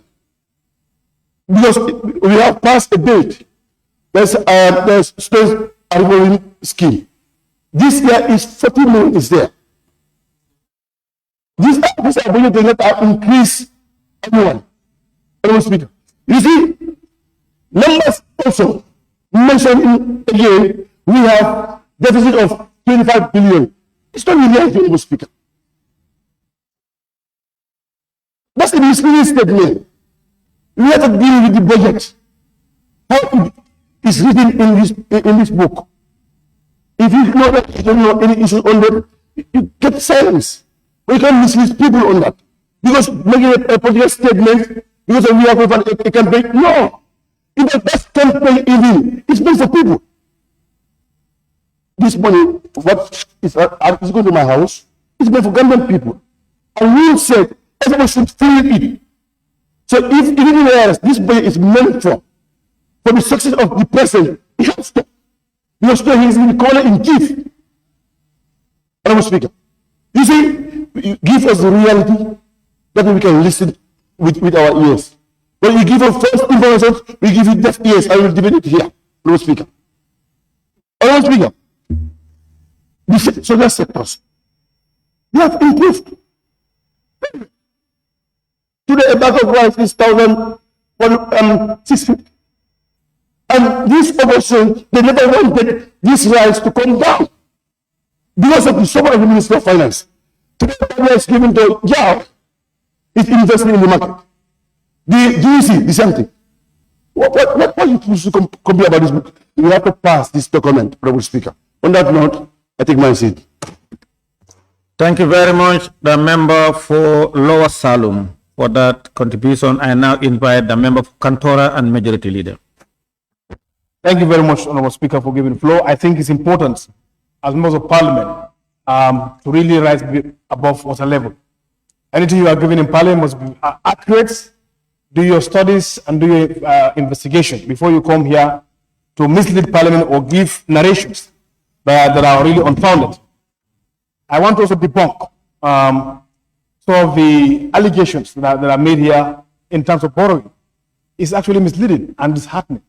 Go to page 3, look at the foreign borrowing, amortization, domestic borrowing. It's just 2% of the budget. You cannot come here and be giving things that are unfounded. And secondly, also, as you rightly mentioned, domestic borrowing are meant for us to scout for resources within the banking sector. Rather than attracting, we have a call on government that reduce the amount of money you borrow outside. But let's really look inward to get fundings to fund our social projects. And Parliament cannot come here again, try to give an ugly picture to that. Let me tell you, there is no government in the world that doesn't borrow to financial development. Even the advanced nation, loan is not a problem. How you really, put that loan into best use to really impact a lot of people matters. This Parliament, we've ratified and agreed $93 million US dollars for the OIC road construction. Who can stand in this Parliament and say that road did not impact traffic, did not impact industrial boosting, and did not also impact trade and commerce? Nobody can say that. So these are interventions by the government to be appreciated. And second, you are standing here saying that scholarship this time around has reduced. Lest we forget, or we don't do our findings properly. This Parliament has passed a bill, student revolving loan scheme. We are encouraging students now that we cannot put all the burden on government, but let's find a mechanism whereby government will give you a loan, you educate from there. Once you start working, you pay back. So how can you clamor again at canvas as if you are not really reflecting some of the decisions we take in this hollow chamber? This very Parliament has passed that bill into law. That moving forward, for us to make sure that the government really transform and bring some innovation, let's go into education financing by creating a student revolving loan scheme. It has been passed here, so I'm so disappointed. Listen to members of Parliament that come 2026, there will be no scholarship. I think it's important that when documents are given to us, we reflect back and look at them and read them thoroughly before we come and make some remarks. It doesn't really tell all of us. It exposes that you are speaking on a topic that you have no idea about. It exposes you as a member of Parliament that you haven't taken time to do your homework well.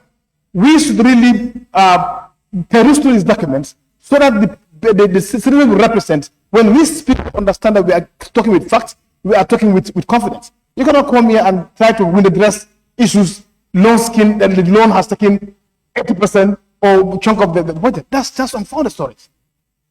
Right. Honorable Speaker, I will make this clarification. I think let me also congratulate the Minister of Finance. With the meager resources we have in country, they were able to prioritize so many social safety nets in the budget. We've seen how they prioritize education. Now, if you go to page, budget book page 27, you can see that they have given about 13.59% to Ministry of Basic and Secondary Education. For any nation to strive and develop, you must inject heavily in education. And this government is oblivious of that. That is why in every budget cycle, government does not give deaf ear to education. Because of education, we are here today representing those very people that voted us in. So government understood. That is why if you look at the priority of government, the USAID project was really meant for that.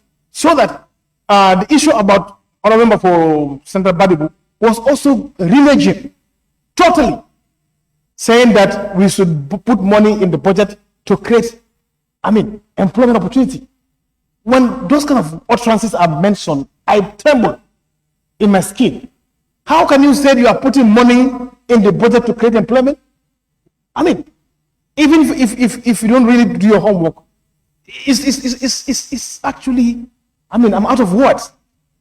What government could do is to create the enabling environment to make sure that policies and programs whereby the private sector can strive. Government cannot be the sole provider of employment in this country. And that is why, since His Excellency comes into power, he put in place a reform process whereby the private sector will strive in a manner in which it will create job opportunities. That is why you are now seeing big companies now operating. So, having said that, if you also go to page 27, I refer to Ministry of Health, 7.8%, of course. Is it enough? No. I want us to really push further to attain the Maputo Declaration. The funding for health need to be really looked at. Everybody here should take health as a priority. I will call on the government to really, we appreciate what is here, but is it enough? It is never enough to finance health. Health is a very, very important sector. Every citizen, this is our hope. From your region up to Edward Sir Francis Small Teaching Hospital, when we are sick, that's where we normally go to heal ourselves. So basically, we applaud the efforts in that intervention as well. And it's also important in debt financing. Once you borrow, you cannot, how do you call it again? Defect. As a country, you must make sure that you pay your debt. And as alluded by member for Lower Salem, of course, of Upper Salem, there was a debt freeze for us during the COVID to give it the enabling environment to strive. What we need to do to work hand in glove with the government to make sure that we expand our revenue base, to look at those untapped areas, to tap them, not necessarily increasing tax. These are quite different things. When we talk about revenue expansion, it does not really mean literally that we are going for a revenue upsurge. We're trying to look around to be innovative. And that is what the government has been doing since inception. We used to have $500 million collection monthly, but because of stringent measures that the government has put in place, creating one single treasury mail account to close all the loopholes, we must appreciate this dynamic Minister of Finance seated here. Since he assumed office, he has done a lot of reform process. This SIPCA, this issue of what? Article the war, you name it. These are all giant strides in making sure that we materialize revenue generation. So let's work with government in terms of looking at avenues that are on top to look for resources and fund our priorities. I can tell you, as of this year, up to now, we haven't yet received appropriate support. But because of we believe in ourselves, we make sure that we close all the loopholes and the gaps, we are able to sustain. In fact, we can do without external donors. And it is this government that is setting that pace rolling, that we can believe in ourselves, we can fund our development need. It is this government, first of its kind, building road construction, highly intensified projects using GLF funds to build this road. So they deserve commendation. Point of order, Honorable Speaker. There's a point of order from the member for Serekunda. Can we hear that? Thank you very much. Order 26. 2. A member shall speak standing and shall address his or her observation to the speaker or chairperson. And what the honorable member is doing, he is addressing the gallery.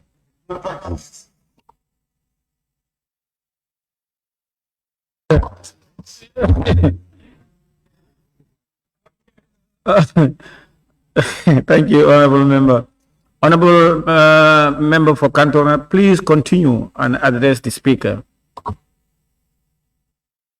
Honorable Speaker, every sentence I begin, I call upon the Honorable Speaker.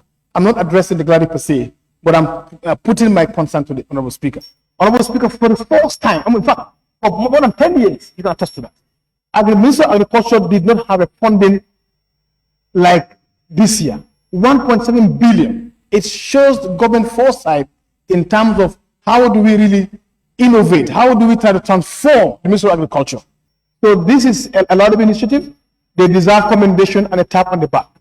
And for the first time, we are also looking at how do we recapitalize GGC, the Gambia Ground Corporation, to make sure that our farmers, whenever they go and harvest their crops, there's a market available, funds are available to buy their crops as well. Honorable Speaker, to Ministry of Works and Infrastructure. Honorable Speaker, the government, I'm calling on FPAC and the entire parliament that every savings that we have, let's inject it to these key sectors. The Ministry of Petroleum and Energy, so that the electrification campaign that the President promised makes sure that 90% of electricity in this country.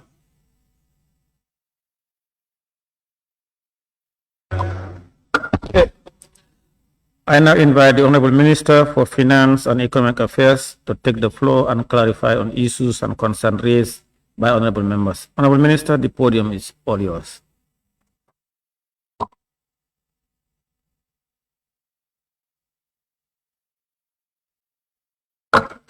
Honorable Speaker and members of the August Assembly, I thank you all for your active participation in the debate.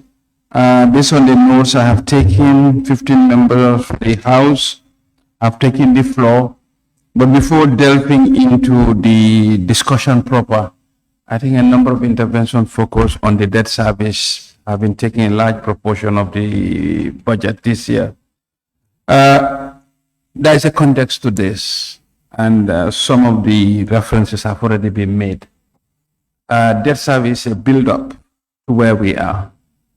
With the onslaught of COVID, Gambia entered into what they call debt service suspension initiative, which meant that debt principal of external debts were deferred.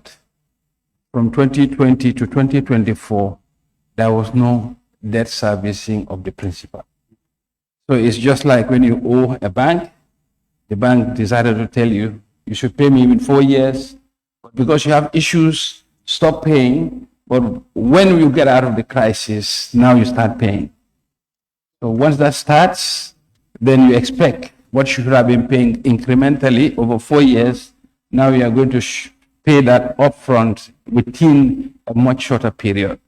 That adds to the debt challenge that we had, particularly for this year's budget. The second, also most important element is the impact of exchange rate. When these debts were contracted, the dollar was hovering around 40 to 50. Today we are in the 70s. So that is an exchange rate depreciation of more than 30 to 40%.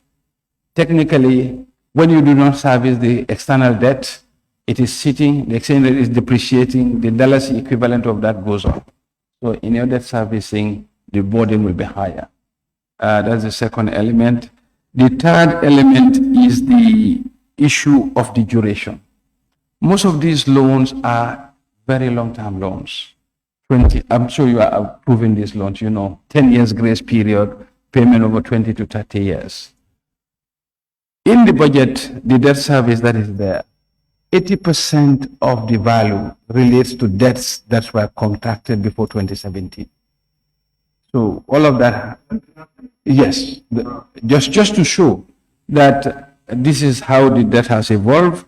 And we as a ministry have taken very active interest in the issue of debt because it's the biggest fiscal risks. And we believe we are not alone. We are looking around, we are working with our partners. But the issue of debt is not unique to Gambia. Globally, with the onslaught of COVID, almost all the countries, their debt level have gone up. I think I have also already shared with the clerk of the House the publication from the World Bank called World Debt Bulletin to be circulated to the National Assembly members, where each country debt evolution is populated. It shows each country. And I will show you how Gambia stands within that context. I think within the region, we have the lowest, we and Guinea-Bissau, in terms of absolute debt size. But this is not to make it not important. It is still one of the biggest challenges we have in our fiscal management, and we are putting strategies together to manage this. What are the key strategies? We make sure that we do not borrow non-concessional loans. By that I mean is we are not borrowing any external borrowing that are not concessional. That means for every loans that we take, minimum is that 35% should be grant element. So like if you take a loan, all the loans we are contracting, it's like 35% grant and or 65% loan component. That is the strategy going forward. And more importantly, we are not borrowing from open market. We are borrowing from reliable international financial institutions, who are development partners. So we have taken note, and myself and my team are working vigorously with our partners to look at how we can manage the debts. And these are the strategies we are putting in place. I just want to let the August Assembly be aware of that. And I will zoom into the individual interventions. The allocation of the development, the member for Kian West mentioned that the allocation for development from the GLF is on the low side. Yes. Why so? For an obvious reason, most of the development budgets are funded through the loans or grants, basically. And for the information of the House, all the interaction with the World Bank now are not on loan terms. Whatever financing we receive from the World Bank are all grants, be it budget support, be it specific project intervention. Equally, the same is true for African Development Bank. The only international financial institutions that are giving loans to us are the Islamic Development Bank and other institutions. But even there, we always ensure that the grant component must be as a minimum 35% of the loan amount. This will go on to answer the questions relating to loans and the impact of borrowing. I think mention has been made of our intervention in roads. And I did mention that in an earlier intervention in this August Assembly, research has shown that intervention or investment in the road infrastructure give a return of fourfold to the investment, to the cost of that. So also mention was made, as has been discussed, that a large component of this budget is loans. No, only 2.5% of the total budget is loan element.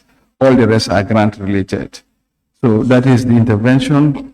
For the member for Latrikunda Savigi, primarily it's not farmers. We are surprised because this is the largest allocation to the agricultural sector based on our records that we have kept. We've moved from 800 million to 1.7 billion, 77, which is an increase of 84%. And this is not a political talk.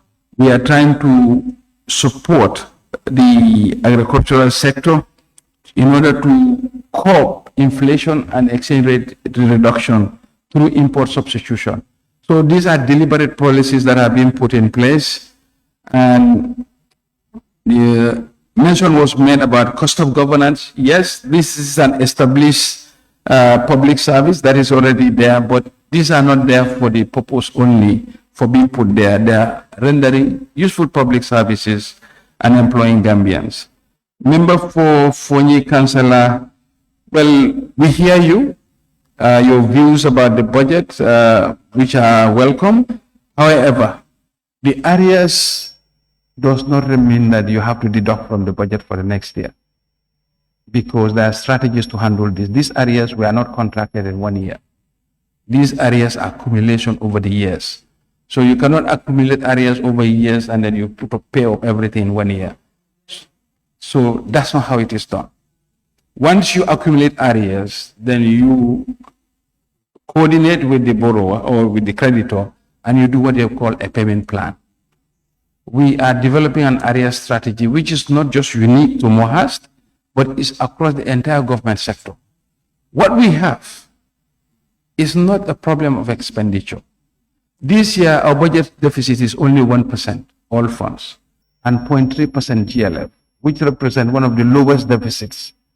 So this is a deliberate strategy to manage our debt stock, because if our revenue base is not enough, the only way to go is to borrow.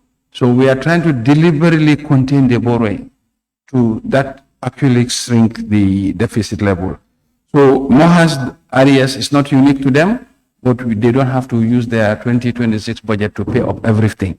So indeed, the budget for Mohas is there, and Mohas will work on the payment plan with the sectors, as well as we as a ministry are working on a budget area strategy. I like the comment from the member for Joshua, and which I think the focus of this house should be. You cannot just focus on budget discussion on allocation and expenditure. You have to focus also on how the revenues are there to support that. We've not had much debate on the upside, because without the revenue, where are we going? Because we are pleased that the strong partnership we have with the donors are helping us with the budget support. But this budget support do tend to come because of the time difference. Our largest budget support partner is the World Bank. And our national calendar in terms of financial years are not the same or in line with that. Our national budget financial year is from January to December. World Bank start from July to June. So you'll see we have 6 months out of planning time with them. So that's why you'll see in every given year, the budget support tend to come in the last month. As we speak, we are now in November. We have not received any budget support yet. Yes, we have passed all the thresholds required, all the triggers. They are going to their board at the end of this month, and we likely get the budget support. But this has direct impact on allocation, because if you cannot spend without revenue. So if the expected budget support has not come in your budget execution, you tend to build up areas in the system, and this is why sectors are complaining. So I like the comment of the Honorable Minister for Joshua, and we encourage the National Assembly in the budget discussion to focus more also on the revenue. And we are working very hard on that, but I don't think it's a one ministry thing, it's a whole government approach. And the concern he has of the agricultural ministry in terms of the ministry proper vis-a-vis the project is noted, and we will pass the comment on to the relevant sector. So the comments have been very welcome in terms of that GRA can do more. Yes, and we are trying to strive on digitalization to increase the collection of taxes without increasing the tax rates across. The increase in the personal emoluments is not because of any salary increase per se, but you have year-on-year increase. Like, for example, once you complete a year on a grade, an increment will be due to you. And also some sectors are now recruiting. So that is what is there. We have no salary increase per se, but individual year-on-year increases as well as the number of staff being recruited have been increased. The member for Serekunda has mentioned how the allocation to Office of the President, and I think that was well dealt with by another member here, which is a member for, to say, I like the intervention from the member for Serekunda, which bifurcated that the allocation to Office of the President is not the Presidency's allocation alone. You have about 5 subvented entities where those expenditures all come under that. The issue of the departmental self-revenue is worth noting, and we are now working on a strategy whereby agencies and MDAs that generated revenue and are subvented will now be asked going forward that before their allocations are given, they should give us an idea about how much revenue are they making. Because the concept of subvention should be a top-up. If you collect revenue, you should get additional revenue only, additional allocation of resources to the extent that your revenue cannot cover it. It is noted that the self-raised revenue has been addressed correctly, Honorable Member for Serekunda, in the Public Finance Act, but practice and the calendar of the budget makes it almost impossible. But we will be working on that going forward so that there will be a visibility. And this will help the National Assembly members to understand the rationale and the thinking behind certain budget allocations, like certain sectors like Ministry of Youth and Sports, which have revenue sources not within this budget, but which have been legislated. And other sectors are there. Ministry of Health, if you look at RVTH, all the health centers, they do raise revenue. University of the Gambia, they do raise revenue. So it doesn't mean that those are only operating on what we give here. They have revenues that they are raising and they are spending as they raise. And those are approved and legislated by the National Assembly. But for visibility purpose, that will give a bird's eye view of the all resource envelope these sectors are getting. But normally, even for us as a ministry to compile our government budget is a very big task. But we will be endeavoring to bring them along with time, just like we have introduced the program-based budgeting on a pilot basis and on an incremental basis. And that will help understand, help explain how the budget allocations are done. Yes, the member for Brikama South did ask for the program grants and the implementation. Most of these, we have met all the triggers, and the various institutions are going through that approval process to allocate resources accordingly. We have no information to believe that what is there will not be released. But normally, as I have mentioned, these disbursements will happen to be towards the end of the year. Yes, I did mention about the personnel emoluments increase, that staff increases overall, and year-on-year increase. SOE commission needs to be increased. Yes, this is an important commission of the ministry, and we heed your this thing. But because of the resource envelope, and I think the work of the commission also needs to be put in context, because the commission cannot replace the agencies they are supervising. So we would rather let them be even using the consultants more and ask the agencies to prepare the reports that they would want, instead of them preparing reports from first principles. But notwithstanding, additional resources are welcome, and we will do what we can for this. Implementation of the project, yes, we are aware of that. That's why now increasingly we are trying to look at a different way on how to implement government projects. We have now started a pilot with the RISE project, whereby we are now integrating implementation and embedding it through government systems. The new RISE project at the Ministry of, which is multi-sectoral at the Ministry of Finance, is now being implemented through the individual line ministries. The key aspect is we have the centralized fiduciary unit that takes care of the fiduciary, but all the program and activities are now pushed at the ministries. So we have the Ministry of Basic Education, Ministry of Higher Education, Ministry of Accountant General, Ministry of Internal Audit, that are now, instead of creating a PIU for implementation. So this is called Performance for Results approach.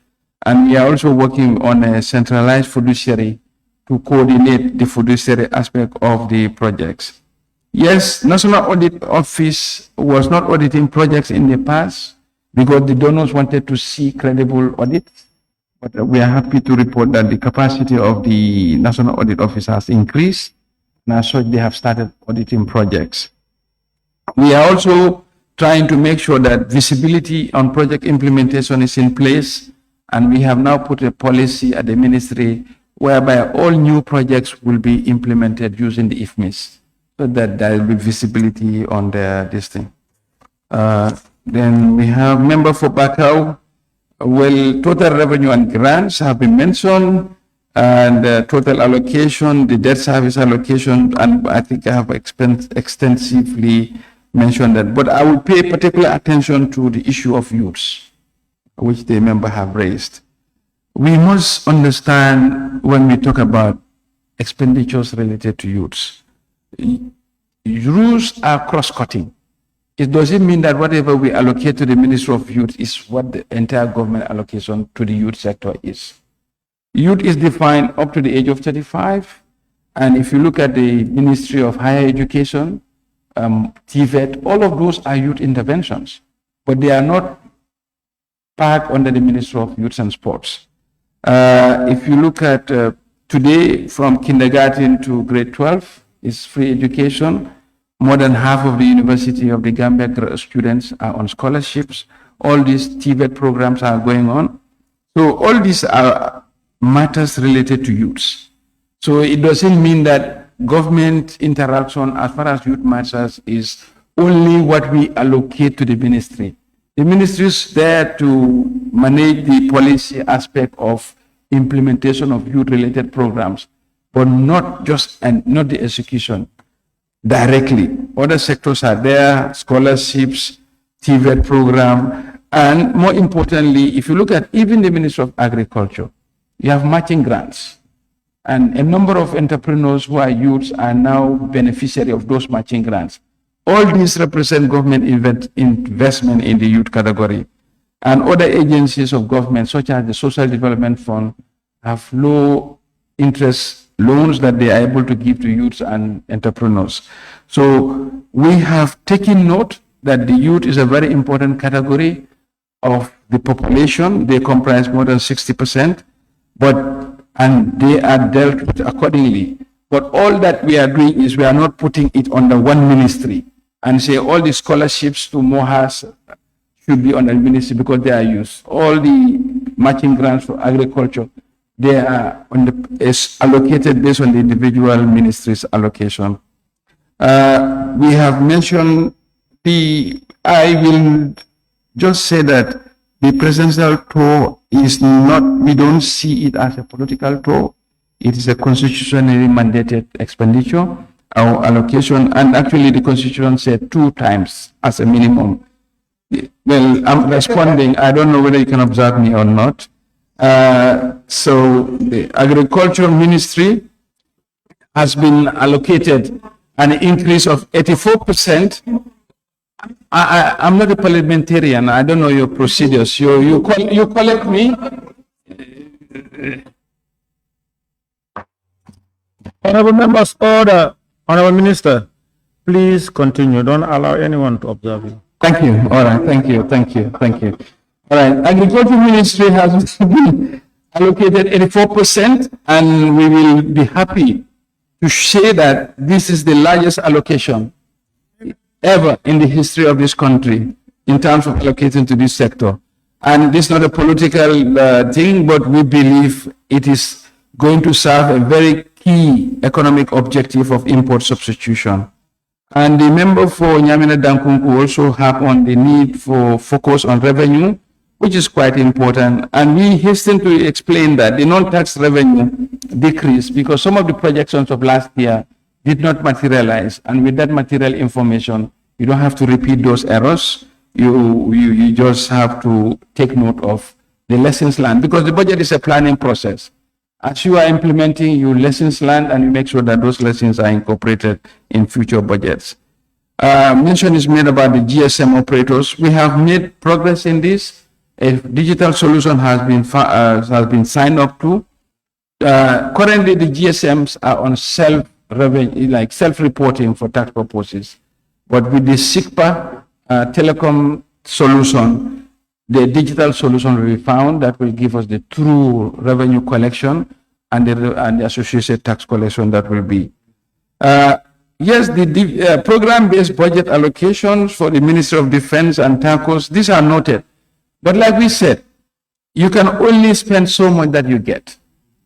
And if you want to spend beyond that, the only way to go is debt. And already we are trying to manage the debt stock with a lowering of deficit. We have no choice but to really constrain expenditure. And this is not our wish, because we know at the Ministry of Finance that the government is one of the largest active players in the economy. A reduction in government expenditure is actually undercutting your economic growth. So left to us alone, we will try to spend as much as we can as a ministry, because that will expand the economy, improve the life and livelihood of every Gambian. But then it has a concomitant effect that unless it is funded, you are only increasing expenditure on borrowing. And that is not very right. That's why it's the way forward out of this is for all to work together to increase the revenue size Once the revenue increases, definitely the allocation will go accordingly. So that is what we are doing. Member for Talinding on the allocation to sectors. Member for, it's not that we are not aware. We are very aware, but these are fiscal constraints, and we wish we have the latitude to allocate as sectors need. Certainly, it's not. That is all. And when it comes to school feeding, we are very aware, but this sector is supported. We have the WFP, you have the U.S. Department of Agriculture, and we have the Ministry of Finance also allocating. So we know very well, not all the country is covered, but it doesn't mean that we are negligent. So most of us are beneficiaries from that program, and will not do justice if we have had the resources and we don't. But it's just simply because of resource constraint. Yes, when it comes to classroom building, when you have a partner, you don't crowd out your limited resources. MRC Holland Foundation is doing a great job, and they are a development partner. So their contribution is noted. That's why we give them the space to help us with the construction of school classrooms. And we will be very pleased with the process, progress and performance of the MRC Holland Foundation. We believe we should not crowd out our limited resources when they are very helpful. Member for Banjul North also on the debt service. Of course, I think I've responded to that adequately. And areas for Mohas, similar comments which have already been answered. So member for Jokadu, I think the member for Jokadu raised a very valid point. Budget is a planning process which is 1 year. You don't do whatever you want in your entire 5-year plan in 1 year. So it's an incremental process. We are improving and we are learning as we are going. We'll be doing that, and we call for I think the national clarion call should be revenue mobilization for every citizen. Once the top line grows, then expenditure will not be an issue. Because we are aware that the more government spend, the better for the economy and the better for the citizen. But if you don't have the resources, how can you spend? Yes, so I will hasten to reply to the member for Badibu Central to say that the budget is not, unfortunately, we don't see it that way. We believe this budget is people-centered. We have allocated more than 25% to social sectors of education, health, and infrastructure, and agriculture. As we speak, there is nobody in the civil service who is paid less than 6,000, and this is what this budget is delivering, and we are trying our best. Linkage of the budget to the SDG of our National Development Plan, this is certainly the case. And member for Fonyi Bintang, yes, I have answered your question on the area strategy being developed, particularly for Mohas. Mention was made of inflation. Yes, the inflation was not just unique. It's not just unique to Gambia, but we're happy that the central bank monetary authorities are making the necessary effort. And as we speak, the latest inflation figures we have is about 7%. And the price of basic commodities such as rice, I'm happy that the member for Lower Salum has mention of how a bag of rice is now 1,650. And these are my observations, and I thank the comments from the Lower Salem and member for Kantora Majority Leader for the support. I thank you.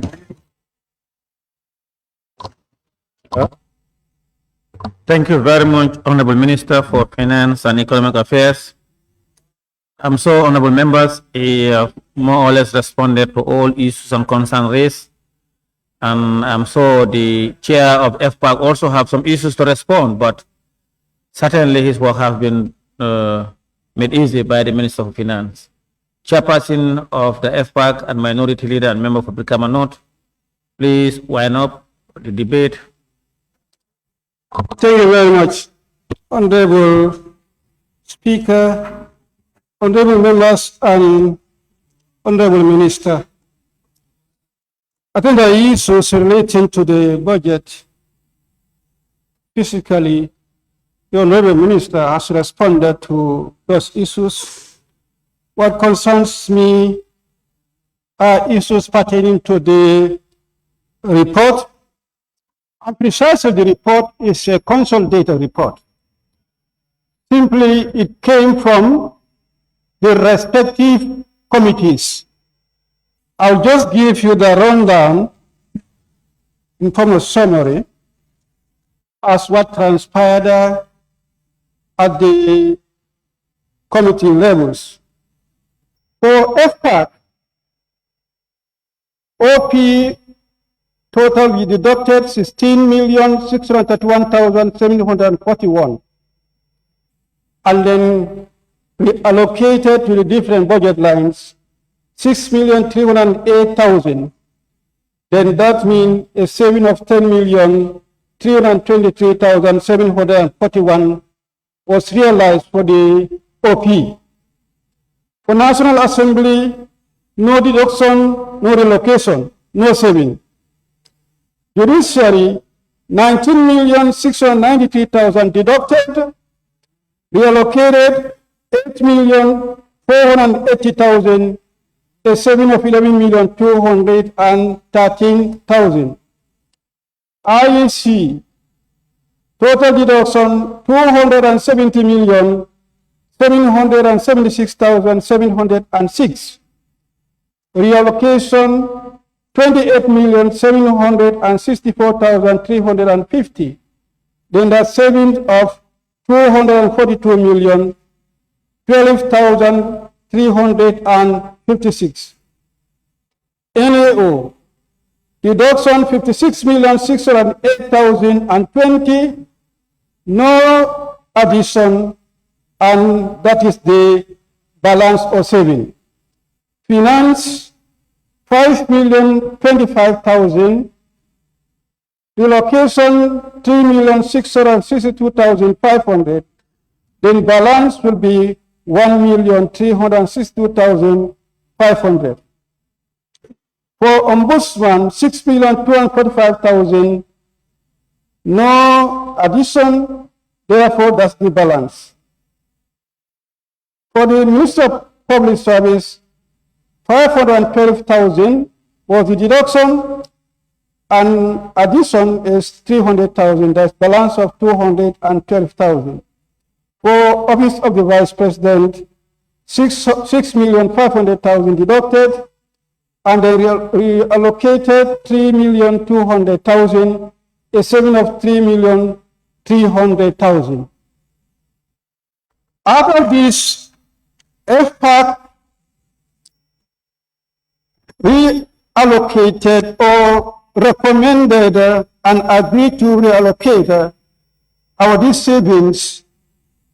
So this total gives us a total deduction of 382,000 million, rather 1,467. That's the deduction. And for the addition,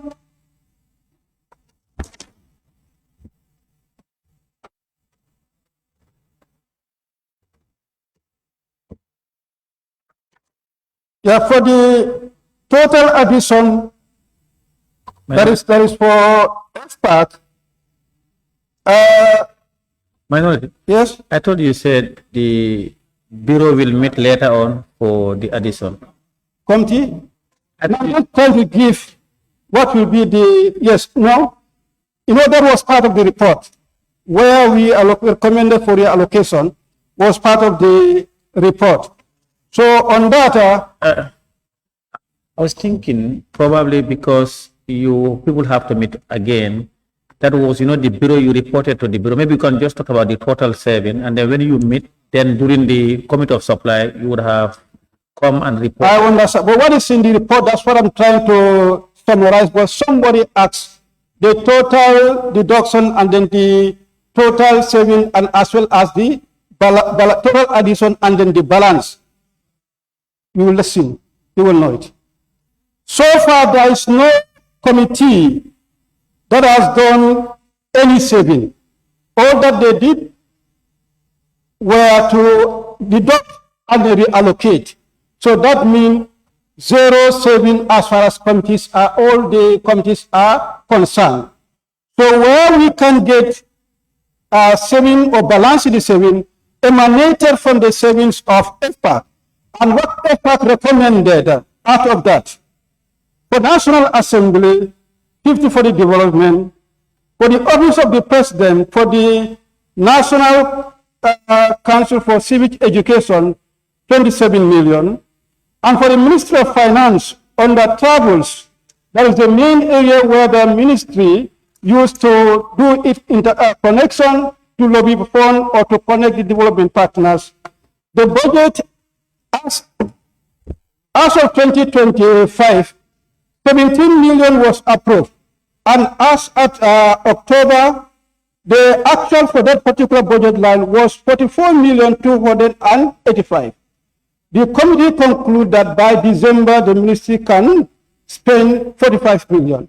And based on that, what was allocated 17 million, we consider that was short of 38 million. So that is the 38 million recommended to be augmented to that budget line. Under telecommunication and electricity are zero, and that means there was an error. Those two budget lines were zero. So the projection 5 million for telecommunication and 3 million for electricity. Training also was under budgeted by 2.4. Contribution to international organization is zero. 1 million is approved. And then travels also on the Accountant General Department is also zero. Then 10 million is approved for that. As well as the ICT infrastructure on the Accountant General also is zero. Then 13 million is also recommended for that. The rents, which has an actual asset now more than 4 million, is under budgeted, and then 2.6 is also approved. Centralized service, settlement of confirmed debts under what is needed on the budgeted, and then what the committee can offer is 45 million to settle the confirmed debts. But we further request for the list of the confirmed debts to establish this figure first. And we hope before consideration we'll get this list of confirmed debts. The civil service staff loan is also zeroized in the budget. Then 5 million is allocated for that. Then the public service, the scholarship was also short of 35 billion. Altogether, this amounted to 145 million. Now, if you add all this together, what FCAP can get as balance as far as the savings and then the additions recommended is 94,286,617. So far, this is the balance that will be looked into to be redistributed to all the ministries. I want to believe all the committees were requesting for augmentation for the respective ministries, and they did not do any saving. All that they saved reallocated. It's only FPAC that was able to save, and in the saving we made 382,1,467. We also relocated and have a balance of 94,286,617. That is what we'll be meeting to consider redistributing before consideration and do the necessary budget line allocations and increment where necessary. On that note, Honorable Speaker, I thank you. Thank you very much, Honorable Chair. I want to thank you and members of the FPAC and all chairpersons and various committees of the National Assembly, as well as we wish to thank the Honorable Minister for Finance, Economic Affairs, and that of the Public Service as well, and your permanent secretaries and staff, technicians from the Ministry of Finance and Economic Affairs and other satellite institutions who work tirelessly in ensuring that the 2026 estimate is put in place and tabled before this assembly. The clerk and staff of the National Assembly, our partners, members of the media, I want to thank all of you, and of course, our aides, table office and his staff. I want to thank each and every one of you, director of committees and everybody. Thank you very much, honorable members.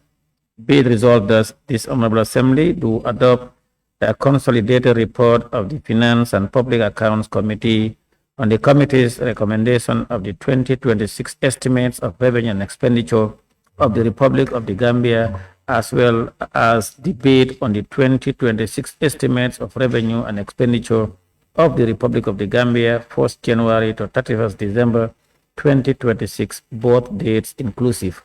Those in favor, please say aye. Those not in favor, please say no. The ayes have it.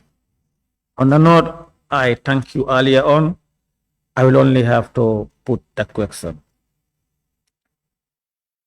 Be it resolved that this assembly do stand adjourned until Monday, 24th December 2025. Those in favor, please say aye. Those in favor, please say aye. Those not in favor, please say no. The ayes have it. This assembly now stand adjourned until Monday, 24th December 2025 at 10 a.m.